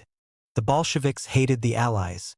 For them, the Entente meant imperialism. The Western statesmen despised what the revolution stood for and, more important, were outraged by Russia's betrayal of the wartime alliance. During the summer of 1918, hostility turned into open warfare. The Allied presence at Murmansk from March and Vladivostok from April greatly increased Soviet distrust. The Czechoslovak revolt, end of May, gave the Allies new possibilities and increased the Bolshevik fear of conspiracy. The Yaroslavl Rising, early July, made that fear even greater. The expansion of the Murmansk bridgehead in late June began the small-scale fighting. On July 29, Lenin told the Central Excom that Russia was in a state of war, de facto, with the Anglo-French predators, and the landing at Arkhangelsk 3 days later confirmed this. The Soviet reaction to the Allied incursions, justified or not, was counterproductive. The Cheka arrested many Allied citizens in early August. An SR attempt on Lenin's life in August was followed by the so-called Red Terror. The British naval attaché in Petrograd was murdered, and Lockhart, the unofficial agent in Moscow, was thrown into the Lubyanka prison, accused of trying to suborn the Kremlin garrison. The spiral of distrust, intervention, and terror made good relations between Soviet Russia and the Allies impossible. Few aspects of the Russian Civil War have been as much discussed as Allied intervention. Lenin, at least, had no doubts about what was happening. The Czechoslovaks, North Russia, the Transcaucasus, all were linked together. He told the Central Excom in July 1918 that what we are involved in is a systematic, methodical, and evidently long-planned military and financial counter-revolutionary campaign against the Soviet Republic, which all the representatives of Anglo-French imperialism have been preparing for months. It is true that operations by Allied or pro-Allied forces were the immediate cause of the worsening relations. Still, Lenin's analysis is unconvincing. What happened was not systematic or long-planned, partly because the planners had such little information to go on, partly because the Allies disagreed among themselves, and partly because Russia had a low priority. The Czechoslovak uprising, which had by far the biggest effect, was not hatched in ministry buildings in Paris and London. It arose aboard the echelons, trainloads, of Czech and Slovak troops worried about their own survival. This whole series of events was also not essentially anti-Soviet. The Allies made decisions to send small detachments to the accessible ports, and the British at least wanted to leave the Czechoslovaks as a fighting force in Russia. But this was to aid the struggle against the Central Powers. The Soviet government had been unable to defend its newly claimed neutrality. Large numbers of Central Powers troops were operating in South Russia, the Baltic, and the Caucasus. The maritime powers seized the ports on the periphery as a response to the march of the Continental Powers toward the Russian heartland. The Allies and the Central Powers intervened in the aftermath of the Russian Revolution, not because the new government was socialist but because it was weak. This weakness not only caused intervention but also explains its success. North Russia, Siberia, and much of the Volga region were lost to the Soviets. This did not happen because vast numbers of troops invaded Russia. In fact, there were very few Allied troops in Russia, and only 2 divisions of Czechoslovaks. The results were achieved, again, because Soviet power was so limited. The regions lost were ones in which the Bolsheviks had had little support in 1917. There was as yet no centralized Red Army. Siberia, the Volga, North Russia were all political and military vacuums that tiny forces could control. Soviet power had meant control of a few urban centers by worker activists. This was destroyed by battalion-strength Czechoslovak forces and by small Allied landing parties. The Czech conquest of Siberia, one observer noted, was like the Spanish conquest of Mexico. The same could be said about other territories that the Bolsheviks gained control of in the winter of 1917 to 1918 and then lost again so quickly. It is sometimes argued that the Civil War proper only began in the summer of 1918 with Allied intervention, and especially with the Czechoslovak uprising. This was not the case. It is true that a distinct phase of the Civil War began and that the Bolsheviks felt more threatened. But armed civil conflict seethed in Russia in the winter of 1917 to 1918. The success of the triumphal march of Soviet power was ended not by the Czechoslovak uprising but by the Central Powers invasion and the shortcomings of the Soviet regime. Lenin, it is true, was not wrong to say in the late spring that the internal civil war was more or less over. But the Soviet grip on much of the country was still extremely weak. The immediate influence of small Allied landing parties was great. The longer-term impact was greater still. Allied intervention was aimed at beating the Central Powers. Allied victory over Germany in November 1918 might have led to a complete withdrawal from Russian affairs. That it did not was partly a product of how things had developed during the previous half-year. Red Terror, as we shall see, made the Allied governments less willing to come to terms with the Bolsheviks. And the Allied wartime commitment to the anti-Bolshevik governments made it morally more difficult to leave them to their fate. The result would be 2 more years of active Allied hostility to Soviet Russia. The Volga Campaign, May-November 1918. Discipline cannot possibly be maintained without revolvers. Trotsky to Lenin, August 1918. Comic. When their corps revolted in May 1918, the Czechoslovaks west of the Volga could easily have broken through to join their brothers, as the soldiers of the corps called one another, in Siberia. Their trains did indeed begin to roll along the main rail line to the east. But as the Czechoslovaks passed through the Volga town of Samara, the leaders of the SR underground convinced them to pause and overthrow the local Bolsheviks. It was one of the decisive moments of the Civil War. Without this intervention, Soviet power on the Volga would probably have survived. With it, the SRs were able on June 8 to proclaim a rival to the Moscow government, the Committee of Members of the Constituent Assembly, known by the abbreviation COMIC. The few Red troops on hand were demoralized and of poor quality. If this were not enough, there was a mutiny at the top in the Volga command. After Samara's fall, Mikhail Muraviv had been made main commander-in-chief of the newly created Red Eastern Army Group. His qualities were unique: a lieutenant colonel and a militant left SR. He was a charismatic leader, the Reds' best commander, the man who defeated Krasnov's Cossacks before Petrograd and crushed the Ukrainian Rada. His first steps in the east were eminently sensible. At Kazan, his headquarters, he set up a regular army group, front administration, and from troops scattered from Ekaterinburg to Saratov he assembled the first 4 Soviet armies. To put an end to panic, he ordered his men to leave their trains and fight on foot. Muraviv kept Lenin's confidence, even after the left SR uprising in Moscow, July 6. He immediately quit the left SRs, and Lenin merely ordered that the commissars keep him under close watch. I am sure that if these conditions are observed, it will be possible fully to make use of his excellent fighting qualities. 3 days later, Muraviv rose in revolt. On July 10 he and 1,000 men sailed down the Volga from Kazan to Simbirsk. He now styled himself the Garibaldi of the Russian people, and like the great Italian nationalist, he hoped that his expedition would change history. His cause was renewed war with Germany, the vanguard of world imperialism. To this end, Muraviv ordered fighting against the Czechoslovaks to cease and the corps itself to turn west and join the common fight.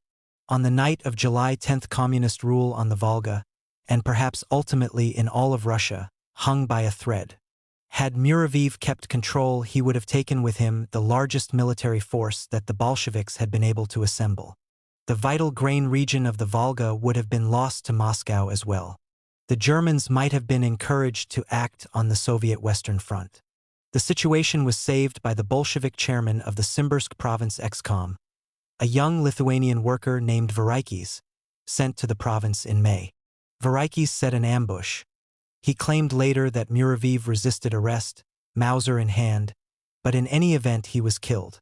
It was reported that Muraviv committed suicide, but since his body had 5 bullet holes and several bayonet wounds, this seems a little unlikely.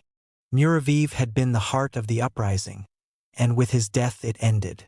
But if catastrophe had been averted, the Volga War continued. Simbirsk only stayed in red hands for 2 more weeks before falling to troops from the Czechoslovak Corps and a new People's Army, formed by Cossack. The attackers numbered only 1,500, but red morale, even among the Latvian riflemen, was low. The battle showed that the People's Army could fight and that it possessed, in Colonel V.O. Kappel, a daring strategist and a popular leader. Simbirsk was a province capital and the site of arms depots, munitions factories, and a key railway bridge. It was also Lenin's birthplace. The town's loss set the alarm bells ringing in Moscow. A Bolshevik Central Committee resolution of July 29 called the panicky surrender an incredible crime. The fate of the revolution is being decided on the Volga and in the Urals, it proclaimed, and all possible forces were to be concentrated there.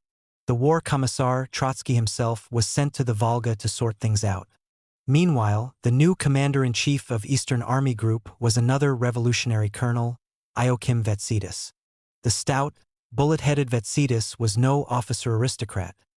His father had been a Latvian farmhand. He had proven his loyalty by crushing the Moscow Left SR uprising. His Latvian connection was vital. The Latvian Rifle Division, the only red unit combining reliability and effectiveness, would be the spearhead of any counterattack. Like Muraviv, Vetsydis had been a frontline commander in the World War. Unlike his predecessor, he had attended the General Staff Academy. Trotsky respected him more than cautious former staff officers who never stuck their necks out. Vetsydis, on the contrary, issued orders and, in moments of inspiration, forgot about the existence of Sovnarkom and the Central Excom. Vetsydis moved to Kazan in mid-July and began whipping his command into shape, chiding superiors and subordinates alike. The goal of this blunt energy was a general offensive. 5th, 4th, and 1st Armies would close in on the Samar-Simbirsk area from the north, south, and west, respectively. 3rd Army would recapture Ekaterinburg in the Urals, and 2nd Army would cut the Volga-Urals rail link. Success would mean a secure front line far to the east, along the Asiatic slope of the Urals. But in reality this line would not be reached for 12 months. The first reverse was a sudden attack by the enemy up the wide artery of the Volga, to the very heart of the Red Eastern Command, Kazan. Curiously enough, the height of anti-Bolshevik success in 1918 came about against the wishes of the Cossack leadership and Colonel Cossack, the local Czechoslovak commander. Both favored a cautious strategy. If there was to be any advance, it should be to the south, down the Volga towards Saratov. The SRs had strong roots in Saratov province, and it was believed that Alexiev's volunteer army was approaching Saratov from the other side. In reality, the volunteers were just at this moment turning south to the Kuban, away from the Volga. The Kazan attack went ahead because the local commanders disobeyed Cossack's orders and acted in the spirit of the Russian saying, "Victors are not court-martialed." One participant described the expedition that suddenly descended on Kazan on the evening of August 5 as a microscopic detachment. Tiny it was, 3 battalions of Czechoslovaks and People's Army troops, 2,500 in all. Their lightning advance was possible because they had mounted heavy guns on tugs and barges and gained control of the Volga. The first landing was driven off. There was bitter fighting in the streets the next day. But by the morning of August 7 Kazan had been taken. Vetsydis's new striking force, 5th Army, melted away before his eyes. Most of the new Russian units, he later complained to Moscow, turned out to be completely useless as a result of their poor training and indiscipline.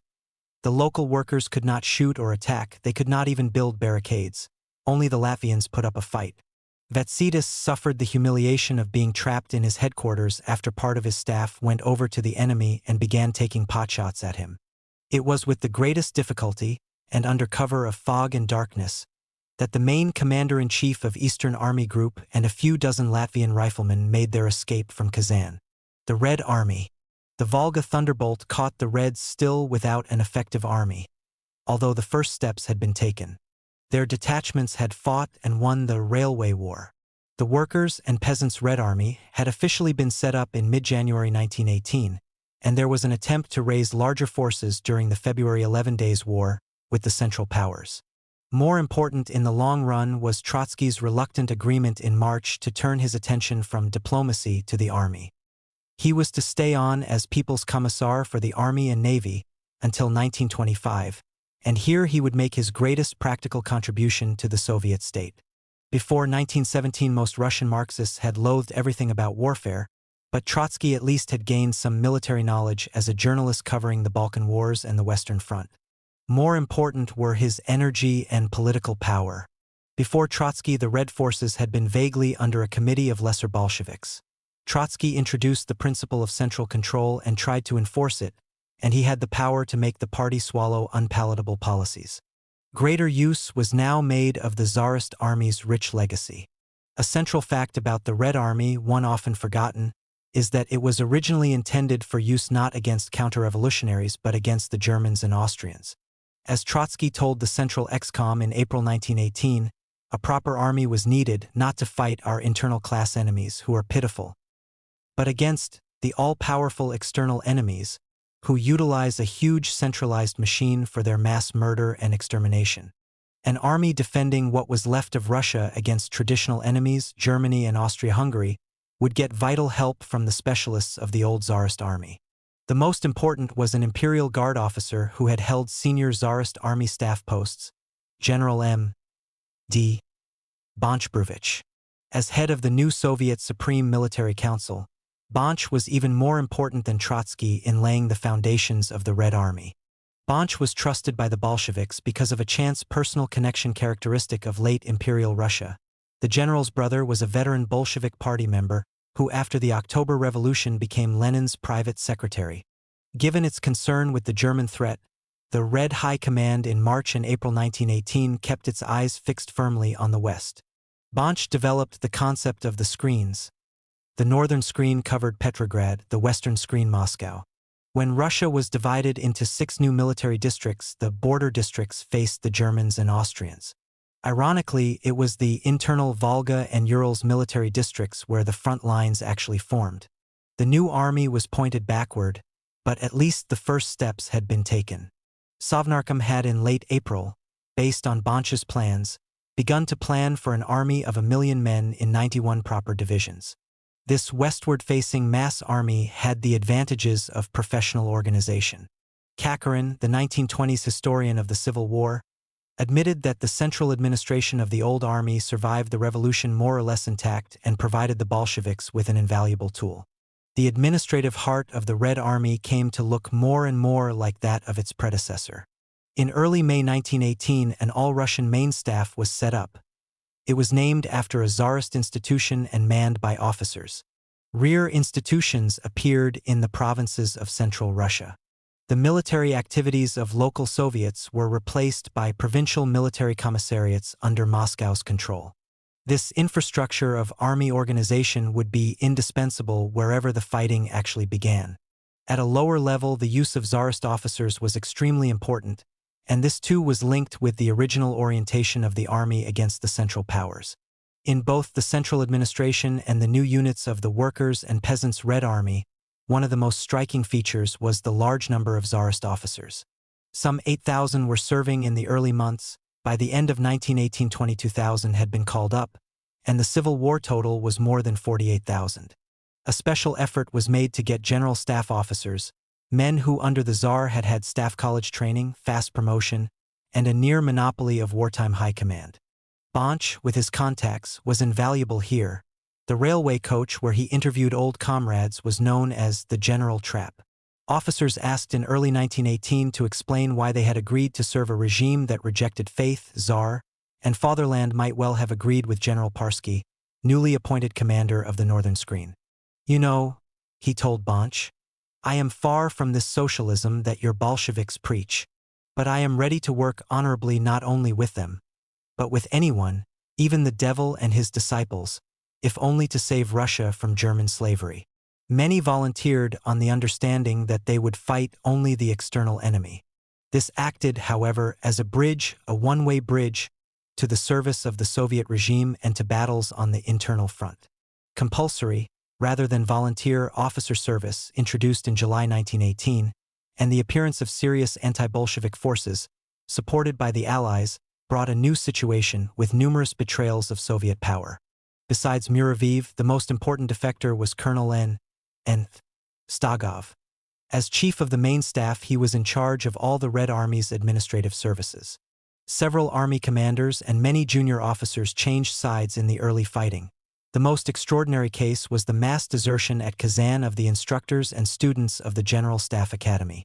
But overshadowing all this was the growth of the number of officers in Red service. As Trotsky kept telling a skeptical party, only a small proportion became active traitors.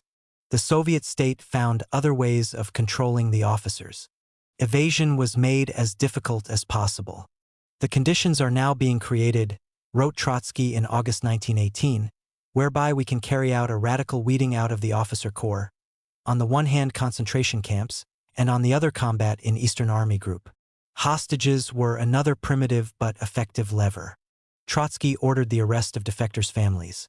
Let the turncoats realize that they are at the same time betraying their own families, their fathers, mothers, sisters, brothers, wives, and children. Violence was not usually necessary, given that the officers and their families had the simple need to exist in the new world of Soviet Russia. They had little chance to escape and no skills. The state was the supplier of rations and accommodation.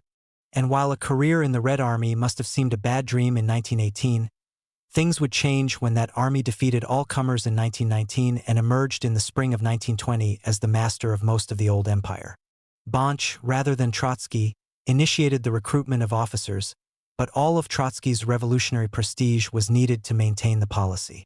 Many revolutionary activists in the army detested the end of elected commanders and the use of czarist officers, and these activists were in a majority at a special army conference in late March 1918. Lenin's intervention was apparently required to force acceptance. The arguments would continue in 1919, but Trotsky remained dominant. The commissar was another major element. Without what Trotsky called the iron corset, the use of officers would have been impossible. Trotsky's centralization applied here as well. In April 1918, he issued formal regulations on commissars and created an all-Russian Bureau of Military Commissars. The effectiveness of the early commissars can be exaggerated. In January 1919, Stalin and Dzerzhinsky called for a purge of the Bureau, which supplies the military units with whippersnapper commissars, who are quite incapable of organizing satisfactory political work. The word commissar has become a term of abuse. A Red Brigade commander named Kotomin, who defected in 1919, reported that only 5% of commissars were idealist communists. The rest included self-seeking workers and poor peasants, and the dregs of the other classes, mostly youngsters and failures, and, of course, almost a majority of Jews. Yet the commissars were essential. If there was often mutual loathing between commander and commissar, it was more common for a working relationship to be created. Many officers were only too glad to avoid sole responsibility. Some officers and commissars built up good personal relations and tried to be kept together when transferred from front to front. Even Kotomin admitted that for all their careerism and spying on one another, the commissars were amazingly hard-working, supervising commanders and agitating among the men. The role of the commissars in the army is enormous. They maintain class antagonism among the mass of soldiers. This last role of the commissars followed another basic change in the Red Army during 1918. The volunteers of the early days were replaced by conscripted peasants. During the winter of 1917 to 1918, anyone trying to raise an army in Russia had to use the volunteer principle. On the Don, there was the anti-Bolshevik volunteer army. In Petrograd, the essence of the January decree which set up the Red Army had been voluntary and short service. Opinions vary on the early Red Army man. The Soviets rejected as demeaning the term soldiers, soldat. Krasnoarmeyts was used for all those serving in the Red Army, or Krasnaya Armia. The army gave a living to the unemployed and attracted veterans with no other experience. Some party people looked on the volunteers as déclassés. Colonel Vetsidis described the majority as shkorniki, self-seekers. On the other hand, Stalin and Dzerzhinsky, complaining in 1919 of a conscript army that had just fallen apart at Perm, noted the staunchness of the formations of the volunteer period. Whatever their faults, the early volunteers were important. They were the first to be thrown into battle in the summer, and they formed the Russian, non-Latvian core of the army as it developed in the second half of 1918. Regardless of the quality of the volunteers, Bonch's million-man army was impossible under the volunteer system. Conscription was the only solution, and the Bolsheviks proved to have less principled opposition to mass conscription than they did to the use of officers. But they had to move carefully for lack of effective machinery and for fear of antagonizing the mass of the population. As a result, neither the April 1918 decree proclaiming universal military training, Sevabush, nor the announcement of conscription on May 29, 1918 had much effect. The first real call-up, in June, was a local one reflecting the immediate crisis. Workers and peasants born in 1893 to 1897, 5 of the last Tsarist mobilization classes, were called up in 51 counties of the Volga-Urals area and in Moscow. The Volga-Urals call-up was unsuccessful, a reflection of local confusion and lukewarm support for Soviet power. But in Moscow things were better. Other local mobilizations were announced later in the summer, with an emphasis on the workers of the central provinces. A general mobilization followed in September, first of the class of 1898, then those of 1893 to 1897. Some call-ups provoked mutinies. Some conscripts had to be sent home for lack of food and accommodation. By the end of 1918, however, the strength of the Red Army was probably about 700,000, which meant it was already larger than all the armies it would meet in 1919. In early October 1918, Lenin himself called for a 3 million-man army, and if this was not to be realized for a long time, until early 1920, the Reds had certainly made great strides since the spring. Control of Central Russia reduced the problem of equipping this growing army. The Tsarist army is frequently depicted as being short of everything, but the supply of equipment had improved greatly in 1916, and it was equipment for an army of 9,600,000, a force 30 times larger than the Red Army of mid-1918. The Soviet forces were able to live off the Tsarist arsenals of Central Russia for much of the Civil War. The successful combining of officers, soldiers, and material testified to the energy of the Bolsheviks. It also showed the value of controlling enormous resources, including 60 million people. The inheritance of the Central Army apparatus made it possible to turn these resources into a regular mass Red Army in 1919. The Volga counterattack. At its peak comic, the committee of members of the Constituent Assembly controlled Samara and Ufa provinces and large parts of Saratov, Simbirsk, Kazan, and Vyatka. 12 million people lived in this region. If any group should have been able to raise support here, it was the one that dominated this new government in Samara, the Socialist Revolutionary Party. The great majority of the local people were peasants. The SRs were the peasant party. They had won an absolute majority here during the Constituent Assembly elections. Unlike practically every other anti-Bolshevik government, then or later, Comic had a radical agrarian policy. In June 1918, fixed grain prices were ended and a land law gave the peasants permanent use of the land. Maisky, the most prominent Menshevik in Comic, later coined the term democratic counter-revolution to describe the Samara government. By that time, Maisky had gone over to the Reds. He meant the term as an insult. But democratic counter-revolution does express both the unique features of Comic and its potential. Unlike the counter-revolutionaries of 1919 and 1920, who were mostly army officers of conservative or reactionary views, Comic claimed to oppose the Bolshevik government in the name of the people. And yet it failed more rapidly than did the conservatives. One problem was that the leadership of Comic was weak. Although the committee eventually numbered over 100 people, it was led by little-known provincial SRs, of whom the most important were probably V.K. Volsky and Pete D. Klimishkin. These leaders did little to translate policy into reality, and they seem to have occupied themselves in diplomatic relations with neighboring anti-Bolshevik governments. Few expressed much interest in the army, and those who did, such as V.I. Lebedev, spent their time leading frontline battalions rather than raising and training mass reinforcements. Most important, Cossack proved unable to rally large-scale popular support. The 10,000 men who volunteered in May-June 1918 remained the fighting core of the People's Army. In late June, Cossack announced conscription, but probably only 30,000 were successfully drafted, and these did not fight well. This military weakness came partly from the universal difficulty of mobilizing peasants, partly from the war weariness of 1918. In part, however, it came about because in the early summer of 1918 the Volga peasants saw no reason to fight the Moscow government. The Bolsheviks had let them take the landlords' estates.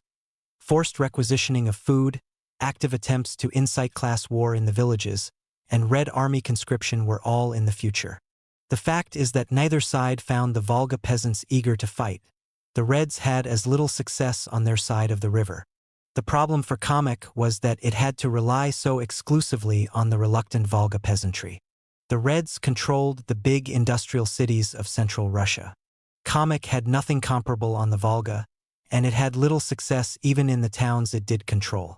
The workers' attitude was at best one of neutrality. The Menshevik CC rejected armed struggle against the workers' government in Moscow, and only against its wishes did a few Mensheviks, like Maisky, join Cossack. Cossack was also unable to gain the support of educated society, and unlike the Bolsheviks, it did not seriously attempt compulsion. The small middle class disliked the Samara government. Cossack was based on the socialist-dominated Constituent Assembly.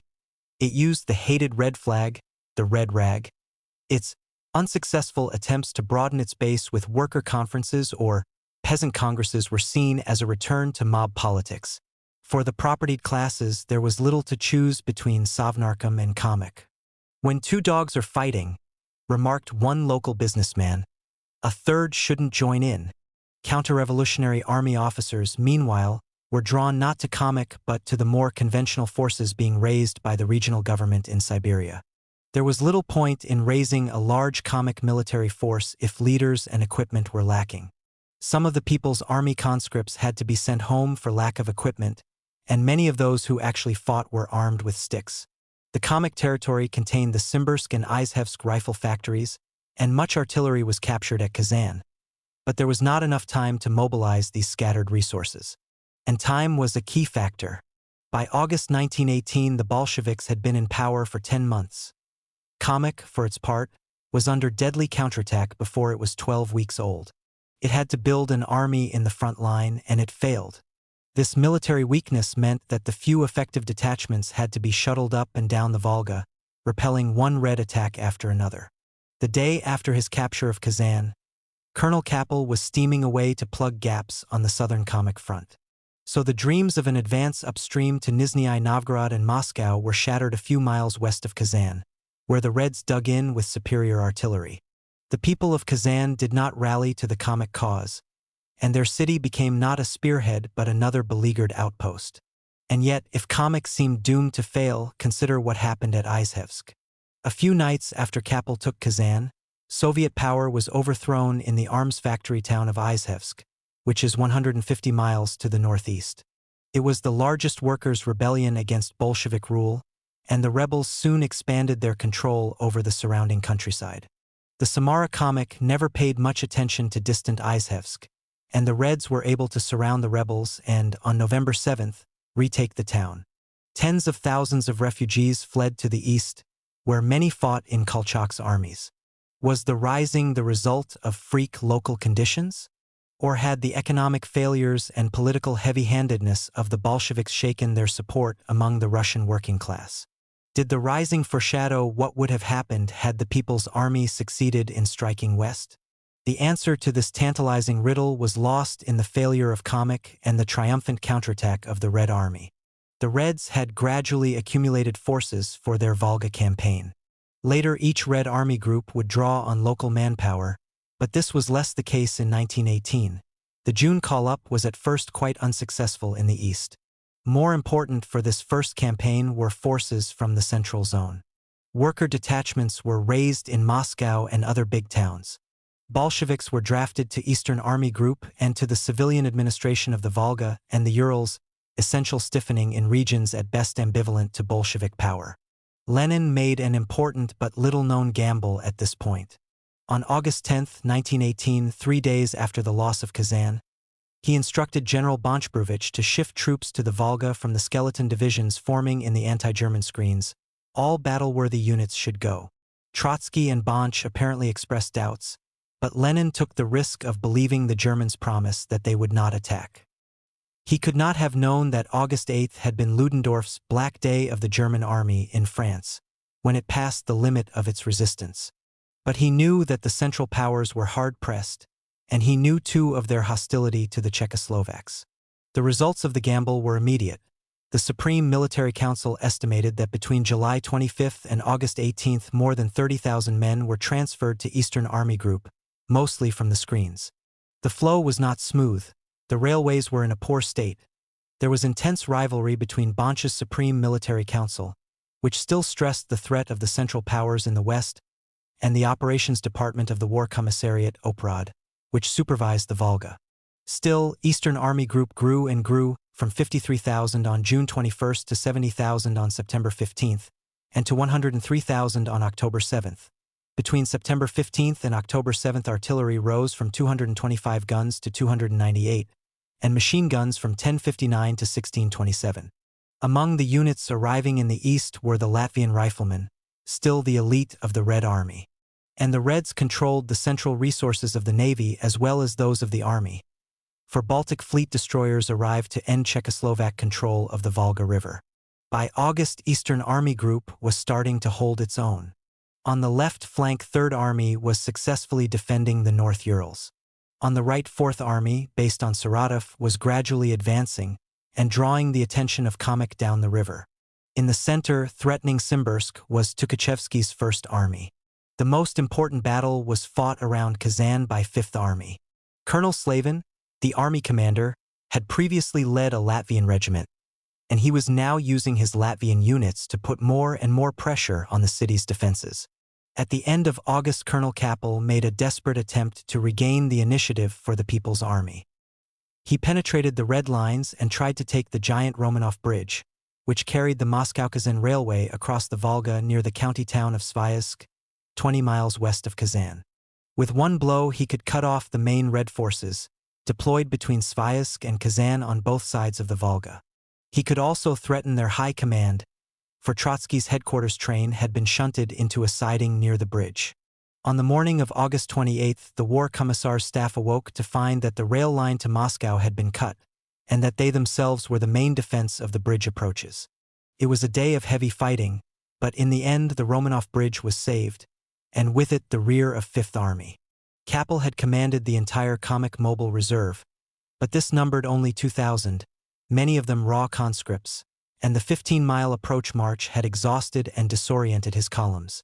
Eventually, with their ammunition running out, Kappel's men fell back. Fifth Army could now safely continue the attack on Kazan. The Baltic fleet destroyers gave the Reds command of the river. The advancing Latvians seized the heights on the right bank overlooking Kazan, and Red troops on the left bank pressed closer to the city itself. Lenin instructed Trotsky to use his artillery. In my opinion, it is wrong to spare the city and delay things further, because merciless annihilation, bezpośrednio istreblenie, is essential once Kazan is in an iron ring. Kazan was spared this, as the Red Army entered the town on the same day, September 10th. The exhausted Czechoslovaks and People's Army had pulled out. Trotsky, too, had shown ruthlessness. During the Sviazhsk battle, one of the Red regiments panicked, commandeered a river steamer, and tried to flee. They were stopped by a steadier force. A field court-martial was appointed by Trotsky, and on August 29, 20 men, 1 in 10, were shot. Among the victims was Regimental Commissar Panteleev, who had fled with his men. Some 100 miles farther south, Tukhachevsky's First Army finally broke through to Simbirsk, which fell 2 days after Kazan. The 1,000-yard-long railway bridge was captured by sending across an unmanned engine, followed by an armored train and an infantry brigade. Unfortunately, the bridge was recaptured and the last span blown up, This was greatly to hamper Red supply east of the Volga in later months. Around Samara, meanwhile, the noose closed. Cossack dissolved itself, and on October 7 Samara fell to the Red Fourth Army. The giant bridge at Syzran was destroyed, and the remnants of the Cossack forces withdrew east along the Samara-Ufa-Chelyabinsk railway. Most of the conscripts melted away. The morale of the Czechoslovaks, meanwhile, was also plummeting. The Czech army, as one of its leaders characteristically put it, is like a well-bred young girl who has been locked up in a brothel. She suffers there and is contaminated. The local Czechoslovak commander, Svek, broken by his men's unwillingness to fight, shot himself. The gesture had an impact. Afterward, the Czechoslovaks, aided by the Orenburg Cossacks, put up more effective resistance. But the last major battle of the Corps was fought before Ufa in November. In 1919, the anti-Bolshevik Russians would have to do their own fighting. In the Volga campaign, a regular Red Army was formed, and the moderate socialists were defeated. These two developments were linked. The Bolsheviks created effective forces, while the SRs of Cossack could not. The Soviet side began with big advantages: 5 times the population, a richer military inheritance, and a longer period for consolidation. But the fact remains that Cossack failed politically and militarily. Stephen Burke, the Western historian who has studied the Volga episode most closely, concluded that not one important group in the Volga region gave Cossack its support, and Cossac's forces were, in the end, not able even to hold the first-class natural barrier of the Volga. Success on the Volga produced a reliable fighting commander in Colonel Vatsidis. On September 6, with the Kazan attack well advanced, the commander of Eastern Army Group was made the first main commander-in-chief, Glavkom, of the whole Red Army. Defeat would have brought its own reward. On August 30, Lenin proposed that Trotsky follow the example of the French Revolution and shoot Vatsidis and other commanders if the Kazan operation met with delay. General Bonchbrevich, the senior specialist from March to August, had always been most concerned with the German front. Now he was replaced by a fighting Civil War commander. Bonch supposedly resigned for reasons of ill health. The pattern for the Red Army was worked out on the Volga. Trotsky's regular army was proven. A command structure was forged that would lead the Red Army to victory. Throughout the summer, various organizations had been vying for power. September saw the creation of a new central coordinating organ, the Revolutionary Military Council, Revmil Council, of the Republic, RVSR. Trotsky was chairman, Vatsidis a key member, and the council had control over both operations and army administration. Vatsidis was in direct charge of operations. In November, his Unified Field Staff, GHQ, began to function. Organizations that had proved their value in the East were extended to the whole army. The traditional army group, Front, was introduced in other areas. By the start of 1919, there were Southern, Western, and Northern Army groups, each with its own Revmil Council, consisting of a senior officer and several commissars. Each army group contained several armies, and each of these had its own Revmil Council. And everywhere regular units replaced improvised detachments. By the end of 1918, there were 45 Red divisions, organized, in theory, on uniform lines. Even the Bolshevik Party was brought into this structure. The army's political structure was made separate from the civilian party organization and controlled by tiers of army political sections, politatli, the first of which had been set up in Eastern Army Group. The Volga campaign stimulated the Red Army's development in a way that the early fighting in the Don and the Ukraine, and in the 11 Days' War against the Central Powers, had not. By August, in his battles with Tukhachevsky's First Army, Colonel Kappel first sensed that he was fighting against a real army that would obey its commander's orders. Trotsky summed up what had happened at the time Kazan was recaptured. If the Czechoslovaks had not existed, they would have had to be invented, for under peacetime conditions we should never have succeeded in forming, within a short time, a close-knit, disciplined, heroic army. The Red Army was not as close-knit, disciplined, or, indeed, heroic as Trotsky suggested, but it had been hardened by a summer's battles. The Volga campaign, difficult though it was at times, was an inoculation, a relatively mild form of counter-revolution, which prepared the Reds for what was to come. Without it, they might have perished unprepared in the much more lethal campaign of 1919. Suvdepia, the Soviet zone, October 1917 to November 1918. We shall now proceed to construct the socialist order. Lenin, October 26, 1917. Economic Revolution. The Bolsheviks' enemies gave the name Savdepia to the area under the authority of the Soviets of Workers' and Peasants' Deputies. The comic opera term was intended to mock, but actually it is a useful short way of describing the Soviet zone. Savdepia was vast. A common misconception is that the Reds held on to only a small island of territory. They had, it is true, lost the Baltic provinces, Belorussia, Finland, the Ukraine, the Don, the Kuban, Transcaucasia, Siberia, the Urals, the Arctic coast, and the Middle Volga. But the 30 provinces that were still wholly or partly in Soviet hands stretched over nearly 1 million square miles and could have swallowed up all the warring countries of Europe. More people, some 60 million, lived in the Soviet zone than in any other state on the continent. This wealth of land and people, more than anything else, explains the eventual victory of the Reds in the Civil War. But before that victory could be achieved, the new masters of Central Russia had to cope with the conflicting tasks of transforming and controlling Savdepia.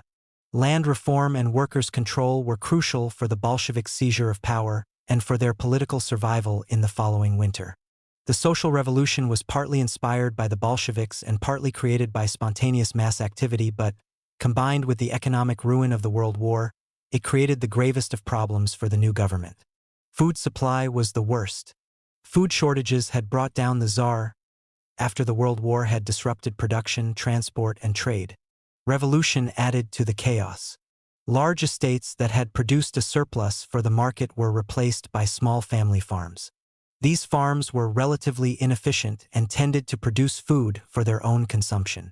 The lack of factory-made consumer goods, due to a czarist concentration on war production, followed by revolutionary disorder, meant there was little to give the peasants in exchange for what they could bring to market. And things were made much worse by the loss of the main food-producing areas. In the early months, the Ukraine and the North Caucasus, and later the Siberian and Volga provinces. From the summer of 1918 to the spring of 1920, Savdepia was really the hungry north. The Bolsheviks' approach to food supply, like other issues, was formed by vague preconceptions. They believed that all problems could be solved by the intervention of the state, a new type of state that harnessed the energies of the masses. They despised the legacy of the capitalist market economy, which had caused such hardship and had failed in 1917. From the start, they stressed state-run trade moreover that was carried out by barter rather than money. Measures were taken against the bagmen, the small traders who carried on their backs what food they could. But given the lack of manufactured goods, the primitive machinery of administration and distribution, and the breakdown of transport, the result of both the economic crisis and of their own revolutionary program, little came from Bolshevik promises. In the end, the only effective contribution that the new rulers could make to feeding the towns was to move state control a step further and take the food from the peasants without giving anything in exchange. This began on a local basis in the winter of 1917 to 1918 and became more prominent in the spring, as the last of the 1917 harvest was consumed. The blunt instruments for this were the ad hoc food supply detachments, through which unemployed and hungry workers were urged to go out and feed themselves. The process developed with the food dictatorship, declared on May 9, 1918, 3 weeks before the Czechoslovak uprising, which gave the state and food detachments control of the peasants' produce. The committees of the village poor, Komdy, were also meant to solve the food problem. Although they were founded on June 11, 1918, just after the Czechoslovak uprising, they had more to do with the general food shortage than with the Civil War fighting. Their roots lay deep in Bolshevik ideology. There were, so Lenin had long argued, intense class divisions within the villages. The cause of the food crisis was the rich peasant, kulak grain hoarder. The savior of hungry Russia was to be the poor peasant, bedniak, who would take the grain from him. The Komdy would also extend Bolshevik support from an urban minority to a huge rural proletariat. In fact, the Komdy often kept the food for themselves, and they showed that basic Bolshevik assumptions were faulty. The October Revolution seems to have increased cohesion within the peasantry rather than set off class war.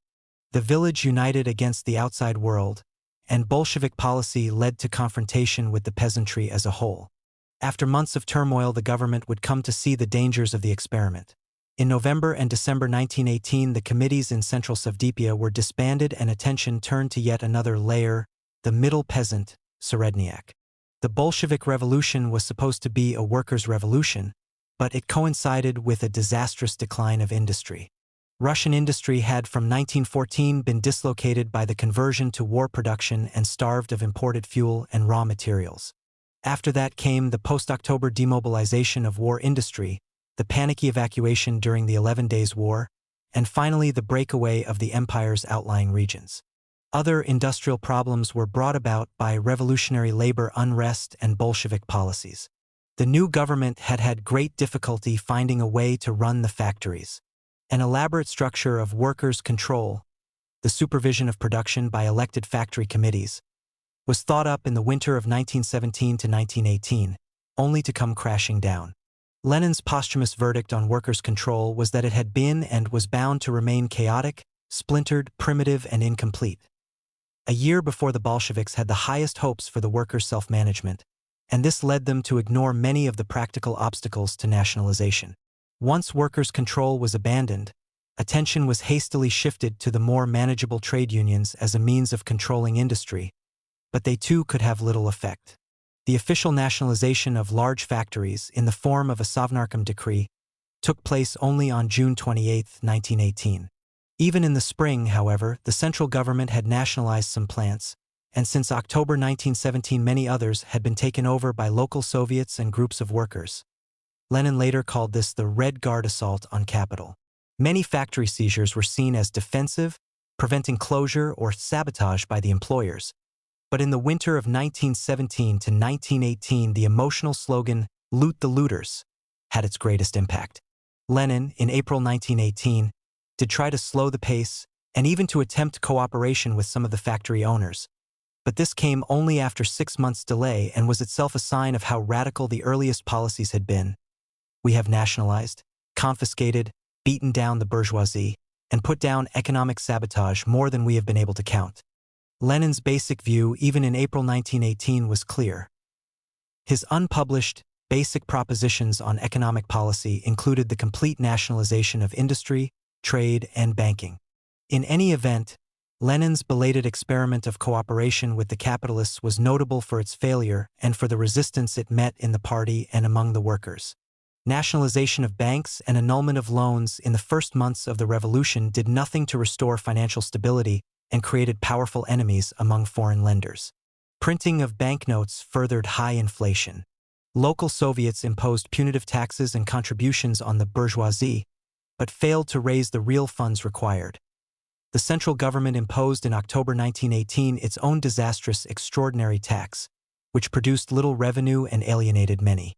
With the crises of agriculture and industry, of trade and finance, there could be little chance for the economic centralization and planning on which Marxists had long rested their hopes. The Supreme Economic Council, VSNKH, founded in December 1917, did not fulfill its intended role.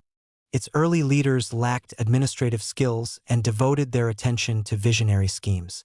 They never had authority over such key commissariats as food supply and finance, and even in what became the council's main sphere of activity, industry, it was limited by local autonomy and by the military. Bolshevik intellectuals had argued that the concentration of the economy in the World War had made a jump to socialism, through a body like the VSNKH, relatively simple. That would have been extremely pleasant, Lenin admitted in early 1919, but it was not so in reality. 18 months earlier, Lenin himself had used precisely such arguments to justify the seizure of power. The nature of the Bolsheviks' radical economic policies is a matter of controversy. The name usually given to them, war communism, is wrong on several counts. It is an anachronism. The term war communism was first used in Lenin's notes only in 1921. It suggests that the policy was a wartime stopgap. It is often said that the policy was provoked by the supposed outbreak of the Civil War in the summer of 1918. My view is that while this fighting deepened an existing crisis, the economic policies later called war communism, the food detachments, nationalization of industry, restrictions of trade, had been developing at the center and in the grassroots since the early winter of 1917 to 1918. There was no normal period followed by crisis. The crisis began with the start of the Bolshevik Civil War in October 1917. The fact that the policies did not all come into force immediately after October was not due to any early moderation, to any general belief in a mixed economy or in state capitalism, but simply to the fact that it took the new government a certain amount of time to gain a measure of control over the country. War communism was essentially the economic policy of victorious Bolshevism. In January 1918, Lenin urged making peace with the Central Powers. The reorganization of Russia on the basis of the dictatorship of the proletariat and the nationalization of the banks and large-scale industry, coupled with exchange of products in kind between the towns and the small peasant consumer societies, is quite feasible economically, provided we are assured a few months in which to work in peace. Lenin himself admitted in 1921 that the first goal had been the breakup at a stroke of the old socio-economic system in order to replace it with a new one. Trotsky too recalled that the radical policy had become that of a besieged fortress. It is necessary to acknowledge, he admitted, that in its original conception it pursued broader aims. Trotsky excused this theoretical mistake by the expectation of revolution in the West, but this was only one of the false assumptions of the Bolsheviks and their supporters. As important was an overconfidence in the ability of the workers to run their factories, of the poor peasants to dominate the villages, and of the state to administer industry and trade. Was there an alternative? Roy Medvedev recently suggested that the new economic policy of 1921 could have been introduced in 1918. Nationalization would have been limited, war industry effectively demobilized, the state grain monopoly replaced by free trade and a small tax in kind. Medvedev was right that the policy that took shape in early 1918 was not a prototype of the 1921 new economic policy, as is sometimes suggested, and correct that this 1918 policy was fundamentally wrong. But he was incorrect himself to expect the Bolsheviks to have the advantage of hindsight, to think purely in terms of economic rationality and not to be militant revolutionaries. Lenin was in some ways more rational, but he was not the whole party. The initial success of Bolshevik economic policy was less economic than political. Loot the looters. Won popular backing for the Bolsheviks as the bosses and landowners were driven out. It did not matter at first that people were not immediately better off. Radical economic policies helped the Bolsheviks to take power and then to consolidate it in the winter of 1917 to 1918. As the months passed, however, even the political benefits came to look more dubious. Workers' control of the factories and the general dislocation of economic administration actually contributed to a decline in production. They led, with other factors, to a shrinking of the working class and the rise of anti-Bolshevik sentiment in the factories. This urban unrest was also the result of food shortages, which in turn came partly from the rural disorder created by the agrarian revolution. Soviet attempts to replace private trade with a state-run barter system foundered, angering both the peasants and the hungry urban consumers. Grain requisitioning, at first ad hoc and then more coordinated, helped create the crisis on the Volga and made the peasants of the Ukraine, Siberia, and the North Caucasus more ready to break away. Peasant dissatisfaction in these areas was probably not the main reason why the Reds lost them, but the loss of the main food surplus producing regions increased the requisitioning pressure on the peasants who still remained in Savdipia. Rural disorder also made it harder to extend Soviet control to the countryside. Stalin, that student of popular feeling, summed up the general situation in early August 1918.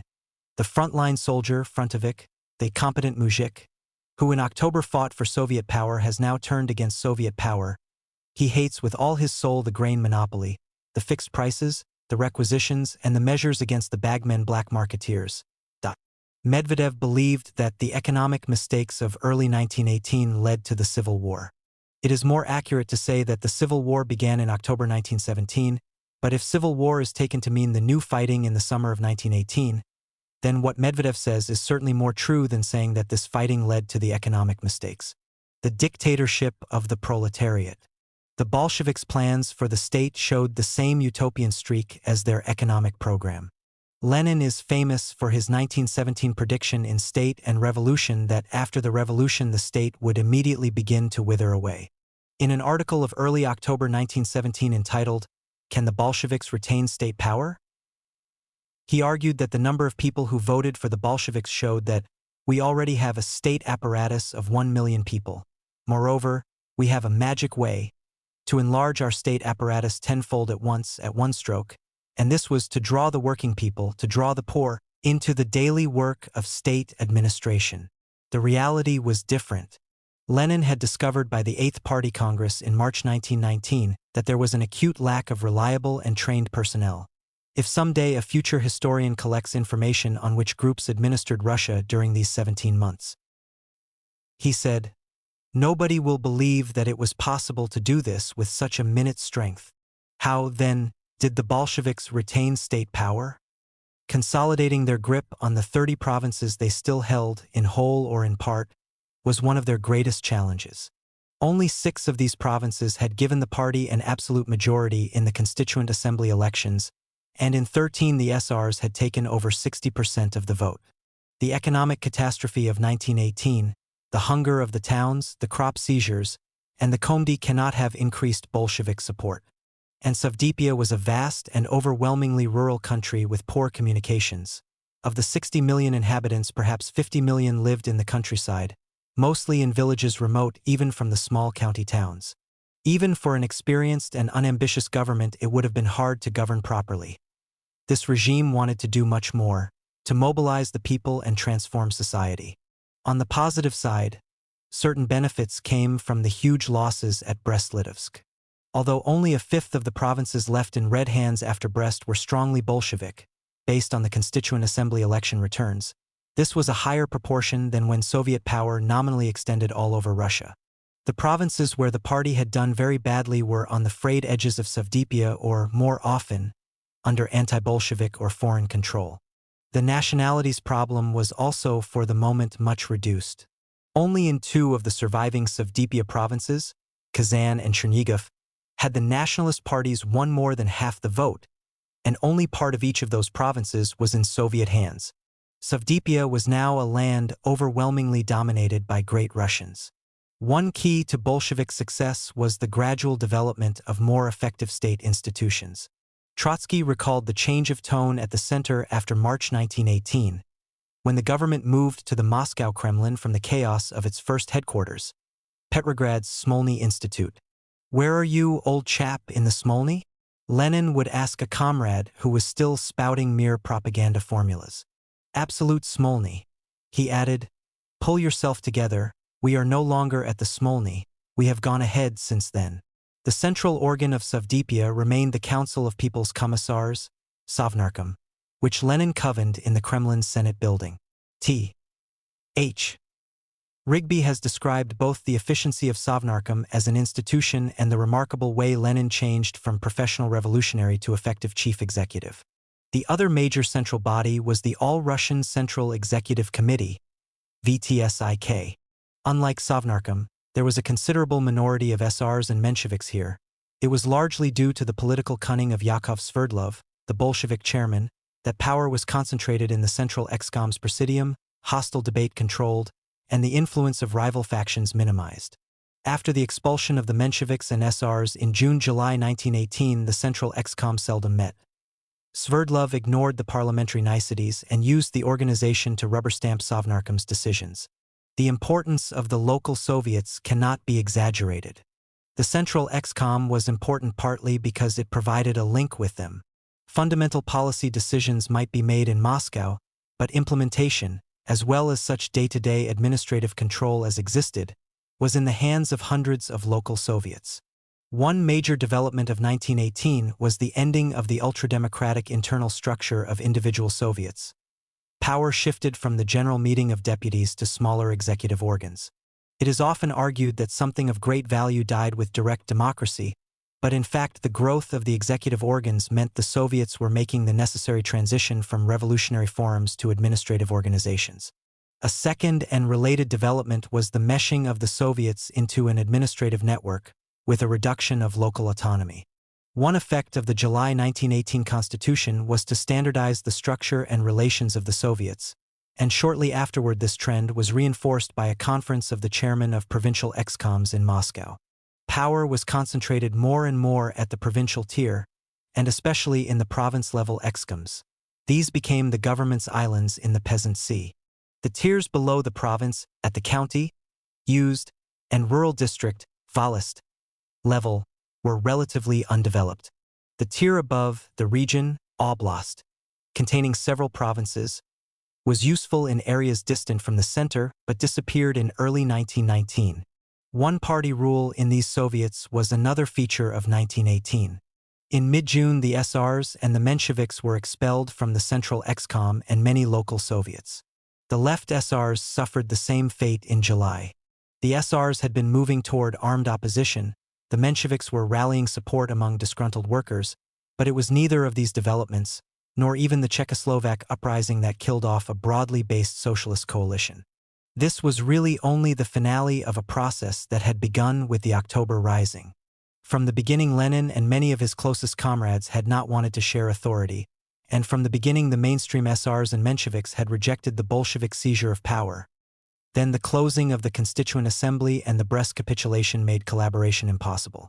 The position of the left SRs was different, but here again it was not the Civil War but Brest and Bolshevik food policy that led to the break.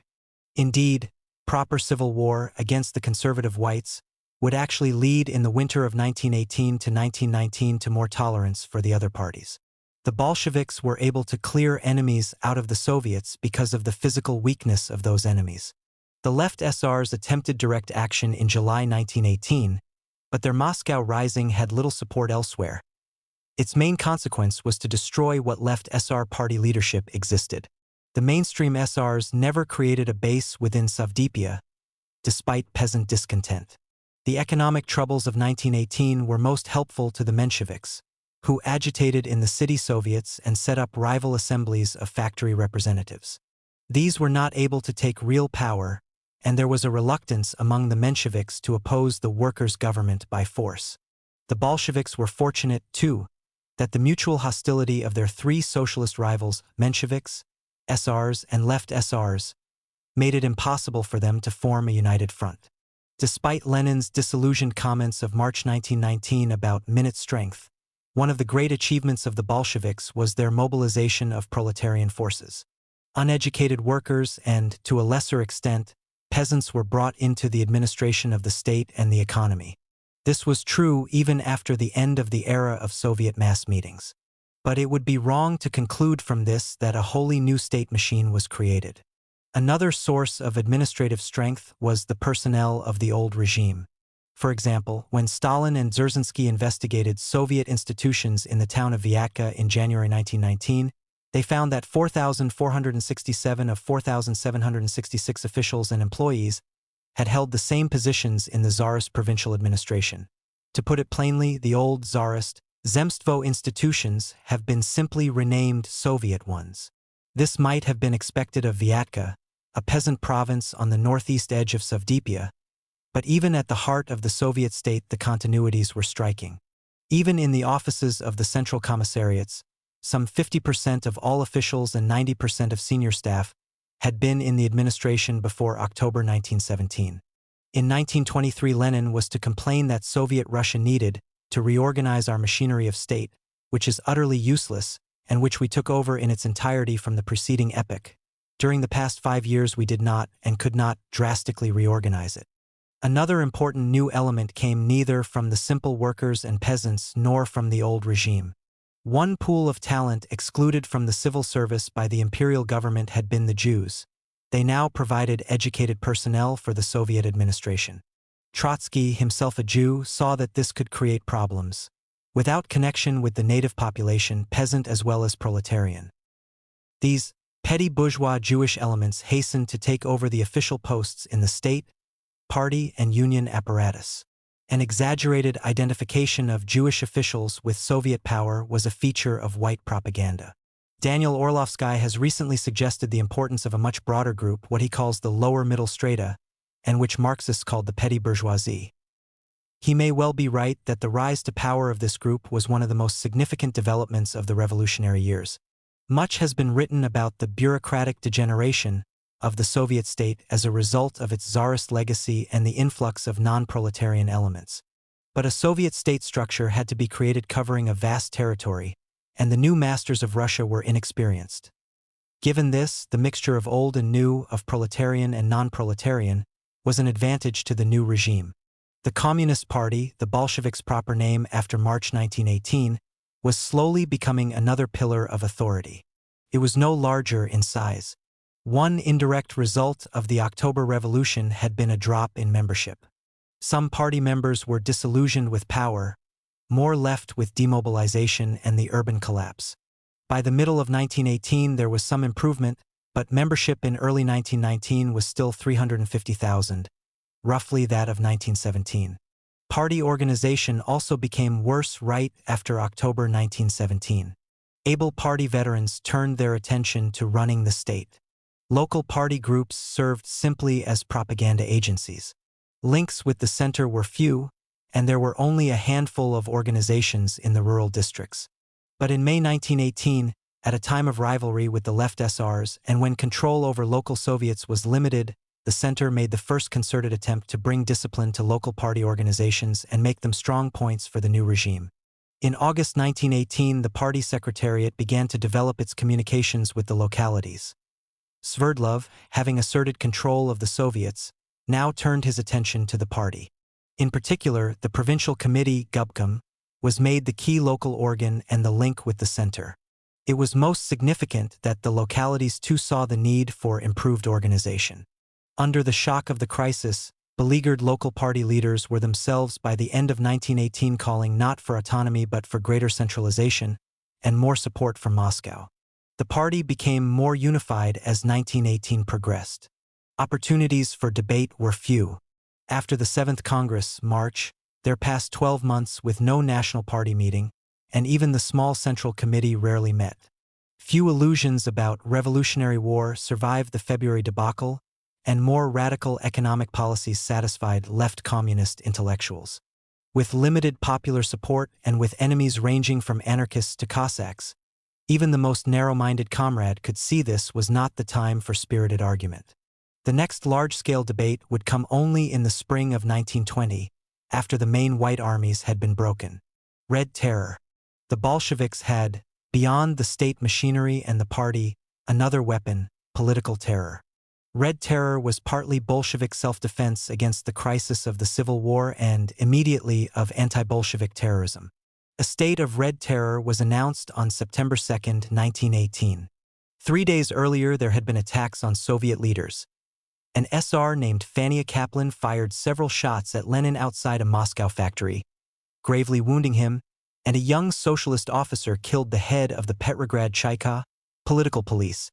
A month earlier, on July 29th, the Central Excom had declared the socialist fatherland in danger and called for mass terror against the bourgeoisie to protect the rear. Certainly the victories of the Czechoslovaks and the threat of landings in the north increased tension. But the roots lay deeper than the events of the summer and autumn. Imperial repression of revolutionaries created both a tradition and a climate of revenge. People such as Dzerzhinsky, the head of the Chaika, had suffered greatly. Both Bolshevik veterans and the 1917 generation shared common assumptions.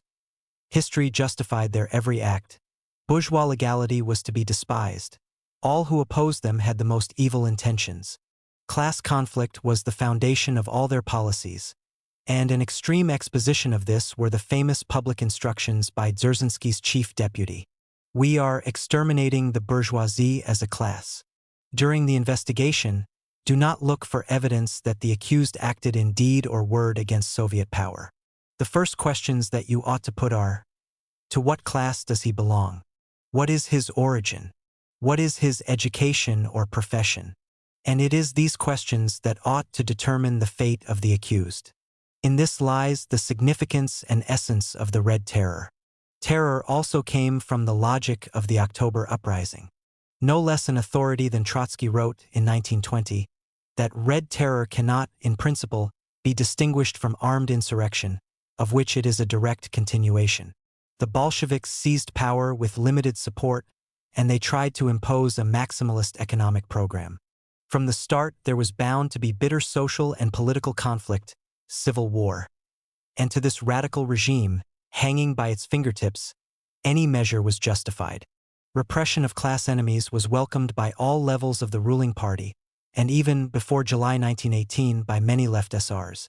Local leaders, who were most exposed to counter-revolution and popular hostility, enthusiastically created, after the middle of 1918, their own chaikas.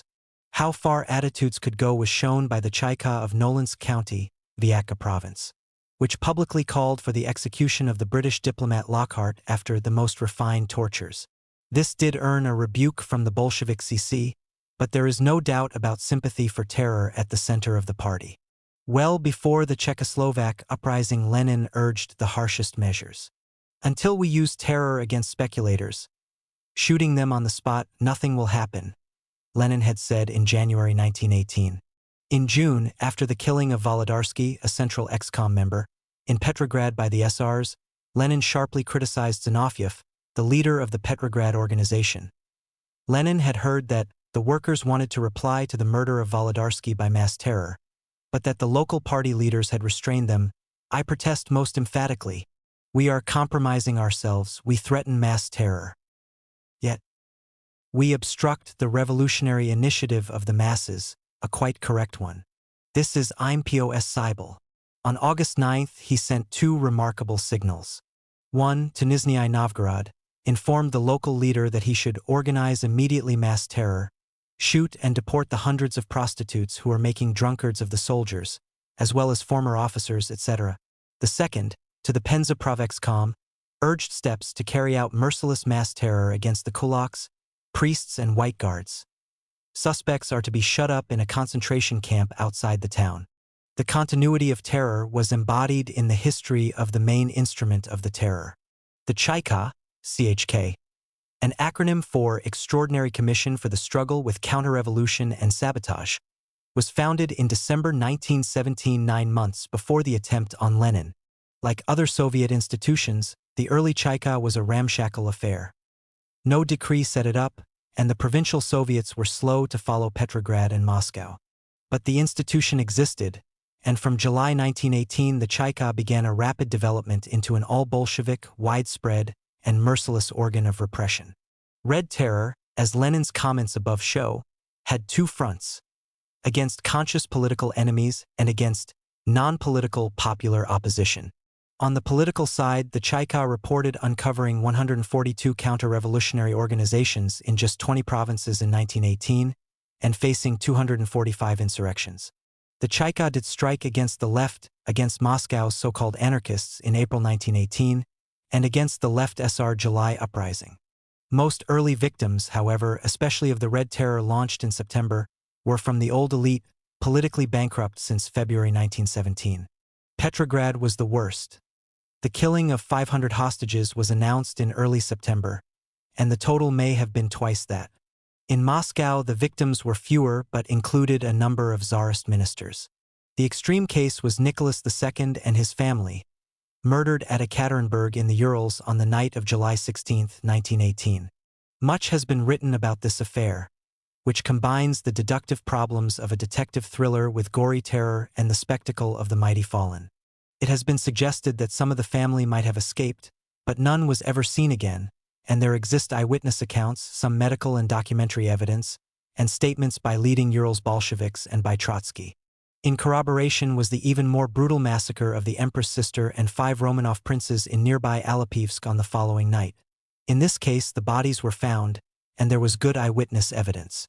More interesting is why the Romanovs died, and on whose orders. The kidnapping and murder of Grand Duke Mikhail, Nicholas's brother, at Perm in mid-June seems to have been the work of what today would be called a death squad. The official Soviet version gave the initiative for the Ekaterinburg and Alapivsk killings to the Urals Regional Soviet. The leading émigré authority S.P. Melganov was also inclined toward this interpretation, which fits with the disorganized state of Savdipia in 1918. Against this is Trotsky's version. We decided it here, Sverdlov supposedly told him in Moscow. Ilyich Lenin believed that we shouldn't leave the Whites Alive banner to rally around. The other victims of the terror were the non-political popular opposition, private traders, speculators, peasants who resisted food requisitioning, lumped together as kulaks, and even hungry and protesting workers. Rural disorder was rife in 1918. Pravda reported that 4,140 Soviet activists had been killed by July 1918 and 6,350 in the period August-September. The number of victims of the Soviet activists must have been even greater. It is difficult to gauge the scale of internal repression against both political and popular enemies in 1918, but it was large relative to the previous history of Russia. Official figures of 6,300 executions by the Cheka in 20 provinces must be an understatement, although they rightly put most deaths after June 1918, when the Civil War reached a new intensity. Many others were locked up in political prisons and concentration camps, often former monasteries.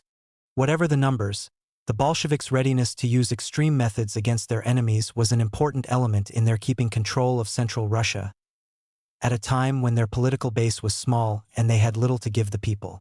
But terror also made enemies and provided an issue on which a spectrum of opinion, including Allied governments, Western socialists, Russian anarchists, and white generals, could unite to condemn Moscow. Red terror would be used to justify Allied intervention and white terror. In the long term, it continued a tradition of political repression.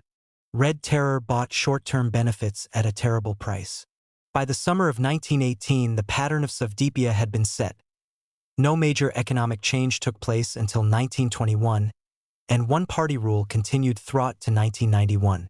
This system was not a response to the military challenge of the white generals or the Allies that would come only in 1919.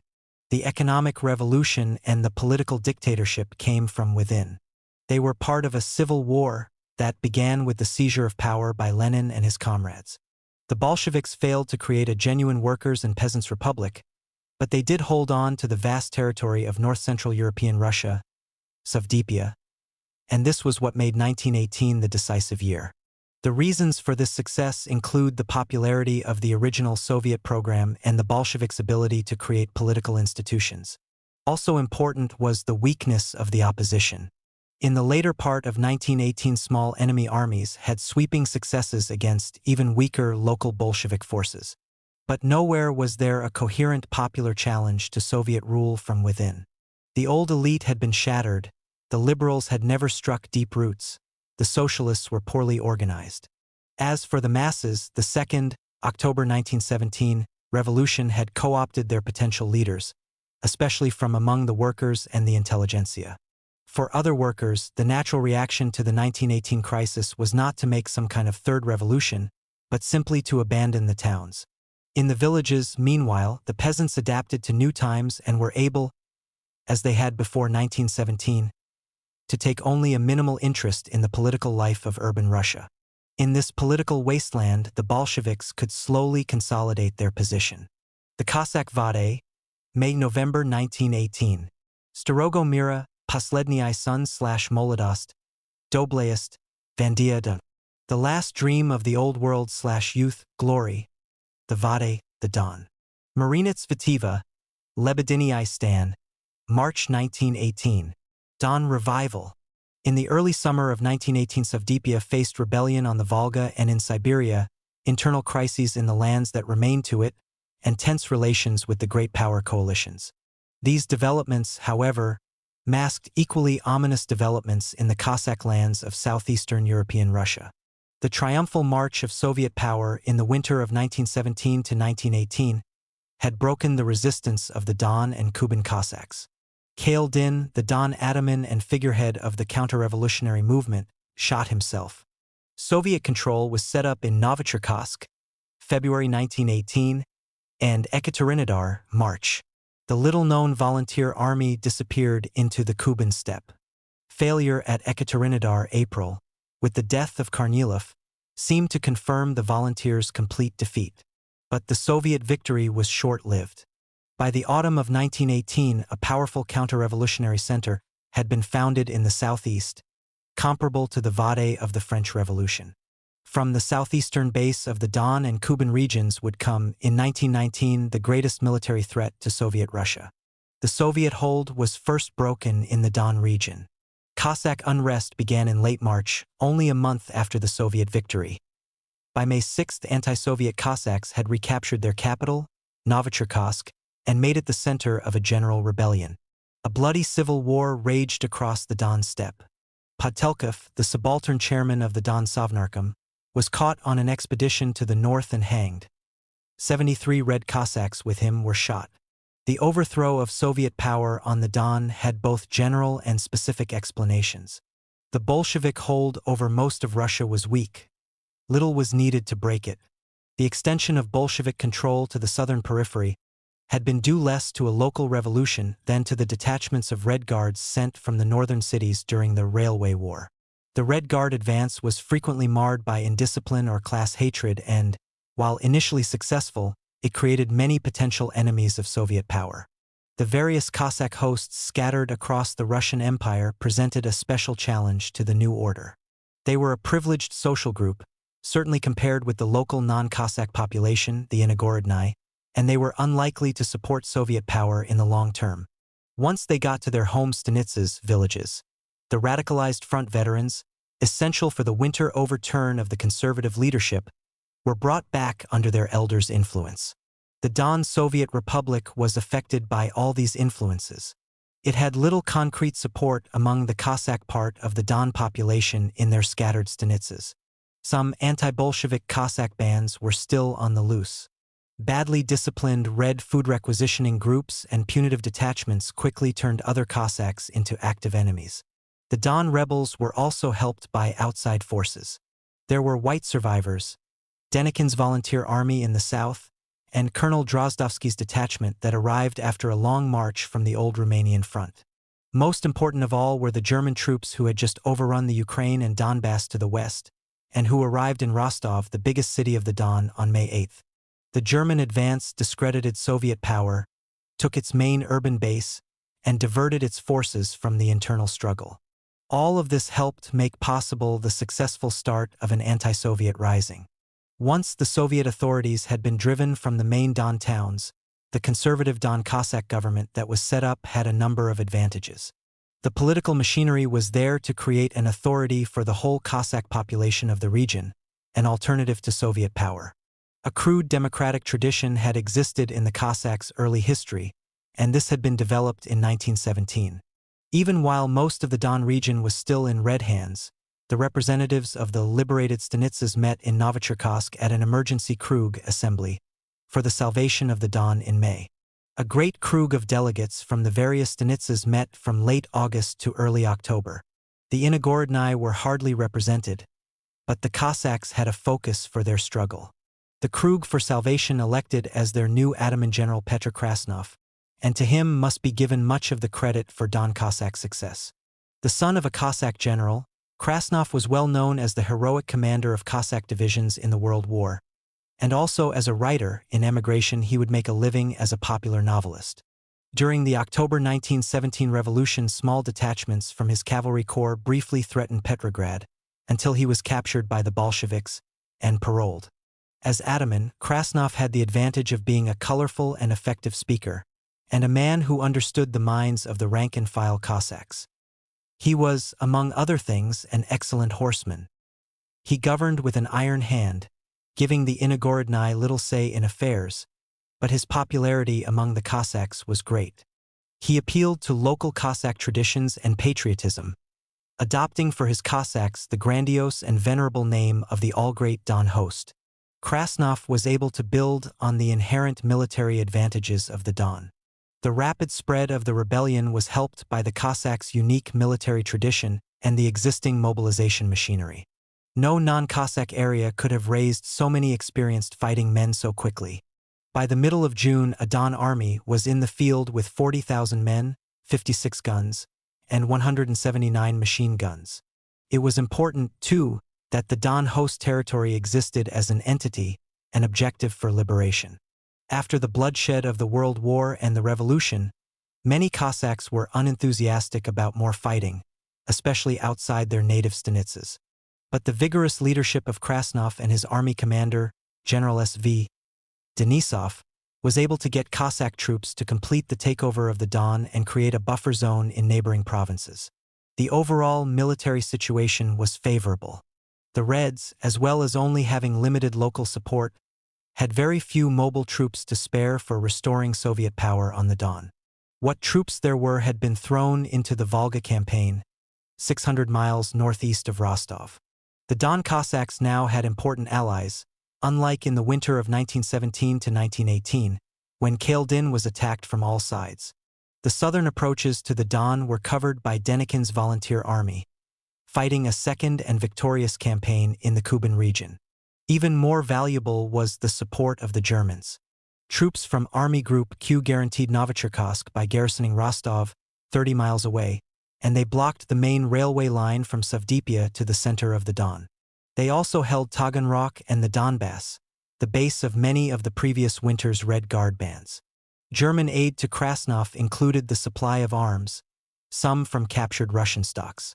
This was a strange turnabout, given 3 years of World War and the fact that General Alexeyev had come to the Don in December 1917 in order to create a new Eastern Front for the Allies.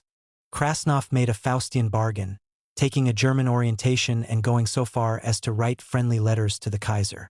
The bargain would ultimately, with the Allied victory, drive him from power, but in the short term it was an essential ingredient in his victory. With these advantages, the recapture of the Don region was completed between May and early August 1918. The question then became one of what to do next. In early September, the Great Krug approved by October Don Army was involved in heavy fighting in the direction of two large Soviet cities, north to Voronezh and east to Tsaritsyn. The Reds' 9th Army, between Voronezh and the Volga, was pushed back steadily north. On November 23, the Don Cossacks briefly took Lysky from the Red 8th Army. Lysky, where two railway lines crossed the Don, was only 50 miles south of Voronezh, and it was 100 miles nearer Moscow than was Kazan. The Red Verdun. The Don Cossack advance led to one of the most famous episodes of the whole Civil War, the Siege of Tsaritsyn. The city of Tsaritsyn was 550 miles southeast of Moscow. It was 400 miles down the Volga from Samara, and the last major town on the river before Astrakhan. The place became internationally famous 24 years later as Stalingrad, and is now called Volgograd. Tsaritsyn was just a few miles beyond the eastern border of the Don region, in Saratov province. By the end of July, the Don Cossack anti-Soviet rebellion had reached the Middle Don River, about 20 or 30 miles west of Tsaritsyn. In August, the first big attack began on Red Tsaritsyn itself. A cavalry group under the Cossack General Mamontov approached the town, but by the middle of the following month had been driven back behind the Don. At the end of September, a second, bigger Don Cossack offensive was launched. Krasnov threw in his newly formed regiments, and by the middle of October Don Army had nearly surrounded the city and was fighting in the outskirts. In the end, it was driven off with the help of superior Red artillery. By the end of October, the Cossacks had been pushed back to the Don. Bolshevik propaganda compared these battles to the French defense of Verdun in 1916. The importance of the Red Verdun did not rest only on its actual strategic value. Joseph Stalin was among the early leaders of the city's defense, and the battle was stressed by a generation of Soviet historians. Tsaritsyn was renamed in Stalin's honor in 1925. The battles around Tsaritsyn also brought out political conflicts within the Red Camp, between the center and localist leaders, about Trotsky's idea of a regular army, and between Trotsky and Stalin. In the early summer of 1918, the most important Red military forces in southern Russia were concentrated around Tsaritsyn. They included locally raised detachments and Red survivors from the Donbass and the Don Cossack region. The commander of the Tsaritsyn garrison from late June was Kliment Voroshilov, a 37-year-old worker and veteran Bolshevik. Voroshilov had been one of the leaders of the workers' movement in the Donbass from the spring of 1917. He was to have a great career. 4 decades one of Stalin's closest allies, he survived as an old man to be SSR head of state, 1953 to 1960. And then there was Stalin himself, the man who was to become, with Lenin, the most important Russian leader of the 20th century. He was sent south in May 1918 to take charge of food supplies from the North Caucasus. But the course of the battles with the Cossacks and the volunteer army meant that he got no farther south than Tsaritsyn. In mid-July, without authority from Moscow, he took over the military supervision of the Tsaritsyn area, working closely with Voroshilov. What set off direct confrontation between Moscow and Tsaritsyn was the development of a mass Red Army. There was now a national command structure, based on the War Commissar Trotsky. Former officers had a major role. Colonel Vetsidis, having taken Kazan, became main commander-in-chief of the whole Red Army. His Eastern Army Group became the model for the Red Front commands. The breathing space after the recapture of Kazan, September 10th, allowed Trotsky and the new regular general headquarters, Stavka, to turn their attention to the other fronts.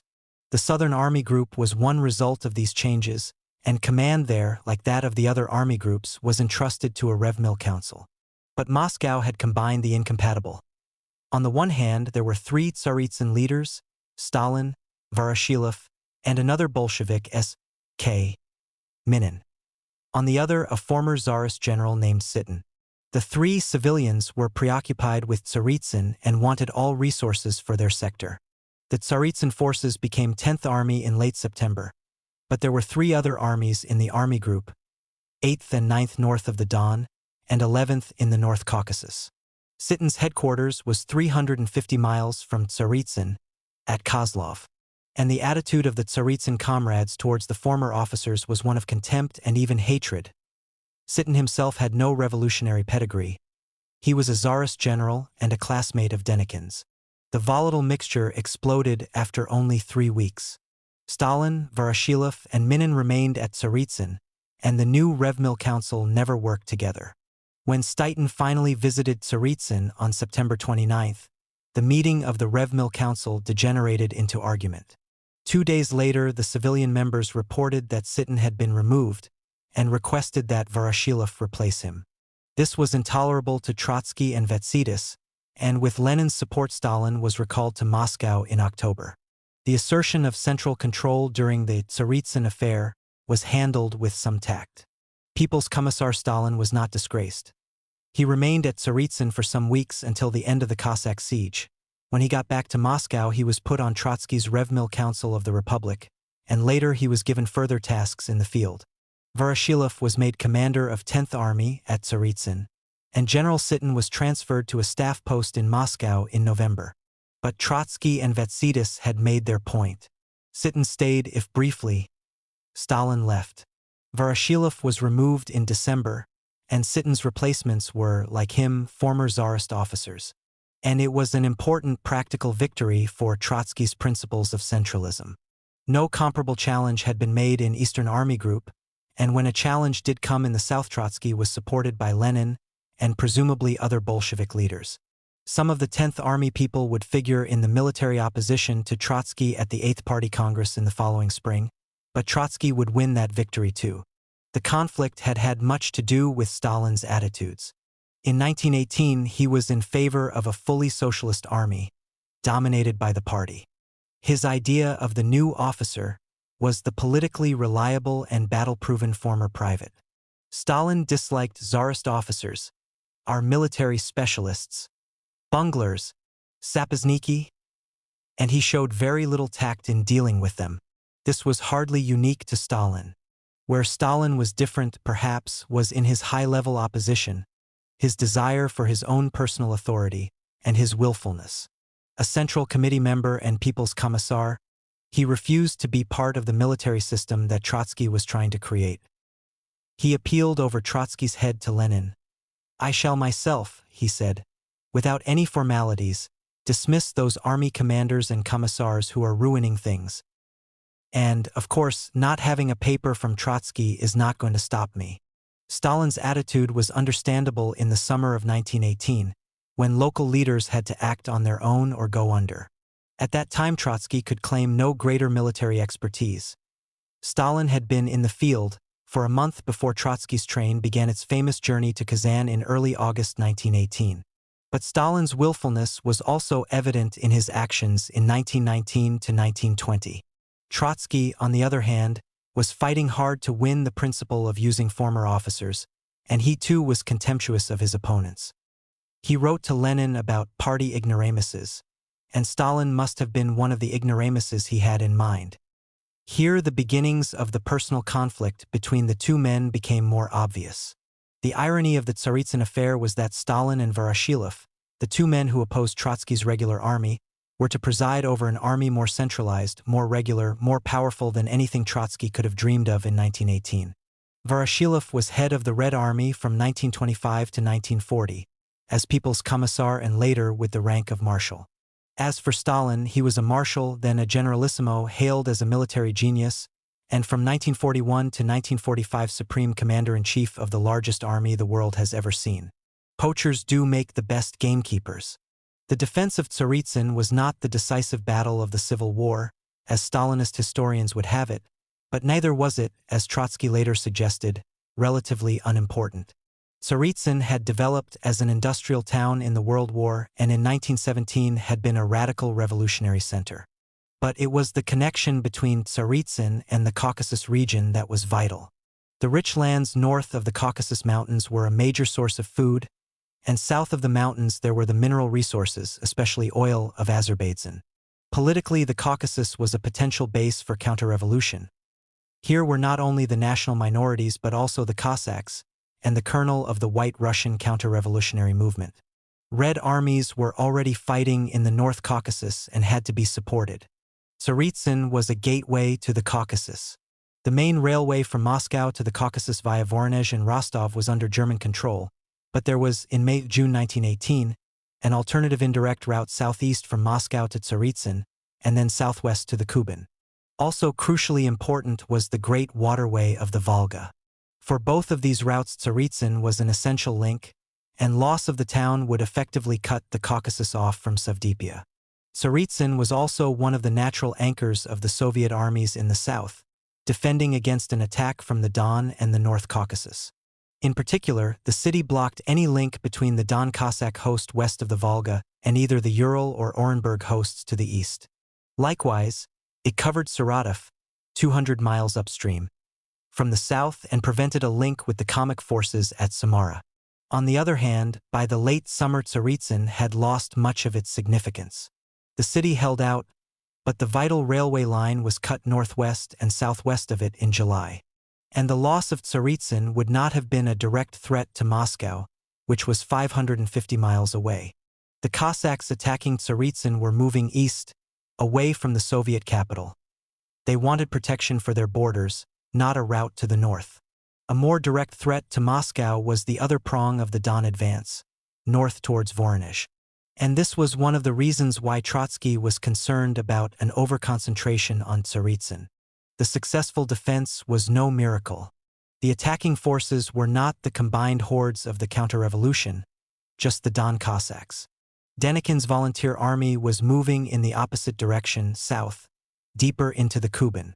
In May and September he rejected Krasnov's suggestion that he join the attack. The defenders were hardly outnumbered. We have, Trotsky noted in his October signal demanding Stalin's recall, a colossal superiority of forces. 2/3 of the Red forces facing the Don were concentrated at Tsaritsyn, 40,000 men and 240 guns. The Don Cossacks were meanwhile under considerable pressure from two other Red armies, 8th and 9th, advancing south. But the Cossacks were able to blockade Tsaritsyn, even if they could not take it, and this meant doom for the Soviet armies farther south. The Volunteer Army. Don Army fought alone on its northern and eastern borders, because Volunteer Army was 300 miles to the south, in the Kuban region. The first Kuban campaign, the Ice March of February-May 1918, ended in failure and the death of General Kornilov. The second Kuban campaign was the making of Volunteer Army, now commanded by General Denikin. The fighting was bitter and merciless. It began at the end of June, after the volunteers had regrouped on the Don. Within 3 weeks they had taken Tykharetskaya, the central rail junction of the Kuban, and indeed of the whole North Caucasus. On August 18th they captured Ekaterinodar, the capital of the North Caucasus Soviet Republic, and the town where in April Kornilov had been killed and Volunteer Army nearly broken. The local Reds were forced to move their capital 200 miles southeast down the railway to Pyatagorsk. Volunteer control was quickly extended through the north and west of the Kuban region, and a series of bitter battles began to the east and south, into Stavropol province and along the rail line to Pyatagorsk. The last big effort of the Red armies in the North Caucasus was the recapture of Stavropol at the end of October, but on November 18th the White General Vrangel finally took the city back. As the World War ended, the Red forces were trapped in a pocket in the center of the North Caucasus, and their complete destruction was only a few months away. The advance of volunteer army was an extraordinary victory. Denikin began with only 9,000 men, while total Red forces in the North Caucasus were something like 80,000 to 100,000 men. The paper strength of the Soviet side hid serious weaknesses. The situation in the North Caucasus was very complex. Various areas, the Kuban region, the coastal Black Sea province, and Stavropol province, were combined in early July into the North Caucasus Soviet Republic, with its center in the Kuban capital, Ekaterinodar. This unity, however, was largely a fiction. Much of the local population was hostile to Soviet power, and there were few urban centers to provide proletarian supporters. Worse still, the North Caucasus was isolated from the Soviet mainland. In May 1918, the German advance and the Don Uprising cut the direct rail link to central Russia, through Rostov. In July, even the indirect rail link via Tsaritsyn was broken, thanks to the Don Cossack blockade. The Tsaritsyn forces were too busy fighting for their own survival to send reinforcements south. Meanwhile, the southeastern part of the North Caucasus, the Terek region and Dagestan, were in great turmoil. Insurgent Terek Cossacks and fighting tribesmen occupied much of the countryside and cut the rail line leading southeast to the Caspian. For some months, Soviet power here was restricted to a few towns. The area south of the Caucasus Mountains was outside Soviet control, being claimed by various national governments. Here there were also detachments of German, Turkish, and British troops. The Reds had some good fighting troops. The most notable was the 30,000-strong force trapped in the Taman Peninsula, the extreme west of the Kuban, by the volunteers' advance.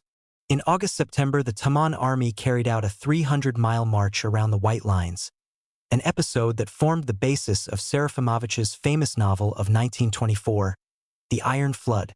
The overall cohesion, training, and supply of the Soviet forces, however, was bad. Although the Red Army of the North Caucasus was renamed 11th Army in October and incorporated into Southern Army Group, this veil of regularity meant little. The various detachments were not well coordinated, and they were manned by a mixture of types, including refugees from the Ukraine and marooned survivors of the Tsarist Caucasus Army Group and Black Sea Fleet.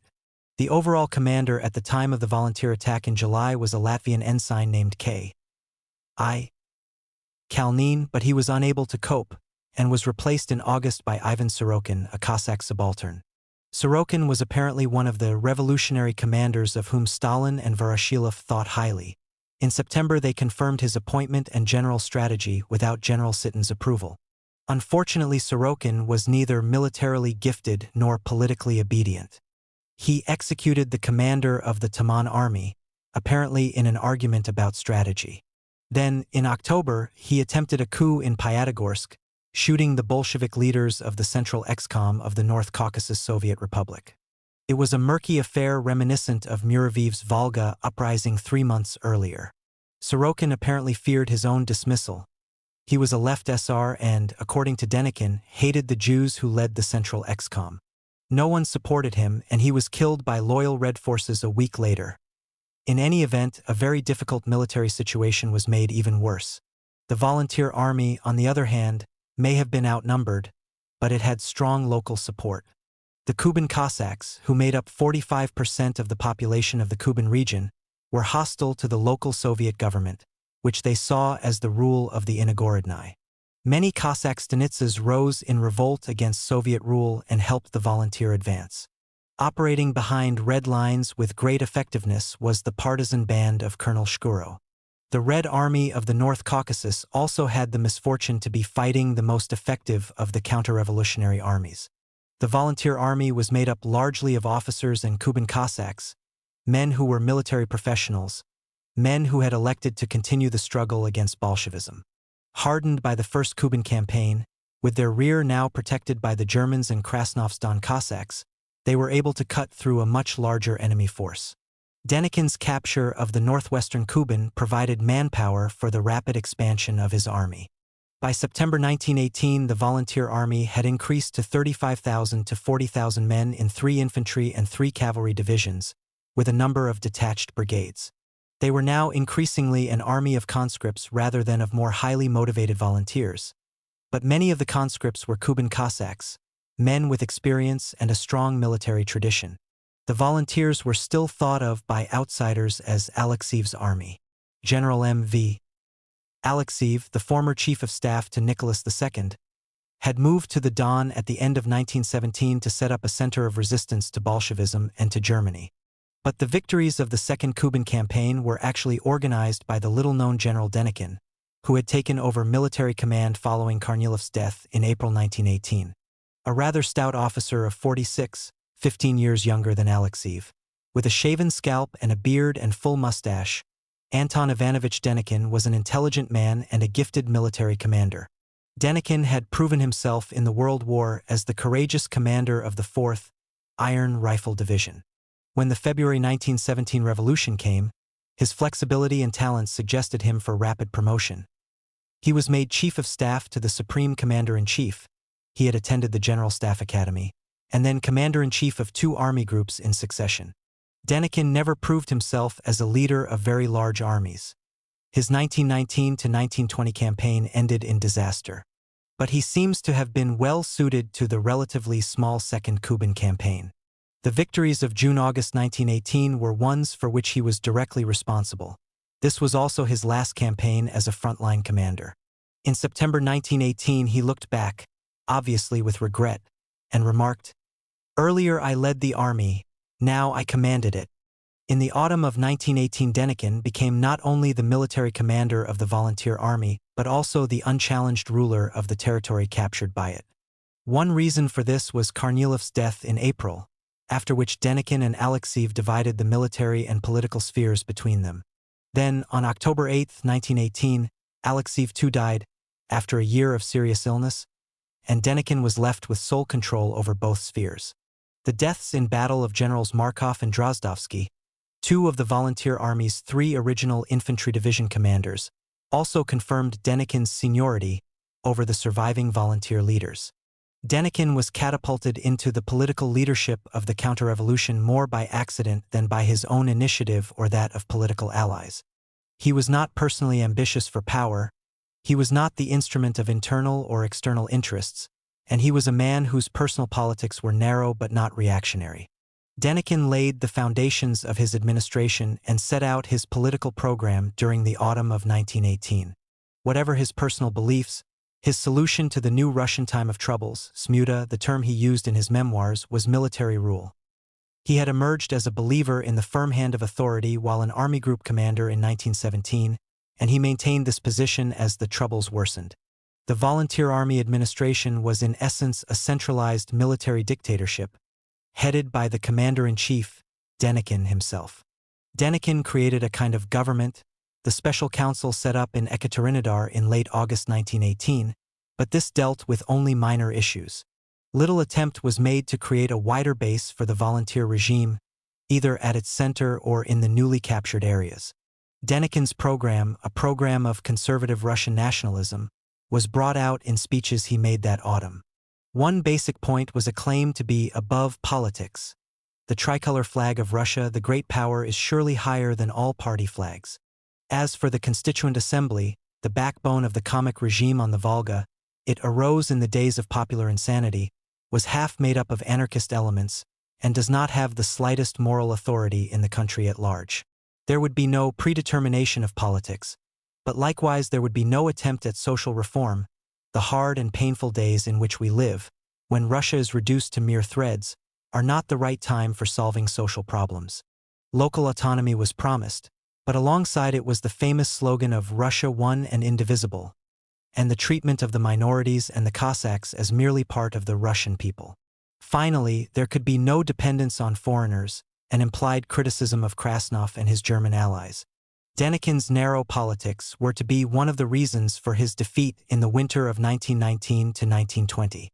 But just as Denikin was well suited to command the 1918 North Caucasus campaign, so his political program was no great liability in the Kuban in the summer and autumn of 1918. The volunteers were fighting a battle to capture a Cossack area in revolt against Soviet power. In the joint life-or-death struggle with the Reds, there was no need to worry about relations with the Cossacks. Anyway, the Kuban had no Krasnov, no popular leader who could rival Denikin. Krasnov's Don, for its part, was distant and, at this time, outside Denikin's zone of influence. The volunteer army's leaders did not yet need to worry over much about a stable administration or social reform. There were few politicians to compete with, and the volunteer movement rested on Kuban Cossacks and disgruntled officers rather than on Russian peasants or the ethnic minorities. What was needed in the short term was a nationalist program that would rally conservatives, and that Denikin had. At various times in 1918, the volunteer leaders were urged to send their army north toward Voronezh or Tsaritsyn rather than south to the Kuban. But probably the decision to move south was the right one. Although the volunteers might have helped the Don Cossacks liberate their territory, they also made a contribution in the Kuban, protecting the long southern flank of the Don. Given that the Don Cossack rank and file were ready to free their own land but not to attack the Russian provinces to the north or the Kuban to the south, it was an intelligent division of labor for the volunteers to undertake the Kuban campaign. The volunteer army's capture of the Kuban in July and August 1918 was one of the most important events of the Civil War, more important in retrospect than the battles on the Volga.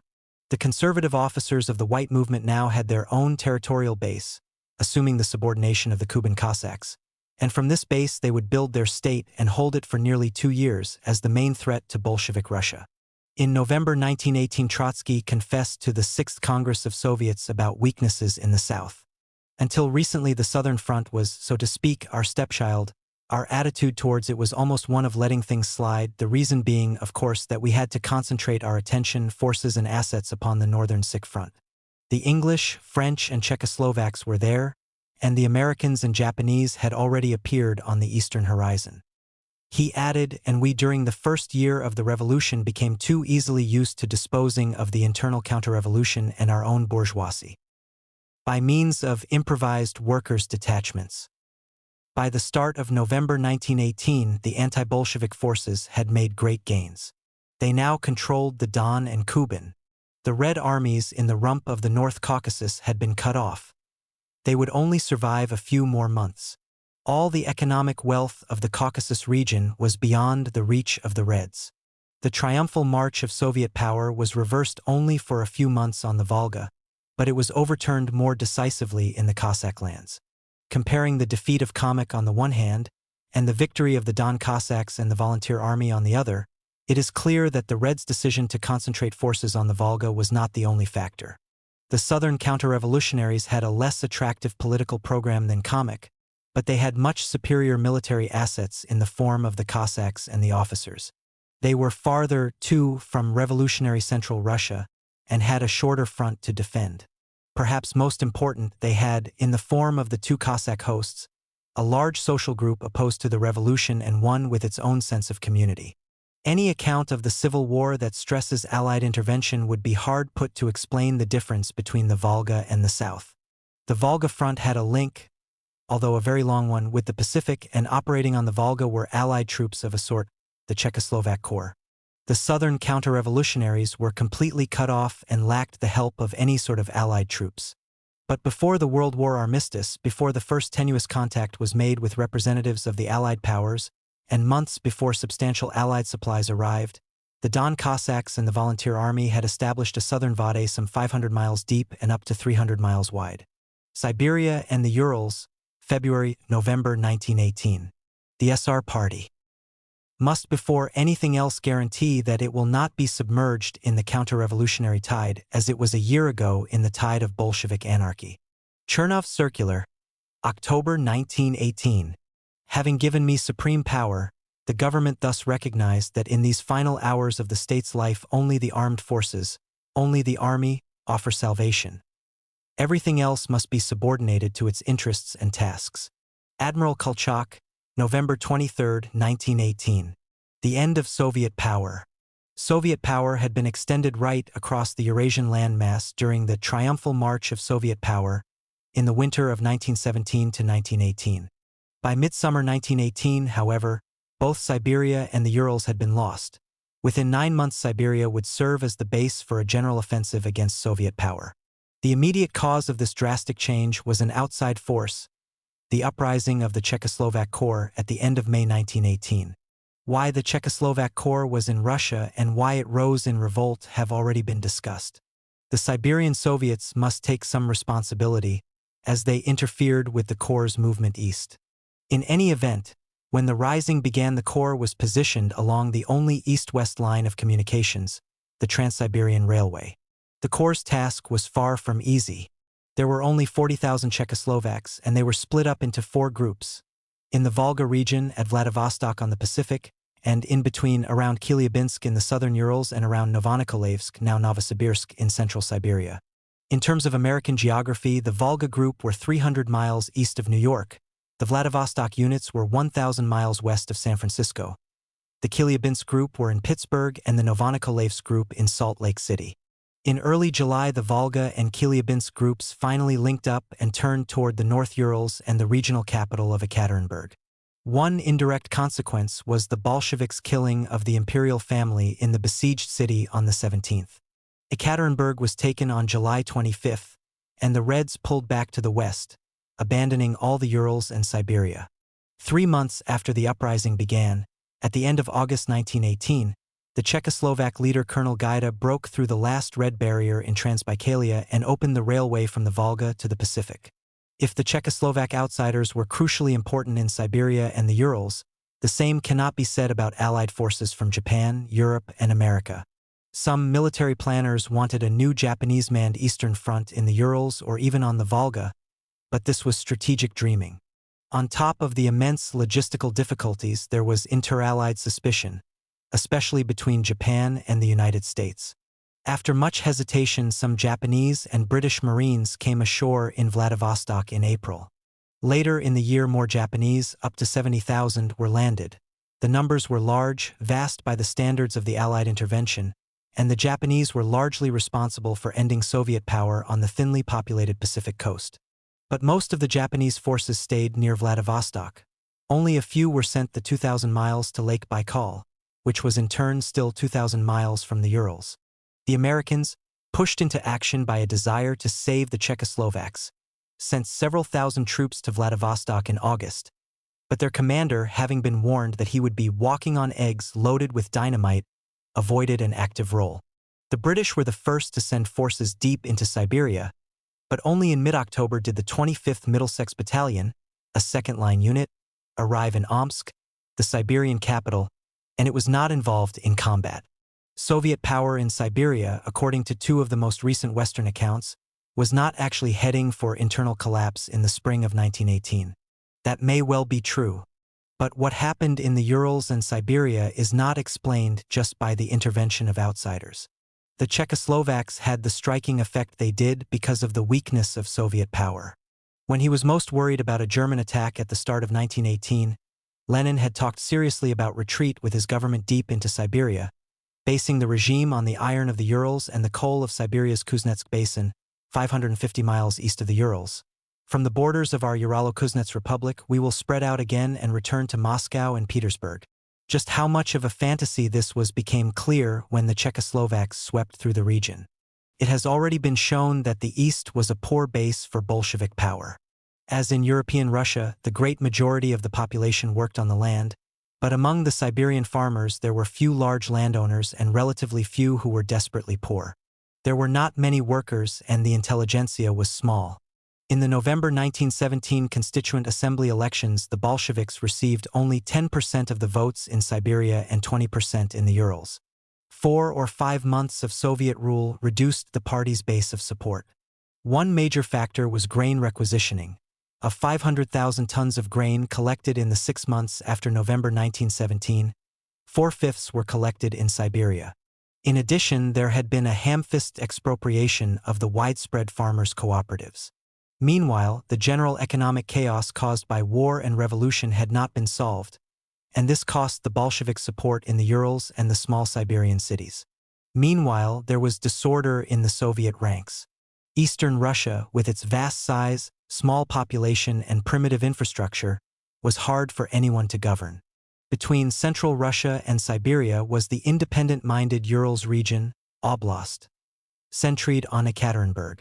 In Siberia, the nominal center of Soviet power was Irkutsk, where the Central Excom of the Siberian Soviets, Centrosibir, had its headquarters. Regional subcenters with more real power were at Omsk in western Siberia and Khabarovsk in the Far East. And even smaller units such as the Amur Socialist Republic centered on Blagoveshchensk. frequently disagreed with Centrosober's policies. The lack of coordination, especially in military matters, paralleled that of the South Russian Soviet republics during the Austro-German invasion. The Reds had had more armed men in the east than the Czechoslovaks and the Russian anti-Bolsheviks. The Red forces, however, were static and badly organized, and in May 1918 the best of them were away fighting a Cossack uprising in Transbaikal. Outside the Urals there were few workers to form Red Guard detachments. A few internationalist detachments existed, with Hungarian and other freed POWs, but nothing like the well-organized Latvian riflemen, who were such a help for the Bolsheviks in central Russia. Even in the North Urals, where the Reds had significant resources of enthusiastic manpower, they were no match for the Czechoslovaks. The loss of that region in late July came partly from the inexperience, weakness, and lack of concentration of the Red Army, as Vatsidis, the new Eastern Army Group Commander-in-Chief, complained. Third Army, defending Ekaterinburg and the North Urals, had 16,000 men spread along a front of 600 miles without any reserves. This would have been all right if our job had been to organize a border patrol to catch smugglers. Internal disorder was also a factor, especially in the aftermath of Muravyev's abortive July coup. Third Army had been created from the North Urals Siberia Army Group, but at first this was regularization in name only, and there were great problems finding a suitable commander. Trotsky wanted an experienced officer, General Nadezhny. The local Bolsheviks wanted a reliable comrade, the Latvian ensign R.I. Berzin. The compromise appointment, General Bogoslavsky, served 2 days and defected to the Czechoslovaks with much of his staff. Ekaterinburg fell without a fight, and Berzin had to be brought back. A final sign of the Reds' weakness was their inability to organize an effective underground in the east once they had been swept from power. A small underground Siberian regional conference of Bolsheviks was held in Tomsk in August 1918, but its call for a general armed uprising had little practical impact. The liberation of the Urals and Siberia would have to wait the development of a powerful Red Army in central Russia. Czechoslovak initiative and Bolshevik weakness were the two most important general factors in the reopening of the civil war in the east. Tomsk was the only major town where Soviet power fell without active interference by the Czechoslovak Corps. But a sustained movement needed Russian anti-Bolshevik forces. These began to surface immediately after the uprising and in 1919 would take full control of the movement. There was, it should be stressed, no popular upsurge against Soviet rule.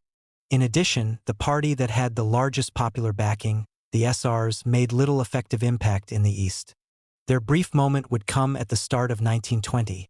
In 1918 their resources were concentrated on the Volga and the Comic government. The dominant active political forces were non-socialist. Among the civilians were the regionalists, oblastniki, the advocates of Siberian self-government. Most Siberians were of Great Russian stock. Their first general conference was held only in December 1917. They had no constituent assembly list, but they had considerable local appeal. On the right, too, were the junior officials who ran the day-to-day affairs of the Siberian government. Many were cadets and on the right of that party. A number were all the more convinced counter-revolutionaries because they had fled from Soviet Central Russia. These conservative civilians were the main force behind the Siberian and Urals provisional governments. The Provisional Siberian Government, PSG, based in Omsk, was the earlier and more important of these two authorities. It was originally formed on June 23, and its most prominent figure was the veteran regionalist P.V. Vologodsky. Cossack hosts played a major part in Siberia, as they did in South Russia. The Siberian host was dispersed and small in numbers, 170,000, but its headquarters was in Omsk. The Transbaikal host, 1,700 miles to the east, was the fourth largest in Russia, and here an anti-Soviet force took shape. Its active leader was a 28-year-old Cossack subaltern named Grigory Semenov. In January 1918 he swooped in across the Manchurian border, and although he was driven off he distracted the Centrosober forces during the Czechoslovak uprising. Then there were the army officers. A secret inspection by the Volunteer Army in May 1918, before the uprising, found that there was a loosely organized underground of nearly 8,000 officers of various ranks in Siberia, over a third in Omsk. These had had no active Cossack corps to rally around, as had the volunteers on the Don, but they quickly supported the Czechoslovaks. Once Soviet power had been restored, the officers turned their attention to raising a regular Siberian army. The army's leaders stressed, especially from the autumn, traditional discipline rather than revolutionary consciousness. On the whole, the civilians of the Provisional Siberian government let the army run its own affairs. This was to have grave repercussions in the future. Siberia seems to have been better territory than the Volga for the raising of troops. The new Siberian army flew the green and white flag, symbol of the forests and snows of the region, and it won local support. A general mobilization was announced in late June 1918, with a stress on the 18 and 19-year-olds. These youngsters were thought to be politically more reliable than the veterans. By September, the Siberian army had 38,000 men with 70 field guns. By October, it had been organized into 5 corps, deployed from the Urals to the Amur. The Siberians could build up their forces partly because they did little to help Cossack, which was then fighting for its life. But although this made the defeat of Cossack all the more certain, it did mean that powerful forces were saved for a future campaign. The new Siberian army fitted, nominally at least, into an alliance of anti-Bolshevik forces. When, in late September 1918, a body claiming overall authority was formed, the Provisional All-Russian Government, it appointed General V.G. Boldarev as Supreme Commander-in-Chief of all Russian armed forces. Boldarev was an experienced officer of humble origins and relatively liberal views. He was in charge of the Siberian army, the remains of the Cossack army, the Ural and Orenburg Cossacks, and the Bashkir nomads. Boldarev was also nominally in charge of the Czechoslovaks, but because they were by far the best trained and equipped, they were the ultimate masters. The operational commander on the main front facing Bolshevik European Russia was the Czechoslovak General Syrový. The Eastern armies were not able to carry out major offensive operations for some time after July-August 1918, but it was important that once Boldarev took over, he decided to build up the right flank of his forces facing Savdipia. The main line of advance would be from Ekaterinburg in the northern Urals toward Perm, Vyatka, and eventual contact with the Allied Arkhangelsk front. The commander of this Ekaterinburg front was Rudolf Gaida, the Czechoslovak leader who had just captured Transbaikal. The core of his forces from the end of 1918 would be the combat units of the new Siberian army. But before that campaign, the Siberian army was to have an important political part to play: the Directory and Kolchak. The end of Soviet power was only the first major political change in Siberia in 1918. The second was the November coup d'état and the military dictatorship of Admiral Kolchak. In the early summer of 1918, the new rulers of the vast region from the Volga to the Pacific faced the same problems of geography and communications as had their Soviet predecessors. There were even greater political differences. One center was the Committee of Members of the Constituent Assembly, Cossack, formed at Samara on the Volga on June 8. The other, the Provisional Siberian Government, took shape in Omsk at the end of June. The PSG was far removed from Cossack, both geographically and politically. Samara was on the Volga. Omsk was 1,100 miles by rail to the east, beyond the Urals in the West Siberian steppe. Cossack was dominated by the socialist revolutionaries.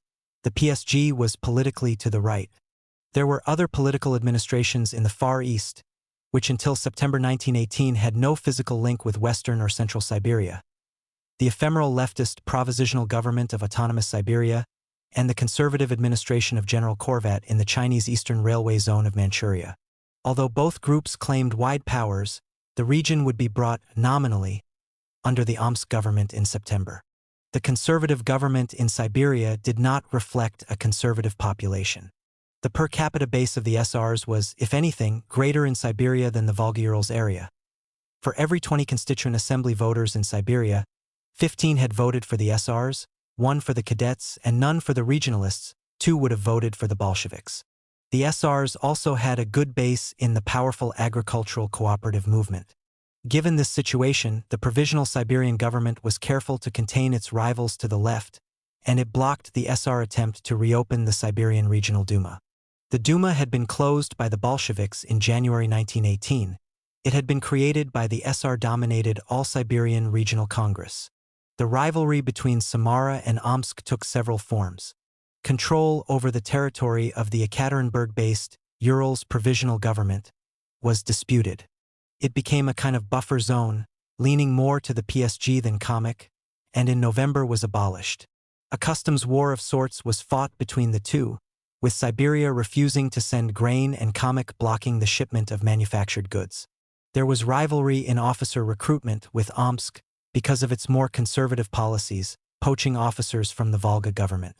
Most important, there was no agreement on an overall government for the area liberated from Soviet control.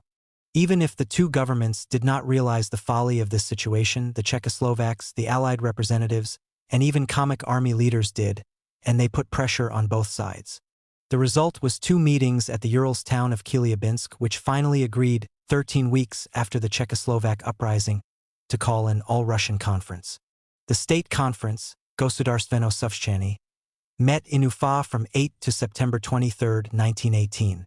Ufa was a province capital halfway between the Urals and the Volga. The conference met, too, roughly halfway in time between the start of the overthrow of Soviet power in the Volga-Ural-Siberia area, in May, and the establishment of Kolchak's military dictatorship, in November. The state conference was the last attempt to form from below an all-Russian anti-Bolshevik authority. The 170 delegates represented not only Kamic and the PSG but also various smaller authorities and the political parties. On the left was a large delegation from Kamic and individuals from the Urals, from various Muslim groups, and from the center-left parties. On the right, in a minority, were the representatives from the PSG and 7 Cossack hosts. Various factors forced the two sides toward compromise. Most important were the military difficulties of the frontline government, Kamic, which lost Kazan and Simbirsk, north of Samara, on the 10th and the 12th of September. Samara itself soon came under military pressure and would fall on October 7th, 2 weeks after the conference closed. The PSG, for its part, was embarrassed by the kidnapping and murder of a leftist politician in Omsk by Cossacks, and was worried about retaliation by the Czechoslovak forces, who were generally sympathetic to the SRs. A center-left group, the Union for the Regeneration of Russia, and local Allied representatives had an important mediating role. The final result of the Ufa conference, the Provisional All-Russian Government (PRG), was a compromise. Kamic won recognition for the SR-dominated Constituent Assembly as the eventual basis of power. The right won a 3-month stay of execution until January 1919, before this would happen. Even then, the assembly would only have authority if it had a quorum of 250. Kamic lost its claim to be the legal all-Russian government, and in its place the embodiment of the PRG, temporarily at least, was to be a 5-man directory, Directoria. This included only 2 SRs, Avksentiv and Zenzanov. The other directors were Vologodsky, a regionalist and head of the Omsk PSG, the liberal General Boldarev, and the left cadet Vinogradov. The provisional all-Russian government promised much but lasted for only 8 weeks. It was formed on September 23, 1918, and overthrown by a rightist coup on November 18. This failure was, in retrospect, of great significance for the anti-Bolshevik movement. The PRG was the last broadly based government to exist on Russian soil. Some of its weaknesses were personal and institutional. In its short life, the coalition directory never had much real power. It lacked the talented personnel of its French revolutionary namesake. It was never intent to be more than a temporary institution. It only established a fixed base in mid-October, and that was in Omsk. Ekaterinburg, in the Urals, had been the original choice for the capital, but it was too near the front. Even then, the directory, until near the end of its existence, was based in railway coaches. The important thing about Omsk was that it had been the capital of the Provisional Siberian government. Effective day-to-day administration was in the hands of a council of ministers, which was in turn dominated by veterans of the PSG, 10 of 14 members. The chairman, the director Vologodsky, was a Siberian regionalist and the former head of the PSG. Even more important were the political weaknesses of the PRG. The directory would be overthrown from the right, but was also challenged from the left. It has been described aptly by Peter Fleming as sandwiched like the dormouse between the Mad Hatter and the March Hare. Kamic and the SRs had given up more at Ufa than had the Siberians. This brought out again the fatal splits in the SR party. Many radical SRs wanted to avoid the coalition with the center-right that had tied the party's hands in 1917. They saw Ufa as a betrayal of the doctrine of Narodovlasti, people's power, a doctrine that they identified with the Constituent Assembly and themselves. The SR Central Committee, dominated by moderates such as Avksentiv, had approved the Ufa settlement. Then 3 more members arrived at Samara, with the SR's theorist Viktor Chernov, and the balance shifted against the agreement. Chernov criticized the PARG in a circular. The Ufa settlement, he declared, was unsatisfactory, and counter-revolutionary elements were involved in the new government. The party's policy should be to rally the population around the Constituent Assembly. As a practical step, an independent armed SR force was needed. The right was equally unsatisfied. Just as new arrivals shifted the SR party to the left, so new arrivals shifted the cadets to the right. The right believed in a strong state and struggle with Bolshevism, both of which it alone could lead. It identified the 1918 Provisional All-Russian Government with Kerensky's 1917 Provisional Government, with the government that had led to internal catastrophe, the October Revolution, and national humiliation, Brest-Litovsk. The left disliked the Directory because it only had 2 SRs. The right disliked it because it had 2 SRs. For many, the SRs were no better, perhaps worse, than the Bolsheviks. All SRs were identified with the Chernovite left, and Chernov's widely publicized circular confirmed their fears of a return to the Komitechkina, rule of the committees. And then there was the Constituent Assembly, in which the right and center had played almost no role. Any move toward representative government on those terms would ban the right from power. The final political force was the most powerful in the East, the military. The Siberian Cossack leadership was a conservative force, and so were the young officers leading the Siberian army. There was a vocal monarchist element among the Omsk garrison, and a number of skandali took place, with drunken officers singing God Save the Tsar. Even those of less extreme views wanted to avoid a repetition of the 1917 military disintegration, which would follow if the Chernovites came to power. And a resolution of the political crisis seemed all the more urgent when the Red Army began to make rapid progress in the area between the Volga and the southern Urals. The Provisional All-Russian Government was overthrown on the night of November 17, 1918. With the approval of the Omsk garrison commander, a Cossack detachment arrested those present at an SR meeting, including the 2 SR directors, Avksentiv and Zenzanov. In response, Director Vologodsky called an early morning meeting of the PRG's Council of Ministers. There was little support for the Directory, and Admiral A.V. Kolchak, the war minister, was chosen as head of state, the supreme ruler, Verkhovny Pravitel. The right now had the military dictator it wanted, and Kolchak would lead the white movement in both Siberia and, nominally, all of Russia for the next 14 months. One of the oddities of the anti-Bolshevik movement is that it should have been led by an admiral without a fleet, head of a government in a town 3,500 miles from the nearest port. Alexander Vasilyevich Kolchak came to power partly by accident, but partly for logical reasons. He had been a very senior commander in the pre-Bolshevik armed forces, and he was available. The Imperial Russian forces had had a general headquarters and 7 field commands, 5 army groups, and 2 fleets. Of those who filled these high posts, only 4 were active anti-Bolsheviks: Generals Alexeyev, Kornilov, Yudenik, and Admiral Kolchak. Kolchak commanded the Black Sea Fleet from August 1916 to June 1917. He was a hero of both the Japanese and the German wars and had been catapulted to high command at the age of 41. He established some links with Duma circles in the period of naval reform before the World War and developed these links in the summer of 1917. He made his name politically, however, by his refusal to make major concessions to the fleet committees after February 1917. In the end, he threw his sword overboard and resigned in protest at increasing democratization. Kolchak's availability was no small factor. Most prominent figures had been trapped in Central Russia. Kolchak was on a special mission to the United States when the Bolsheviks took power. There then followed 12 months of waiting in Manchuria before he decided, according to his own account, to make his way to South Russia via the Trans-Siberian Railway. The Omsk coup was organized by local right-wing civilians and by middle-ranking officers and Cossacks from the garrison. Kolchak may well have been a kind of accidental figure, whose arrival provided a figurehead for those who would have overthrown the Directory anyway. The admiral himself, on trial before a revolutionary court in January 1920, denied that he had been part of the conspiracy, although he did admit contacts with the plotters.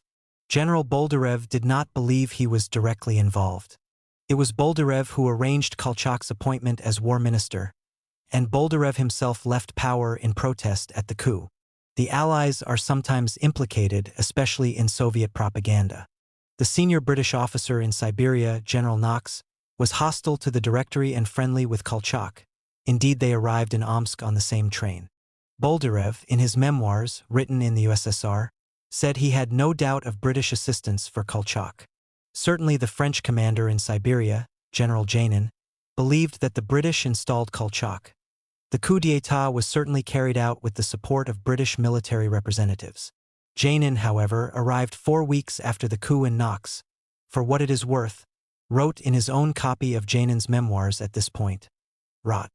There is no evidence of direct Allied involvement, and native hostility to the PRG was great enough to make it unnecessary. Kolchak had links with the Allies, but this may have been most important in convincing the Russian kingmakers that he could get outside support in the future. It is true that local Allied representatives did little to support the Directory. Knox apparently knew of the conspiracy but did not block it. British troops protected the Council of Ministers on November 18 to prevent a countercoup, and the French, including Janin in Vladivostok, discouraged any pro-Directory action by the Czechoslovaks. But Allied policy at the highest level was against the coup. Certainly London had been impressed by the agreement reached at Ufa, and on November 1 the War Cabinet had decided to give the PRG de facto recognition. Kolchak did not create a whole new government. He simply took over the Council of Ministers. The coup was bloodless, and the arrested directors were sent abroad. The coup did, however, mark a basic change in policy. The PRG's declaration of September 24, after the Ufa conference, had stressed its legitimate roots in the Constituent Assembly and at least paid lip service to social reform. Kolchak put forward his basic goals in a manifesto of November 18. Taking up the cross of this power in the exceptionally difficult conditions of civil war and the complete breakdown of state life, I declare, I will not go either on the road of reaction or on the fatal road of party politics. I set as my chief aim the creation of an efficient army, victory over the Bolsheviks, and the establishment of law and order, so that the people can choose for itself, without obstruction, the form of government which it desires and realize the great ideals of liberty which are now proclaimed all over the world. The coup met no effective resistance. The SRs, who had undermined the authority of the PRG, now were confronted by something much worse. An attempted meeting of the Committee of Members of the Constituent Assembly in Ekaterinburg was broken up by the army. The SR leaders were expelled to Ufa, and eventually some of them crossed into Soviet territory. This was the end of the Constituent Assembly and of the SR party as a serious political force. Mexico amidst the snow and ice was how General Boldarev summed up the situation on the eve of the coup, with its intrigues and rebellious atamans. The important point about the Omsk events was not Kolchak's personal role, which was probably accidental, or the British role, which was at most secondary. What the coup showed was the continuing weakness of civilian politics in Russia. This came about partly because of the small intelligentsia and the lack of a tradition of public political participation, but also because of the impossibility of cooperation. The Bolsheviks were not the only party that would not share power. The right saw the SRs as little better than the Bolsheviks. The SRs saw the right as counter-revolutionary. Mutual loathing came from an opposition of both basic principles and perceived experience. The main lesson both left and right learned from 1917 was the danger of compromise. It was not the correct lesson. The result of their policies this time around was the destruction of the SR party and the isolation, sterility, and ultimate defeat of the right. The coup may have made no difference. If it had been avoided in November, there would still have been problems. Both sides saw the Directory as temporary. Even if the five-headed provisional all-Russian government had survived into 1919, the final outcome might have been the same. Civil war would not have been avoided. Even Chernov bitterly opposed the commissarocracy. The Bolsheviks, for their part, would have been no happier than the right to accept the results of the 1917 Constituent Assembly elections. The Directory would probably have fought the Reds no more successfully than Kolchak did, although General Boldarev would, as we will see, not have been any worse than Kolchak and his high command. SR propaganda in the armed forces would not have been compatible with the traditional officer corps. The survival of the Directory would also not necessarily have meant more Allied support. The Czechoslovak Corps was disintegrating before the Kolchak coup, and the collapse of Austria-Hungary meant the Czechoslovaks could now, in theory, go home. The survival of the Directory would also probably not have led to more effective government in Siberia, even if the Constituent Assembly vote gave the SRs a right to govern Siberia. They had failed in 1918 on the Volga. November 1918 was a centrally important time for the Russian Civil War. The first year had ended. The Omsk coup meant a fundamental shift in the politics of the anti-Bolshevik movement. The era of the democratic counter-revolution was over, and the white generals were in command. Within 2 months, General Denikin would have established a similar unity of command over the Cossacks in the southeast. November also brought the armistice. With this was achieved a central objective of the anti-Bolshevik movement, the defeat of the Central Powers and the liberation of Russian territory from enemy troops. Allied victory also opened direct routes to Russia through the Baltic and Black Seas. In 1918, the German invasion and the Czechoslovak uprising had shaken Bolshevik rule and undone much of the triumphal march of Soviet power. The paradox was that the defeat of the Central Powers ended any need for the Allies to support anti-Bolshevik forces. As Churchill put it, the snows of winter war had whitened 5/6 of Red Russia, but the springtime of peace, for all others a blessing, was soon to melt it all again. Part 2. 1919, Year of the Whites. I make my main goal the creation of a combat-ready army, victory over the Bolsheviks, and the establishment of law and order. Admiral A. V. Kolchak, November 1918. The Revolution on the March, Savdepia and the Outside World, November 1918 to June 1919. In view of the situation, please issue an order to the commanders of the appropriate units so that they render all possible assistance to the provisional Soviet governments in Latvia, Estonia, the Ukraine, and Lithuania, but, of course, only to the Soviet governments. Lenin to Vatsidis, November 29, 1918.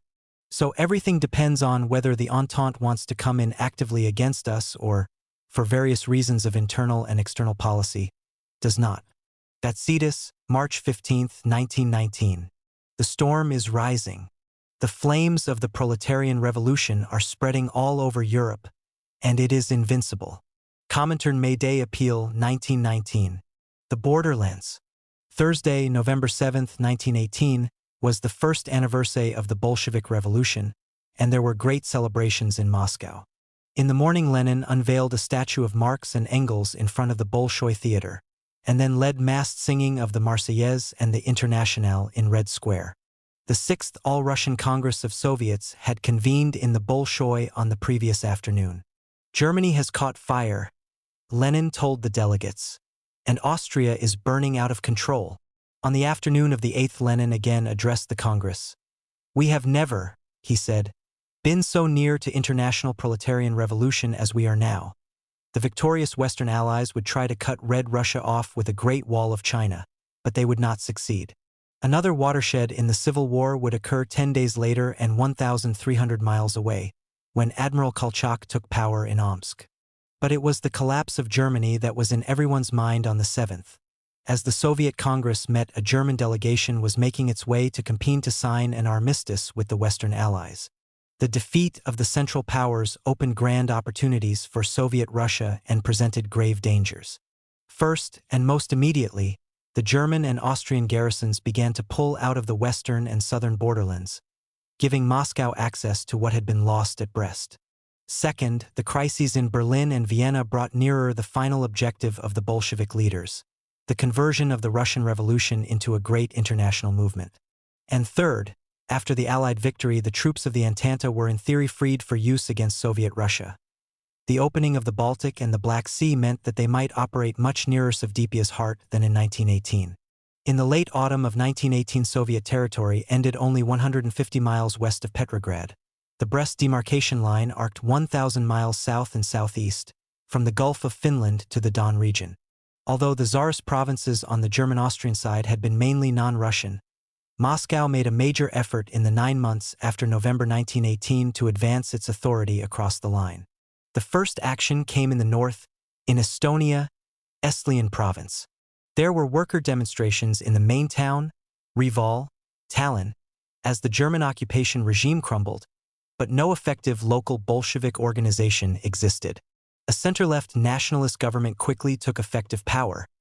It had a broadly popular program, and it could combine nationalism and social reform by dividing the estates of the German-speaking landlords. Soviet power had to depend on armed intervention from outside. By the end of November, the new Red 7th Army had crossed the demarcation line, taking Pskov and Narva, and a pro-Soviet government, the Estlian Toilers Commune, was set up in Narva. By mid-December, Red forces had covered 130 miles and were within a few miles of Revolves. The Estonian nationalists, however, were able to raise small but effective forces and to get outside support. Anti-Bolshevik Russians, Finnish and Swedish volunteers, and a British flotilla. The advancing Red troops were mostly Russian, seemingly more invaders than liberators. A separate Red Estland Army was set up in February 1919, but it was never very effective. Soviet forces were demoralized and numerically weak. The best detachments had been sent to the Volga. Much of what was available had to be kept northwest of Petrograd to cover the old capital against a possible attack from Finland. After a few small battles, the invading Reds had to pull back to their starting point. After this, Lake Chud, Lake Peipus, gave Estonia a natural eastern frontier and one, moreover, that was covered by Russian whites. The Toilers Commune, which never evoked much sympathy from the Estonian peasants, was wound up in June 1919. The nationalist victory in Estonia had vital strategic consequences. The rear of the Soviet forces operating farther south in the borderlands was threatened, and in 1919 Petrograd itself would twice come under attack from the direction of Estonia. It is interesting that there was no offensive, political or military, against the Finns, the cousins of the Estonians. This was considered by the Red Northern Army Group, but rejected. In reality, the Reds did not even go so far as to set up a Finnish puppet government in Soviet territory. The Red Finns had been smashed in the Civil War of early 1918. The Finnish nationalists had consolidated real power in the form of an army and a government, and they did not just rely on German military occupation. Finland was a large country to attack. Possibly the Reds were also restrained by Finland's long history of autonomy and the 1917 Soviet recognition of independence. In any event, Finnish neutrality was, for Moscow, more useful than small victories. South of Estonia, in Latvia, Livland and Kurlian provinces, the prospects for Soviet power were better. The radical left had a strong tradition both in the countryside and the towns, and was still powerful in 1918. The ruined capital, Riga, was the scene of heated debate between the local Bolsheviks and the nationalists. The arrival of Red Army units on January 3, 1919 confirmed an existing turn to the left.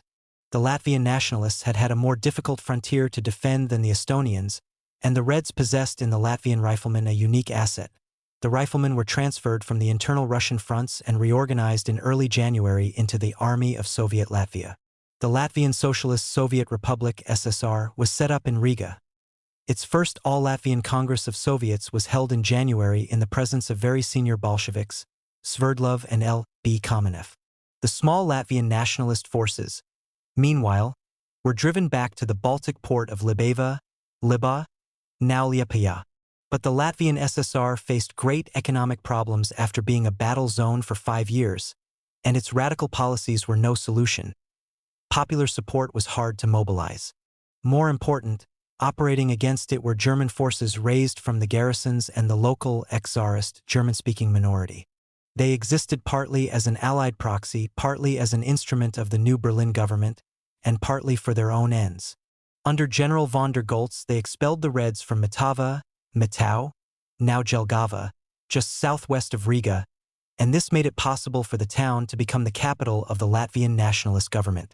Meanwhile, the Red failure on the Estonian front and the lack of coordination between the Red 7th and Latvian armies allowed the victorious Estonians to cut from the north the main rail link between Riga and Soviet Russia. By this time, the morale of the Latvian riflemen, who had borne the brunt of a year's battles, was badly shaken, and Moscow had no replacements or reinforcements to send. Then Goltz's Germans retook Riga in May 1919, bringing effectively to an end the Latvian SSR, although a Soviet government in exile existed until January 1920. The situation in what had been Tsarist Russia's western provinces, Kovna, Vilna, Grodno, Suwałki, Minsk, Volhynia, was different from that in the Baltic. The largest groups were 1.5 million Lithuanians and 5 million Belarusians. They did not have much in common, besides being peasant nations with little national tradition. Their languages were unrelated. The local towns had large Jewish, Polish, and Russian populations. And unlike the Baltic provinces, the belt of the western provinces was claimed, on strategic, historic, and political grounds, by both Russia and the reborn Poland. Lithuania was initially occupied by the German Eastern Command, Oberost, but the Lithuanian Bolsheviks also claimed power in Vilna, now Vilnius.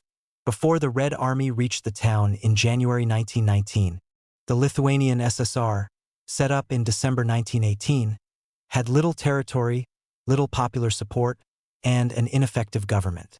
The Lithuanian nationalists, meanwhile, had established a base of their own farther west in Kovna, now Kaunas, under German protection. Belorussia was even more of an artificial creation. Minsk was taken by the Red Army on December 10th, and a Belarusian SSR was set up by Moscow 2 weeks later. The Red attempt to get around the weaknesses of the two regions was to combine them in February 1919 as the Lithuanian-Belarusian SSR, or Litbel.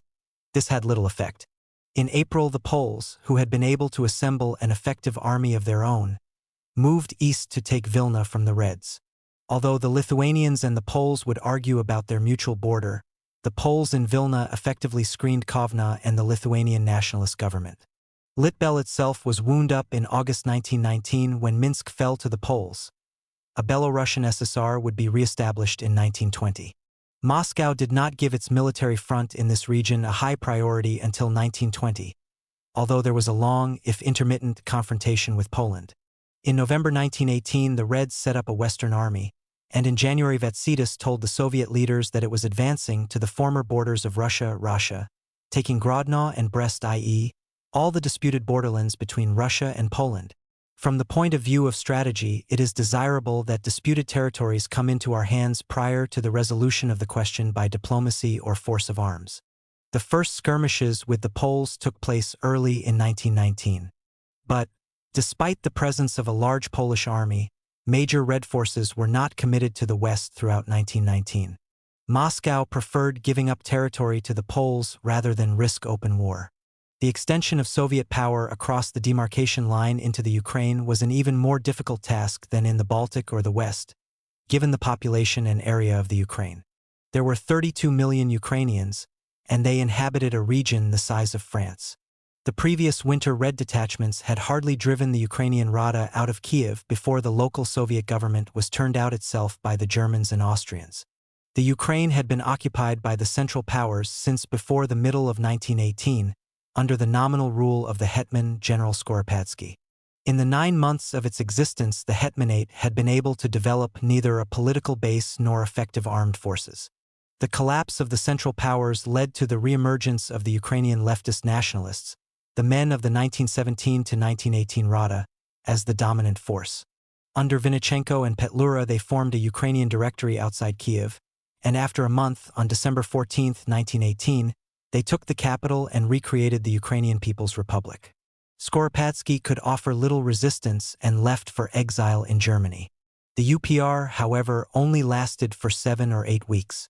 Fighting among Ukrainians had done little to help their national cause, which already faced enormous problems.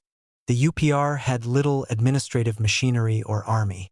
Large regions were controlled by partisan chieftains, the atamans. Most important was the invasion from the north. Kiev fell to the Red Army on February 5, 1919. After that, the directory was forced back to smaller centers in the western part of the country. What army it had was crippled in battles in March-April 1919. In May, the remnants were pushed west across the Zbruch River into what had been Austria-Hungary. There they were immediately struck by a Polish offensive from the north and west. The last refuge of the Ukrainian nationalists was known as the Triangle of Death. The instrument for the Sovietization of the Ukraine had begun to take shape in late November 1918, when Moscow formed a Ukrainian Soviet army. In January, it became the Ukrainian Army Group. The commander was Antonov Evsenko, the veteran revolutionary who had arrested the provisional government in October 1917 and led the campaign in the Ukraine in the winter of 1917 to 1918. The military campaign was decisive, but prolonged. It was the middle of winter and Antonov was given few troops.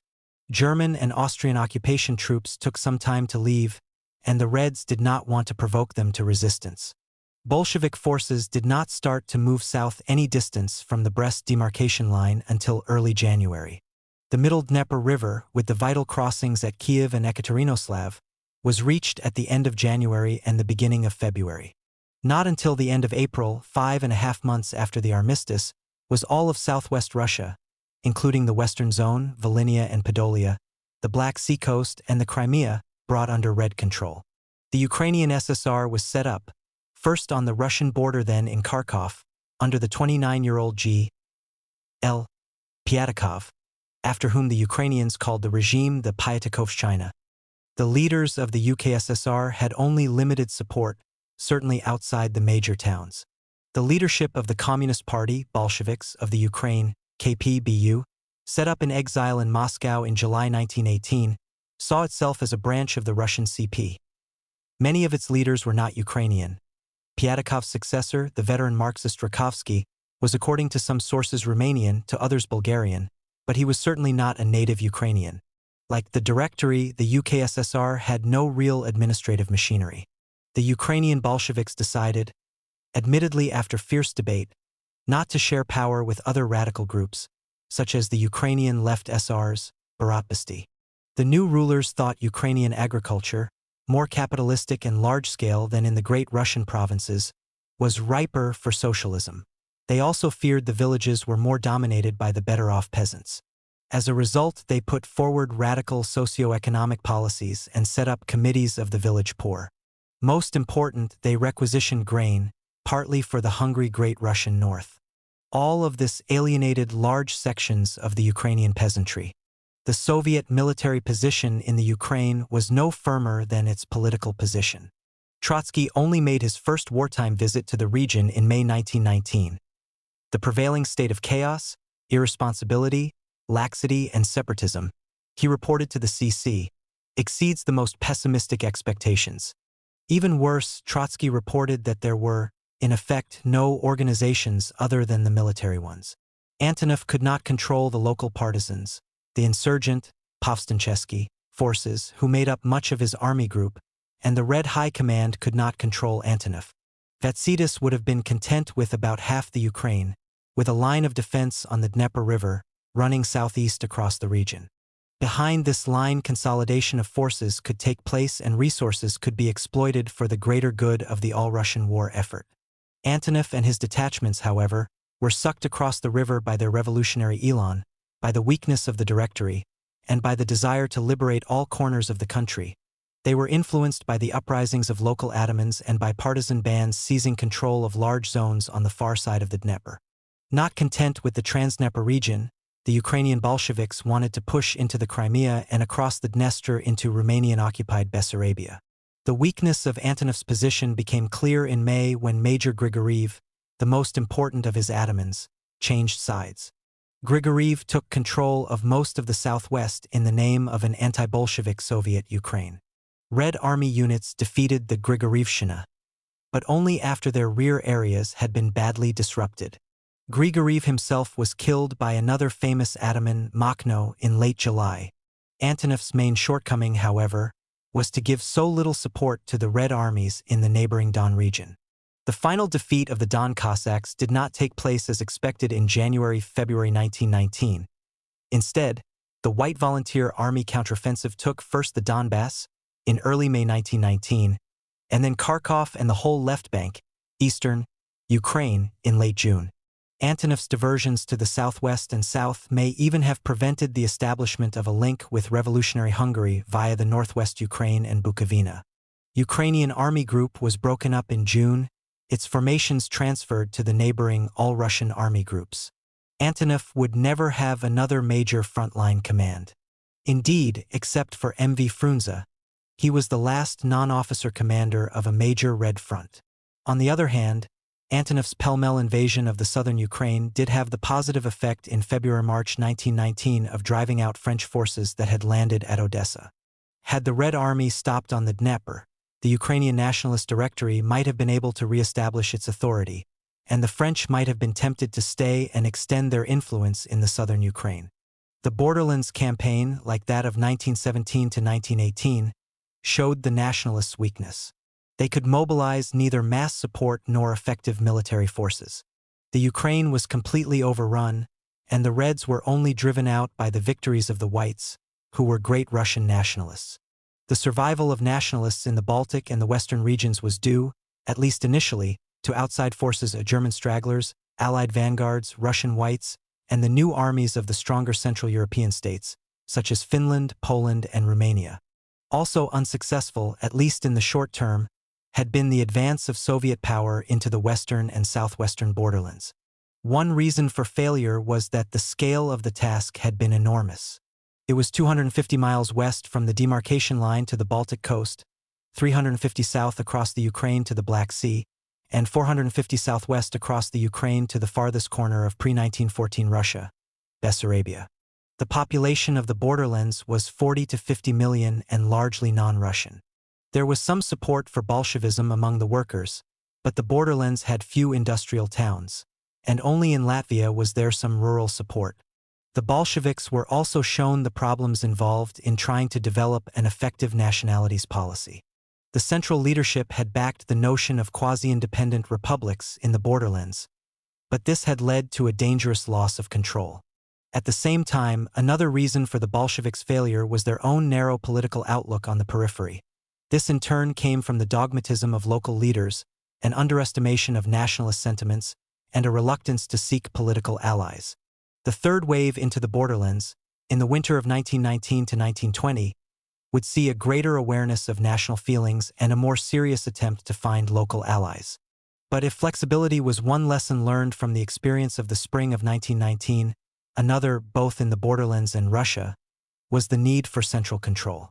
The Eighth Party Congress met in Moscow in late March 1919 and confirmed that while separate republics might exist at state level, this by no means meant that the RCP, Russian Communist Party, was to be a federation of independent parties. The existence is essential of a single centralized communist party with a single CC leading all party work in all parts of the RSFSR. The CCs of the Ukrainian, Latvian, and Lithuanian communists had the rights only of Russian regional committees, and were wholly subordinate to the CC of the RCP. 2 months later, June 1st, this was extended to the state sphere when the Moscow Central Excom decreed a centralization of basic activities. In the interests of defense, a close unification, tesno-obi edininy, of armies and military commands, of economic organizations, of transport, finance and labor was ordered. The most immediate result was the end of the national armies and their integration into the Central Red Army. There was a strategic paradox too. Moscow did not send enough troops to the borderlands to win victory, but what was sent badly hurt the other fronts. When the First World War suddenly ended, the Reds had few effective troops in the West. The bulk of the new Red Army had been sent to the Volga front. In December 1918, there were 193,000 combat troops in Eastern and Southern Army groups and only 16,000 in 7th Army, advancing on Estonia and Western Army. On several occasions, in December 1918 and in February and June 1919, the Red High Command wanted to make the Western Front one of the most important. Each time there were distractions. The Perm catastrophe of December 1918 reopened the Eastern Front, and Kolchak's Ufa offensive of March 1919 activated it yet again. Throughout the spring of 1919, Moscow was concerned to complete the destruction of the Don Cossacks, and in May Denikin broke out to the north. In June, smaller white operations threatened Petrograd. In any event, the Eastern, Southern, and Caspian Caucasus army groups had 236,000 combatants in mid-February 1919, while the new Western Army Group had 81,000 and Ukrainian Army Group had 47,000.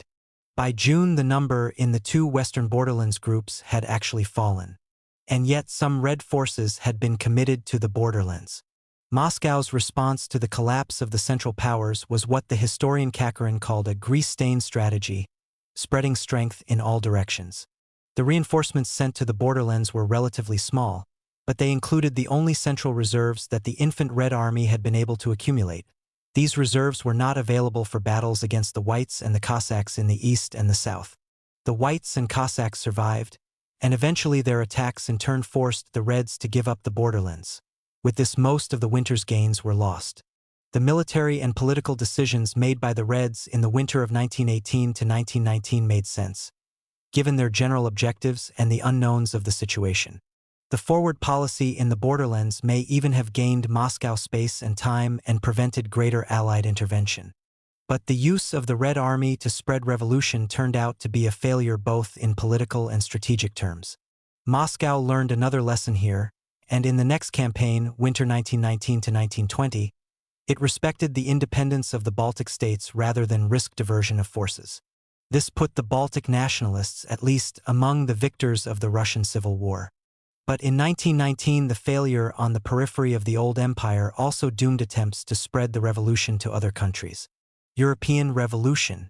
They justified the seizure of power in peasant Russia as the trigger of revolution in the industrialized West. Up until the last months of 1918, however, the Bolsheviks could do little to influence events in the outside world. The capitalist regimes seemed stable enough. Russia was contained by a ring of enemy-occupied territory. The enemy, the Central Powers, was not to be offended, and Moscow had enough trouble controlling its own territory to worry about other countries. Then, quite unexpectedly, the international earthquake began. The German and Austro-Hungarian monarchies, defeated by the Western Allies, suddenly crumbled. Rioting and demonstrations broke out in Central Europe. Socialist-led governments took power. New nation-states formed on the territories of the Eastern empires. Radical parties appeared which were inspired by the great leading role of the Russian Bolsheviks. European revolution was not to be. Historians are apt to forget, however, that the Bolsheviks thought it likely. In that exciting November of 1918, Lenin told the Sixth Congress of Soviets, "We have never been so close to international proletarian revolution as we are now." Lenin was generally vague about timing, but he did once promise international revolution by September 1919. The revolution in Hungary, Lenin told the Moscow Soviet in early April 1919, gives conclusive proof that in Western Europe the Soviet movement is growing and that its victory is not far away. But it is necessary to hold out for 4 or 5 difficult months in order to defeat the enemy. The new Communist International was also optimistic. Before a year has passed, its 1919 May Day appeal promised, the whole of Europe will be Soviet. In Germany, the Hohenzollern Empire was replaced in November 1918 by a republic. With the support of the army, the reformist Social Democrats, whom Lenin regarded as his greatest enemies, were able to weather both the crisis winter and the Allies' Versailles Diktat of the following summer. The radical left was weak relative to the mass parties of the center-left and center. Early militancy by the small German Communist Party ended in the Berlin fiasco of January 1919, when Rosa Luxemburg and Karl Liebknecht were murdered. A Bavarian Soviet Republic was created in Munich in April but was overthrown by counter-revolutionary Freikorps on May Day. The only regime comparable to Soviet Russia was in Hungary. There, events were molded by the bankruptcy of the old regime, social discontent, and nationalism. Faced with unacceptable territorial demands by Allied-backed neighbors, the post-war liberal government resigned at the end of March 1919 to be replaced by a Hungarian Soviet Republic. The Hungarian Revolution was strongly influenced by Bolshevism through the return of POWs revolutionized in Russia. The revolution's leader, Bela Kun, had been prominent as an internationalist in Moscow and Siberia in 1918. Also, the apparent success of Bolshevik Russia gave the radical left in Hungary a credibility they would otherwise have lacked. In the end, the Hungarian Bolsheviks lost popular support by pushing their program too quickly, and they were unable to defend the wide territory they claimed. A combination of internal disintegration and Romanian invasion broke the regime. At the beginning of August, after 19 weeks in power, the Kun government fled to Austria. Moscow had to watch, virtually powerless, as the German and Hungarian revolutions collapsed. It had no effective political levers in Western and Central Europe. Lenin had since 1914 been attacking the Second Socialist International for not opposing the imperialist war, but real organizational steps towards a replacement could only be taken after the German-Austrian defeat. Even then, for months passed before an international congress of left socialists met in Moscow, March 1919, and it was unrepresentative. The result was the foundation of a third communist international, the Comintern. In 1919, however, this was a shadow institution, an untrained and unorganized general staff without an international proletarian army to command. It had hardly more reality than the giant Tatlin Tower designed to house it. Communications with the outside world were still poor, and left-wing parties sympathetic to Bolshevism were still small and unbloodied. The military instrument was also unavailable. 1918 to 1919 was not 1944 to 1945. Plans for a giant Red Army were indeed made partly with the changing situation in the West in mind. In Germany, the critical war situation had led, on September 30, 1918, to the Kaiser granting a responsible ministry. A crisis is maturing already in Germany and throughout Central Europe, Trotsky told the Central Excom 3 days later. Perhaps tomorrow the working class of Germany will ask you for help and you will create not a million-strong army, you will create an army of 2 millions, since your task will have doubled, trebled. Lenin was more definite in an open letter he wrote to the Central Excom on the same day. We decided to have an army of 1 million men by the spring. We now, with the political crisis in Germany, need an army of 3 million men. We can have it, and we shall have it. It was quite impractical quickly to assemble an army of 3 million. A Red Army of this size was only ready by the end of 1919, and then only a fraction were combat troops. And for most of 1919 it was a primitive infantry army with a weak supply organization. The Red Army was able to mount rapid offensives in the Urals, Western Siberia, and South Russia because of the open terrain and the ability to capture supplies and manpower on Russian territory and from Russian armies. It would have been far more difficult to move into Central Europe. Even if Soviet troops had been available, there were the problems of geography to overcome. It took until the spring of 1919 for Red detachments to reoccupy Belorussia and parts of Latvia and Lithuania, and even then it was 600 miles to Berlin. The expanse of territory in between was occupied by fiercely anti-Russian Poland, and by the summer of 1919 the Poles were actually rolling the frontier to the east.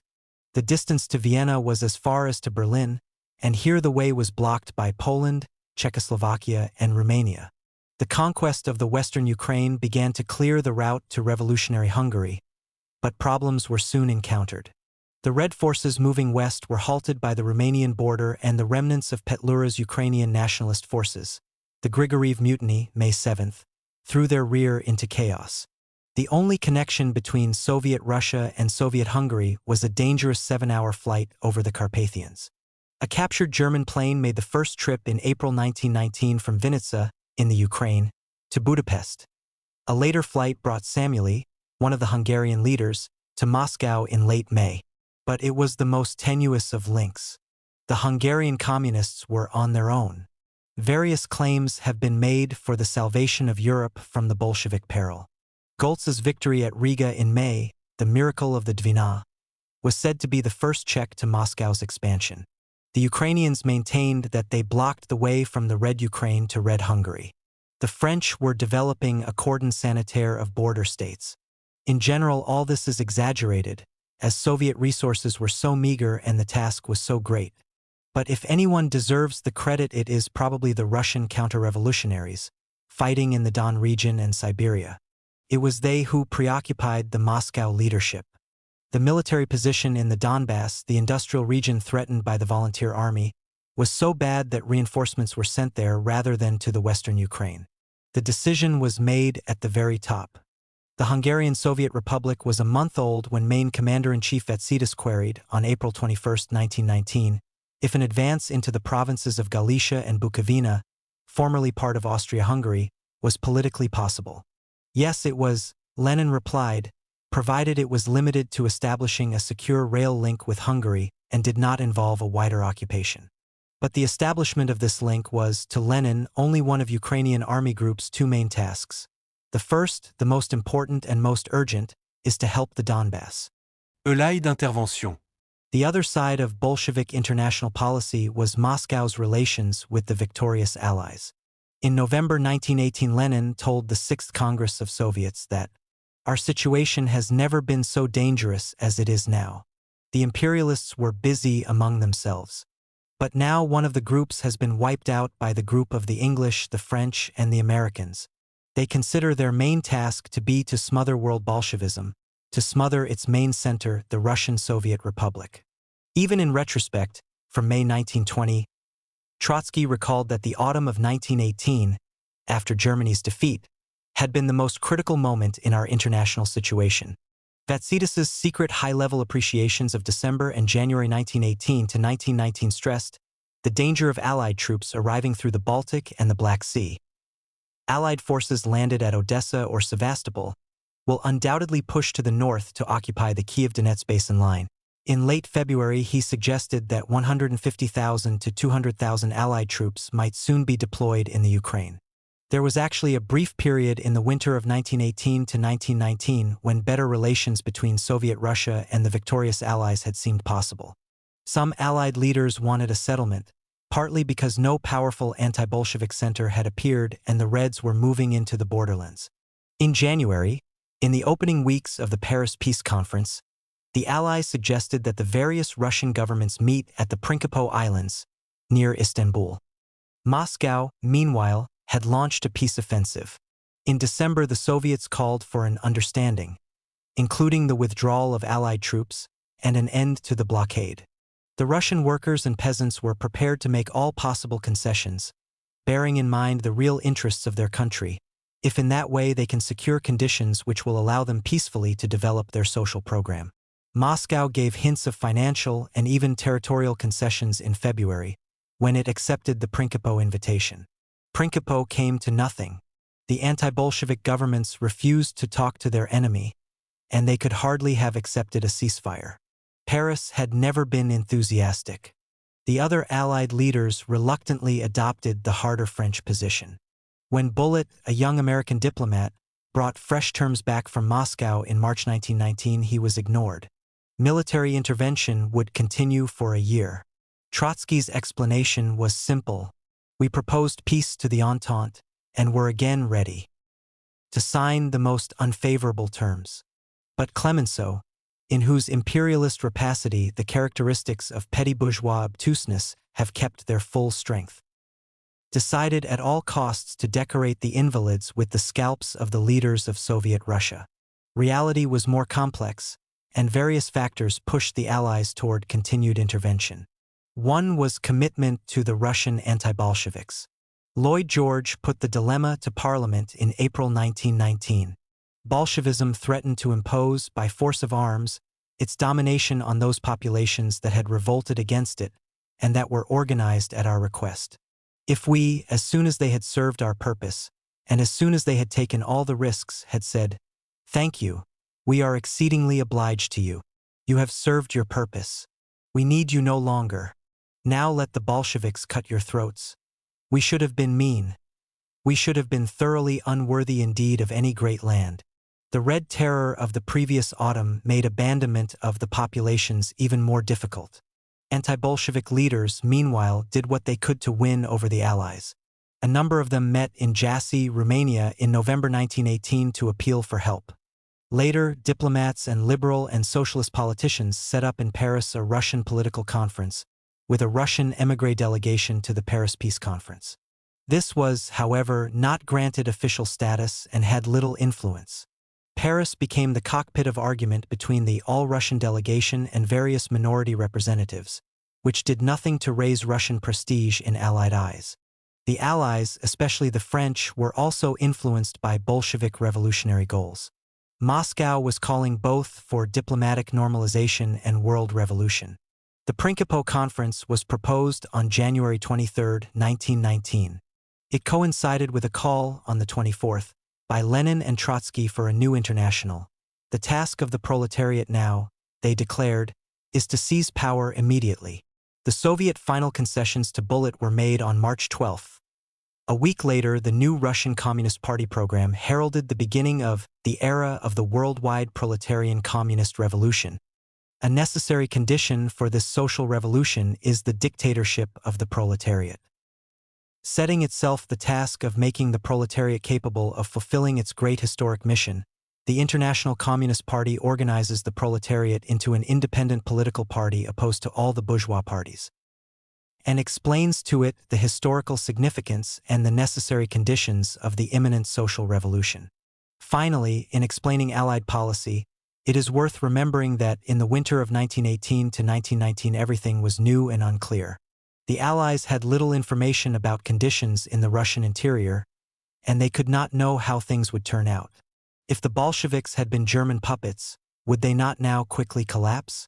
Limited support for the anti-Bolsheviks cost little, and could do no obvious harm to Allied interests.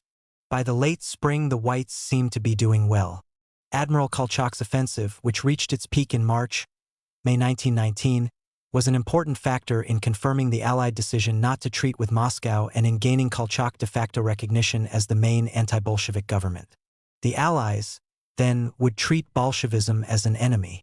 Their main new presence was on the Black Sea, opened by the Turkish defeat. The British concentrated on the southeast.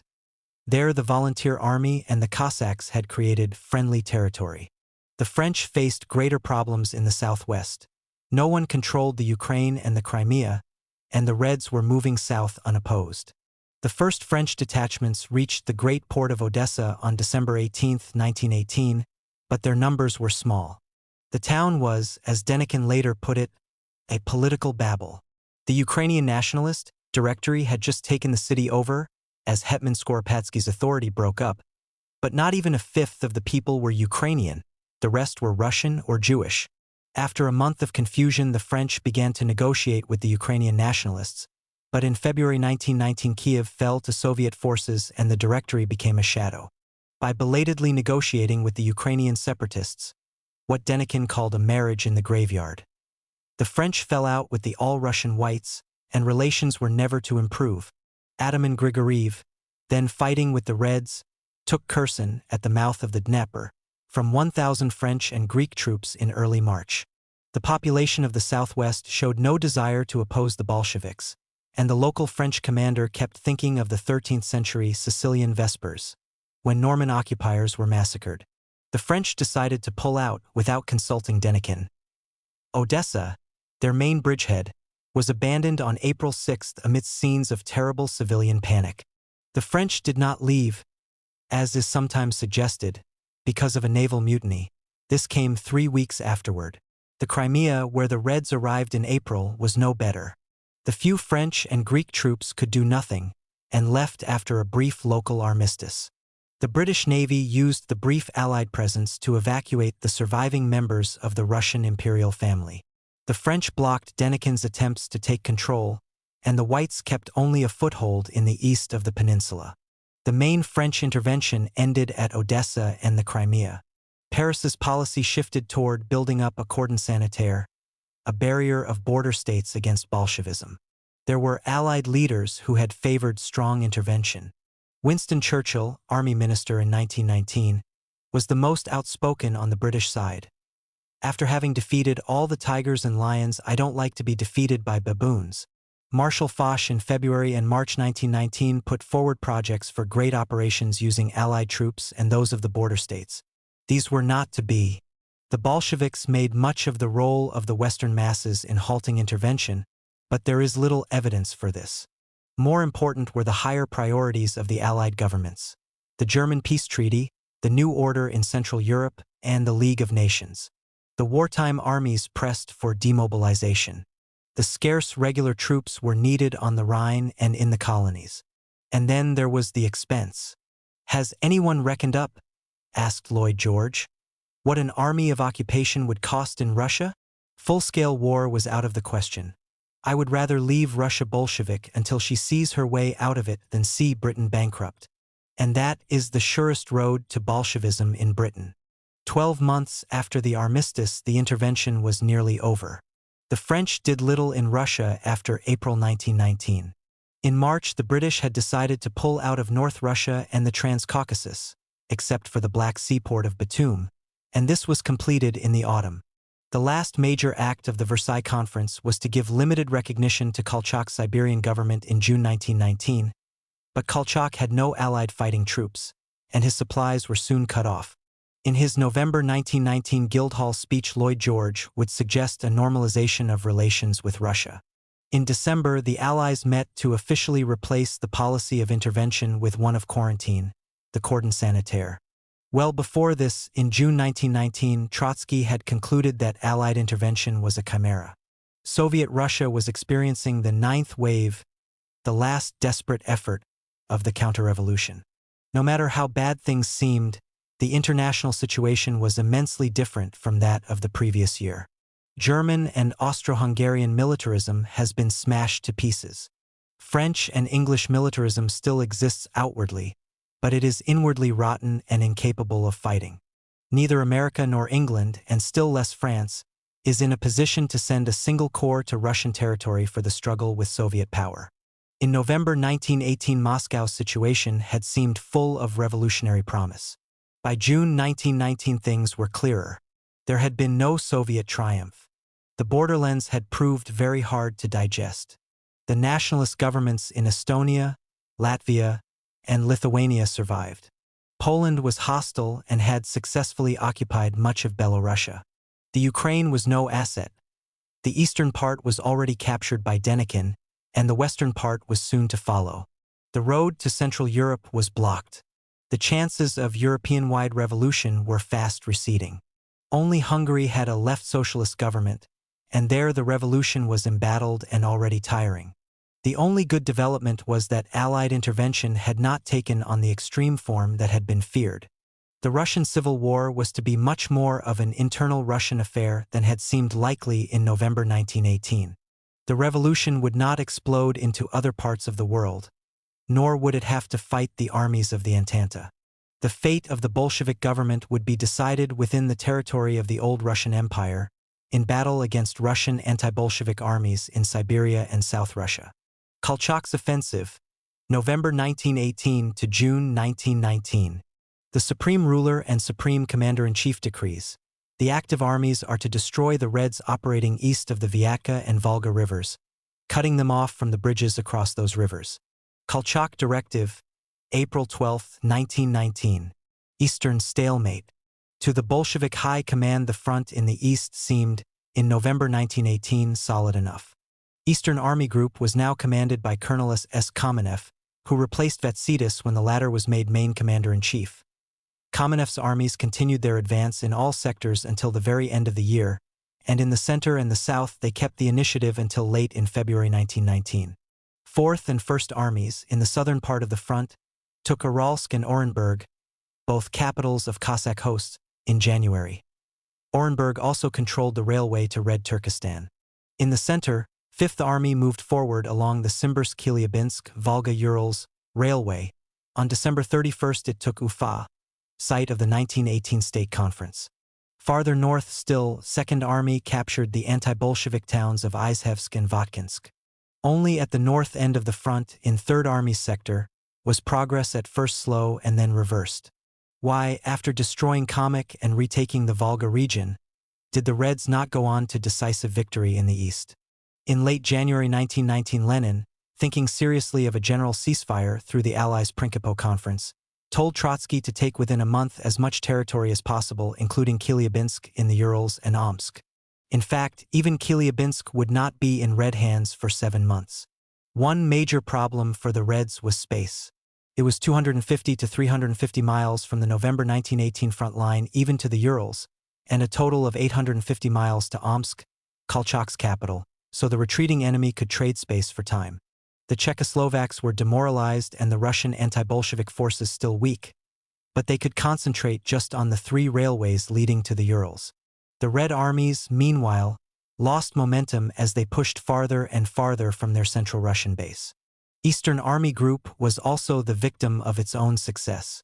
The Red High Command assumed that the back of the Urals Siberian counter-revolution had been broken. The Eastern Front had had first choice of men and equipment in the autumn 1918 crisis, but now other fronts seemed more important. The southeast had the Cossack volunteer Vade, and in the west and southwest there were possibilities for revolution or intervention. Now the east had to give up resources. Success also led to overambitious tasks. with the Eastern armies being ordered to advance not only to the Urals but also, through the Orenburg and Ural Cossack regions, to Turkestan. Finally, complete victory was made impossible by the exhaustion of Eastern Army Group's troops. They had been in continuous action for months, first with the battles for the Volga region, then the long pursuit toward the Urals. The newly captured regions had to be consolidated.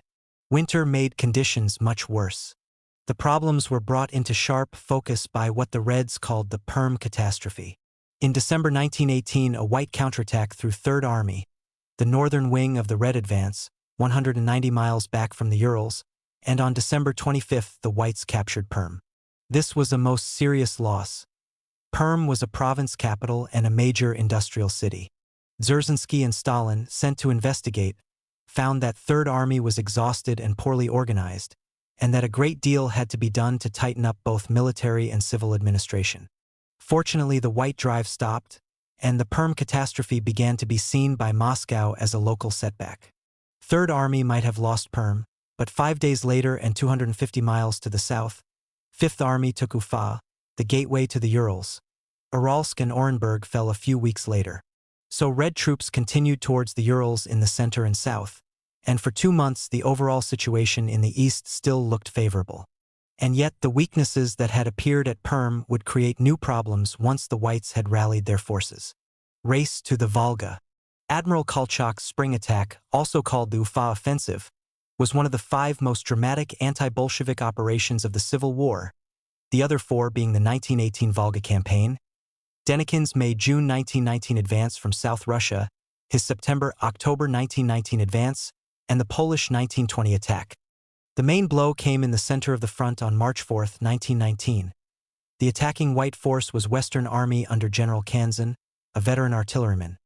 It advanced roughly parallel to the east-west railway from Chelyabinsk in the Urals to Simbirsk and Samara on the Volga. Kanzin's troops moved rapidly across the snowy steppe in sledges. Ufa was recaptured on March 14, and by the end of April the White Army had taken points within 75 miles of the Volga, at Chistopol on the Kama River, and on the Ufa-Samara Railway. Some 250 miles had been covered in 8 weeks. The Whites had taken 115,000 square miles of territory, an area bigger than Britain, and a population of 5 million.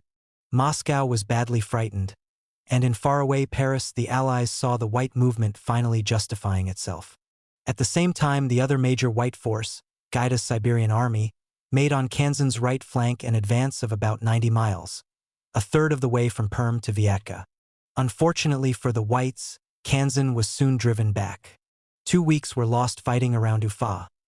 Then, in mid-April, came the spring thaw, the Rasputitsa, which turned the roads to mud, and rivers and streams into serious obstacles. Kanzin had pushed back the Red Fifth Army, but his flanks were threatened by Second and First Armies. Once the ground became firmer, on April 28, the Reds began their counterattack. During May, Western Army had to retreat far from the Volga. By the end of the month, it was trying to defend a line 275 miles east of the Volga along the Belaya River. Ufa itself on the Belaya was threatened. On the night of June 7, Chapev's 25th Rifle Division made a surprise crossing below the city, which fell to the Reds on the 9th with large amounts of supplies and grain. By mid-June, the Whites had been pushed 50 miles east of the Belaya. At this time, the northern bulge of Kolchak's front had been crushed in as well. At the beginning of June, Gaida's Siberian Army had actually pushed farther west along the Perm-Vyatka Railway to the town of Glazov, but then the Reds drove it back to within 50 miles of Perm. Several factors were behind the events of March-June 1919, a White defeat that would prove to be decisive. One was political failure.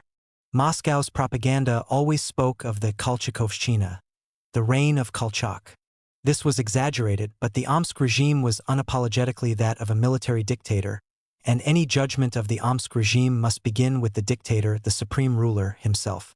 The British and French military advisors had quite different views of the man.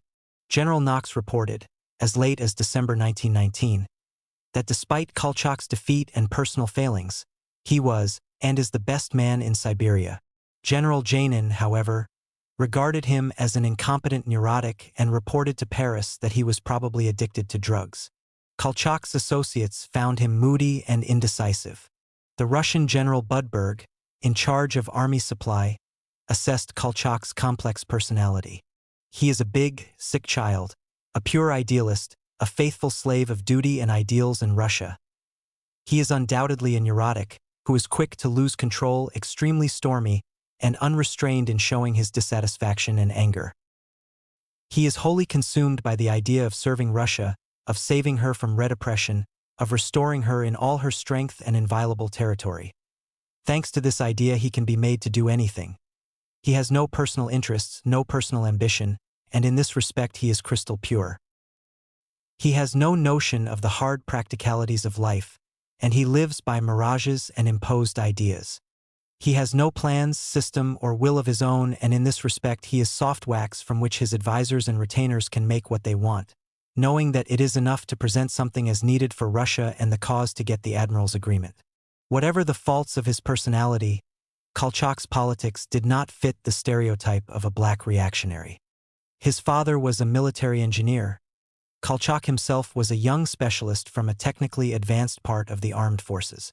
He was apparently not a monarchist, and his regime did not call for a restoration of Tsarism. He took the advice of a small council of the supreme ruler, staffed by men who were often of cadet sympathies and remarkable youth.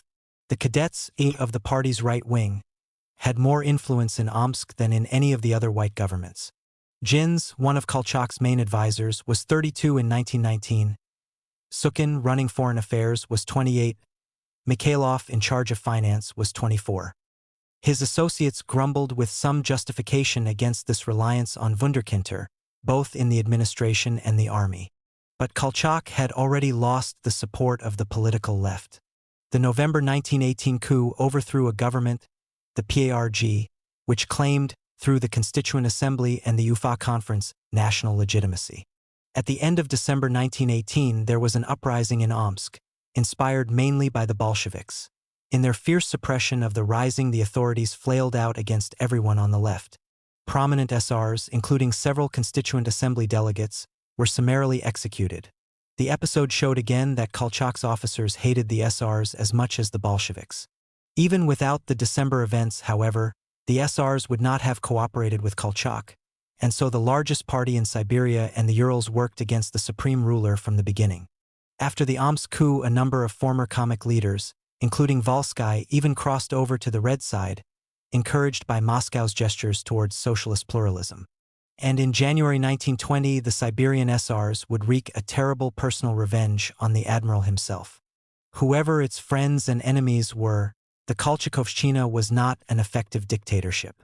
At the central level, Kolchak was unable to make the government work. Budberg sat through many top-level meetings. The regime, he remarked, was only form without content. The ministries can be compared to huge and imposing windmills, busily turning their sails, but with no millstones inside and with much of their machinery broken or missing. This came about partly because Siberia had been an administrative backwater of the Tsarist Empire, with few experienced government personnel. But the nature of the November coup had made things worse by permanently alienating one source of administrative talent, the pro-SR intelligentsia. Kolchak's civilian subordinates felt also that he concentrated too much on military affairs. One felt the admiral who was supreme commander-in-chief swallowed up the admiral who was supreme ruler, along with his council of ministers. To a large extent, the government just became an organization for supporting the army. If Kolchak could not create a proper administration in Omsk, he had no chance of extending effective control over the vast territory of Siberia. Much of western Siberia, the front, had been under military administration even during the period of the PRG, and in mid-April 1919 military control was extended to all towns and the railway. And army rule was disastrously inefficient. The lack of administrative personnel, meanwhile, was even more important at the grassroots level than at the center. Kolchak was fortunate that most Siberians were Great Russians. He lost much of the organized support of part of the important Bashkir minority between Orenburg and the Urals, when, in February 1919, the Bashkir Corps changed sides, but this was a small problem compared to General Denikin's friction with the Ukrainians or General Yudenika's in the Baltic with the Estonians. Kolchak could not control the Orenburg and Ural Cossacks, but unlike the southern whites, he was not faced with great Cossack claims. Denikin had to make his first headquarters, Ekaterinodar, in the heart of one of the Cossack hosts. Kolchak's problem was that geography cut him off from the main Orenburg and Ural hosts. Overall, however, Kolchak still had the greatest trouble imposing his will over the vast territory that had been taken from Red control. A notorious area of weakness was the region east of Lake Baikal. Their local atamans such as Semenov and Kalmykov were a law unto themselves and enjoyed the support of the Japanese. Stenka Razin under a white sauce is how General Budberg described them. They choked the long supply line upon which the Siberian army and economy had to rely. Kolchak's economic policy was ineffective. Galloping inflation was made worse by the disastrous abolition of Kerenki banknotes in April 1919. Kolchak, seeing himself only as a trustee, would not use the captured imperial gold reserve. The few Siberian capitalists gave little help. Donations came, one minister recalled, like milk from a billy goat. The military gave little thought to the long-term condition of the economy, and as a result Kolchak's only industrial region, the Urals, was in a bad way. As early as April 1919, the official in charge resigned in protest at chaotic military rule, lack of food supplies, and an absence of coherent support from Omsk. The Allies provided no economic aid. Siberia's economic problems were beyond the ability of any regime to solve quickly. The World War had upset the whole Russian economy, and civil war cut Siberia and the Urals off from their natural supplies and markets in central Russia. Consumer goods had to be brought in along the one rail link with the Pacific. And the war against the Bolsheviks, fought on a limited base of manpower and natural resources, demanded great economic sacrifices. In his base area, Kolchak faced no conflict between dispossessed landlords and revolutionized land-hungry peasants. Pre-revolutionary Siberia had had no large gentry estates. There was, however, some tension between the Staroselye, the old settlers, and the poorer immigrants of the past few decades, the Novosely. Nevertheless, there was no effective land law, no confirmation of the Bolshevik decree on land. This was a greater weakness once the Kolchak forces reached the fringes of European Russia, where the land question was more important. In newly occupied regions such as Ufa province, the peasants had little reason to welcome Kolchak, especially when some of his commanders enforced the return of seized lands to their owners. Meanwhile, there was no reason for the peasants in the Soviet-controlled Volga provinces to rise in support of the White armies advancing toward them. The lack of propaganda by deed was matched by the lack of any effective mobilization of support. As one of Kolchak's generals later lamented, "We not only did not give the muzhik, peasant one, the bird in the hand, we were even afraid to promise him the bird in the bush." Kolchak's propaganda organization, OST, was organized too late. Funds were eventually pumped into it, but it was ineffective and it was unpopular among the army high command. The weaknesses, political and administrative, of the Kolchakovщina had two major effects on the spring campaign. First, it made the whites less attractive to the peasants of the Volga-Kama basin who were the first objects of liberation. And second, it made it more difficult for Kolchak to raise enthusiastic popular forces to serve in his army. Kolchak seized power in November 1918 and called the population to union and to struggle with Bolshevism, to labor and to sacrifices. One of his basic problems was that the response to that call was so weak, and the weak response came partly from the nature of the Kolchakovщina. Active internal resistance to Kolchak's rule was not, however, a major cause of the failure of the Ufa offensive. The rear of Kolchak's armies was more stable than it would be later, and it was not necessary to pull troops out of the front line for battle with anti-white partisans. And it is not clear that the alternatives to military dictatorship would have been any more effective. Would the pre-Kolchak liberal Omsk PRG have been able either to attract military leaders or to enforce conscription? It would in any event have been challenged by the Chernov-led SRs. Would such a government really have created more enthusiastic forces or brought about risings behind the Bolshevik lines? This had not been the case for Kamyk in 1918, and the Bolshevik hold was stronger by the late spring of 1919. The other side of the political equation was the attraction of the Reds. Too much should not be made of the level of active Bolshevik support in the Urals and Siberia. These regions had voted overwhelmingly for the SRs in 1917. Dzerzhinsky's and Stalin's investigation of the December 1918 Perm catastrophe brought out the problems of Soviet power throughout the eastern region. They found the Red civilian administration feeble and unpopular. The extraordinary tax of November 2, 1918, on the kulaks and middle peasants was especially hated. The local Chaikas were often the sole representative of Soviet power.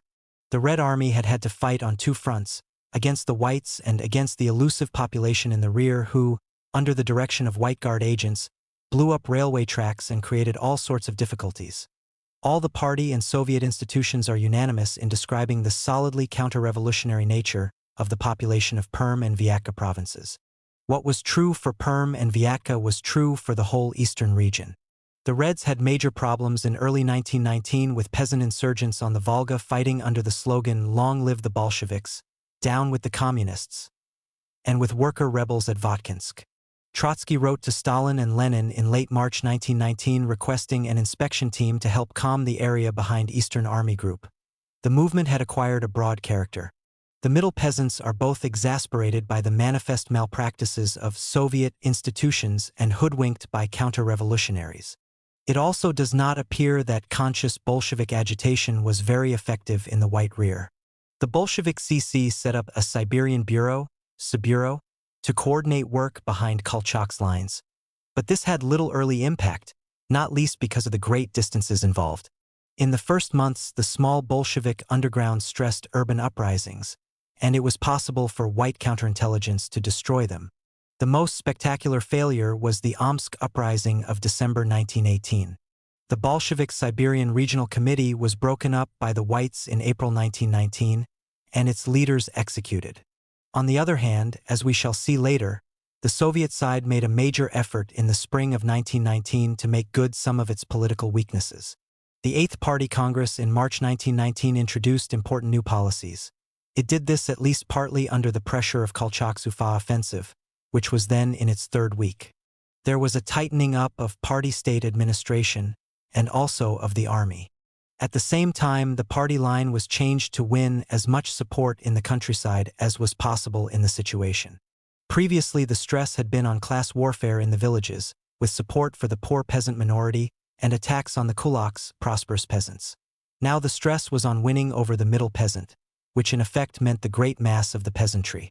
Even before this, however, much of the Siberian population had had no great reason to dislike the Bolsheviks, partly because Bolshevik control had been so weak and short-lived. Meanwhile, the Soviet program of mass self-government, social reform, and a total rejection of the old regime must have won support.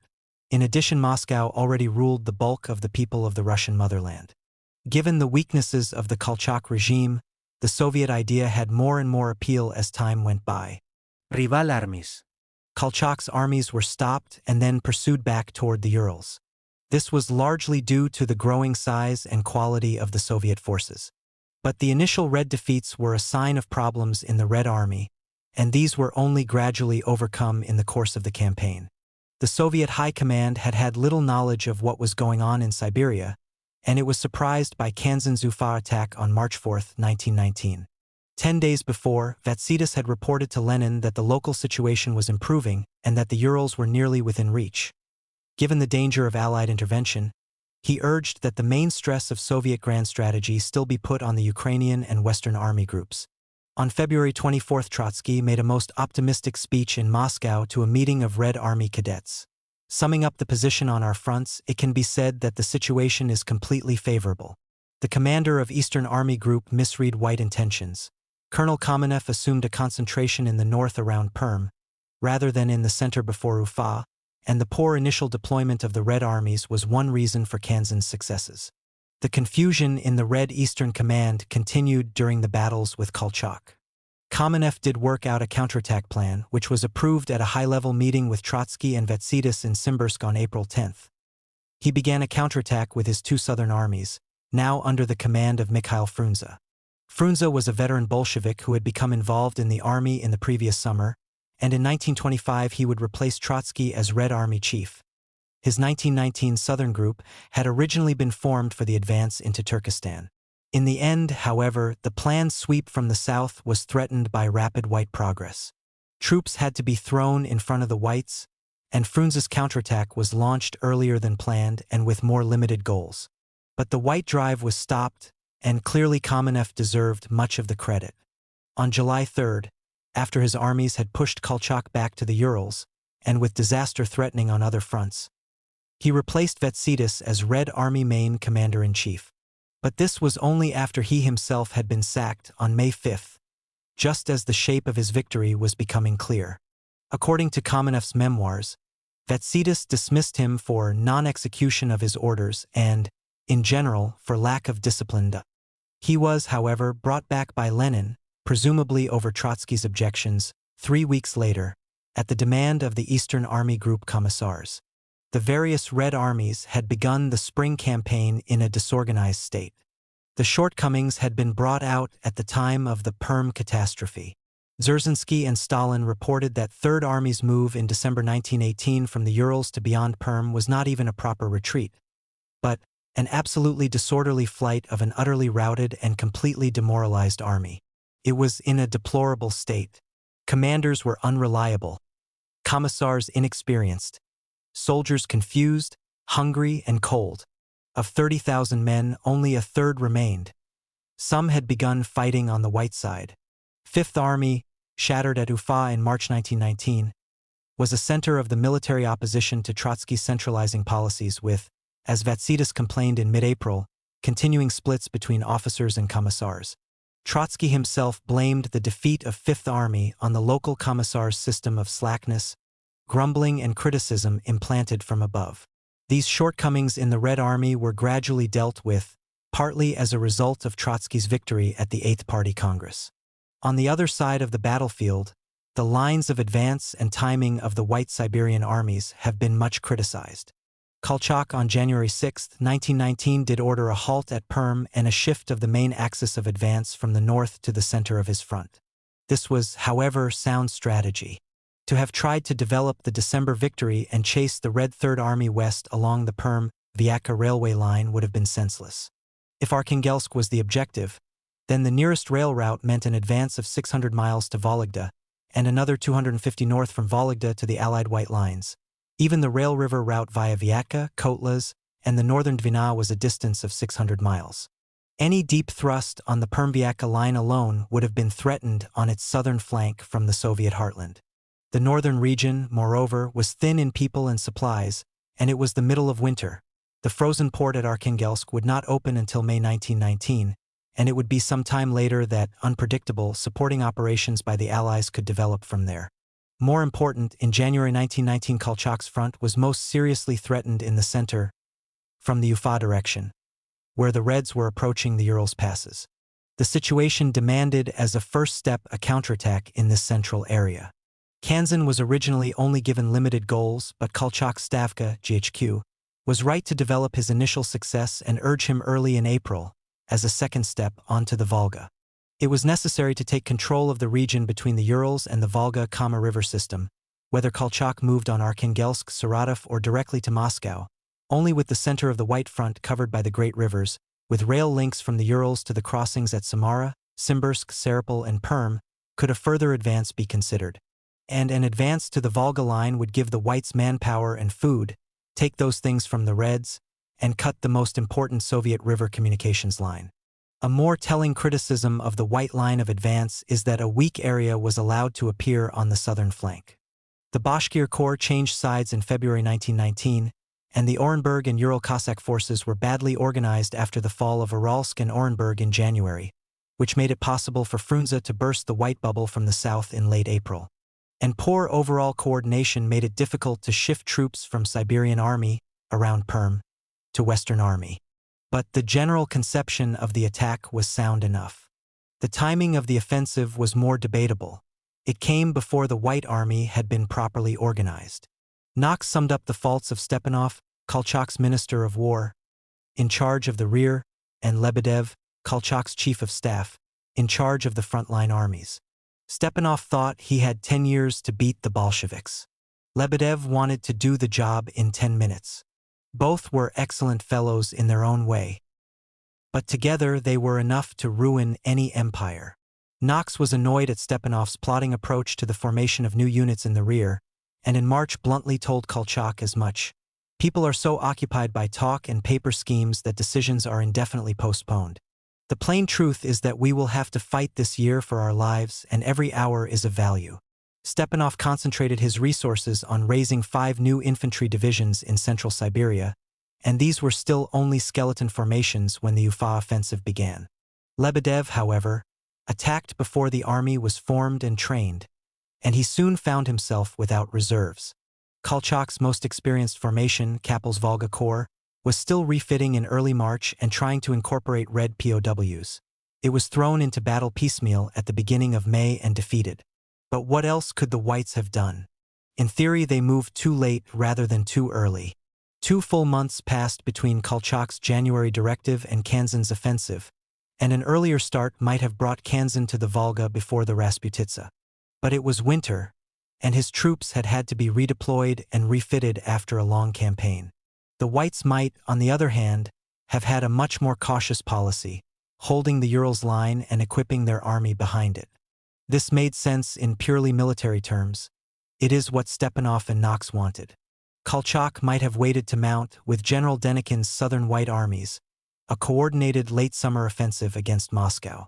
But Denikin's advance, which took him to Kharkov and Tsaritsyn at the end of June, could not have been predicted, and may only have occurred because Red troops had been moved from South Russia to fight Kolchak. And there were basic political, psychological, and military factors pushing the Whites forward. Some of their leaders thought the Reds would simply fall apart if attacked, a not unreasonable assessment, given the pressures on Bolshevik Russia from several sides. Whatever Knox's local advice, Kolchak saw the political necessity of an offensive as a means of getting Allied aid and recognition. Foreign policy was made by the army, one of Kolchak's advisors recalled. On it depended both the scale and continuation of the Allies' help. And underlying Kolchak's dilemma was the overall balance against him. The Red Army, with its big population base, was getting stronger all the time. Kolchak's Ufa offensive was later described by Stalin and a generation of Soviet historians as part of the first campaign of the Entente. In fact, there is no evidence that the Allies provoked the March 1919 offensive. The most important Allied representative in Siberia, General Knox, wanted Kolchak properly to prepare his forces before going over to the attack. The March offensive, Knox later reported to London, was commenced without our previous knowledge. The local British mission had to accept it as a fait accompli. The attack, unlike the 1918 Volga campaign, was a purely Russian affair. The Czechoslovaks, in particular, had been withdrawn to the rear to guard part of the Trans-Siberian Railway. There were no Allied troops involved in the fighting. A handful of Allied battalion-strength detachments were stationed deep behind the lines in Siberian cities, and there was a large Japanese presence east of Lake Baikal. General Janin, the head of the French military mission, tried to assume command of all forces in Siberia, but this was stiffly rejected by Kolchak on grounds of national pride. On the other hand, Allied, and especially British, logistic support for Kolchak was most important. Rural Siberia had neither munitions factories nor arms depots.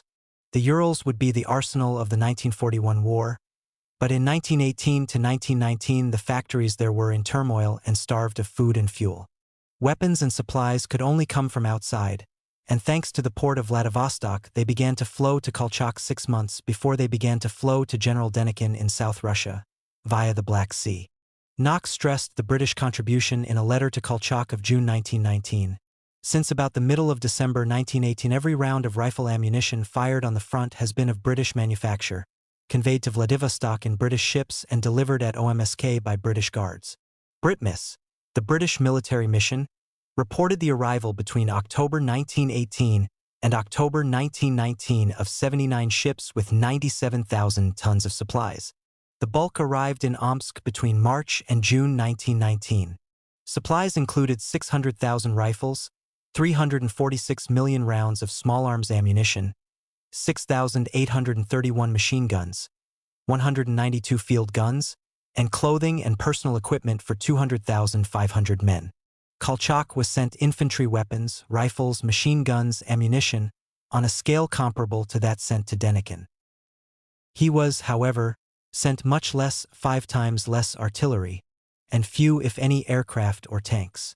One Soviet source spoke of 600,000 rifles and 1,000 machine guns from the US in 1918 to 1919, 1,700 machine guns and 400 field guns from the French, and 70,000 rifles, 100 machine guns, and 30 field guns from the Japanese.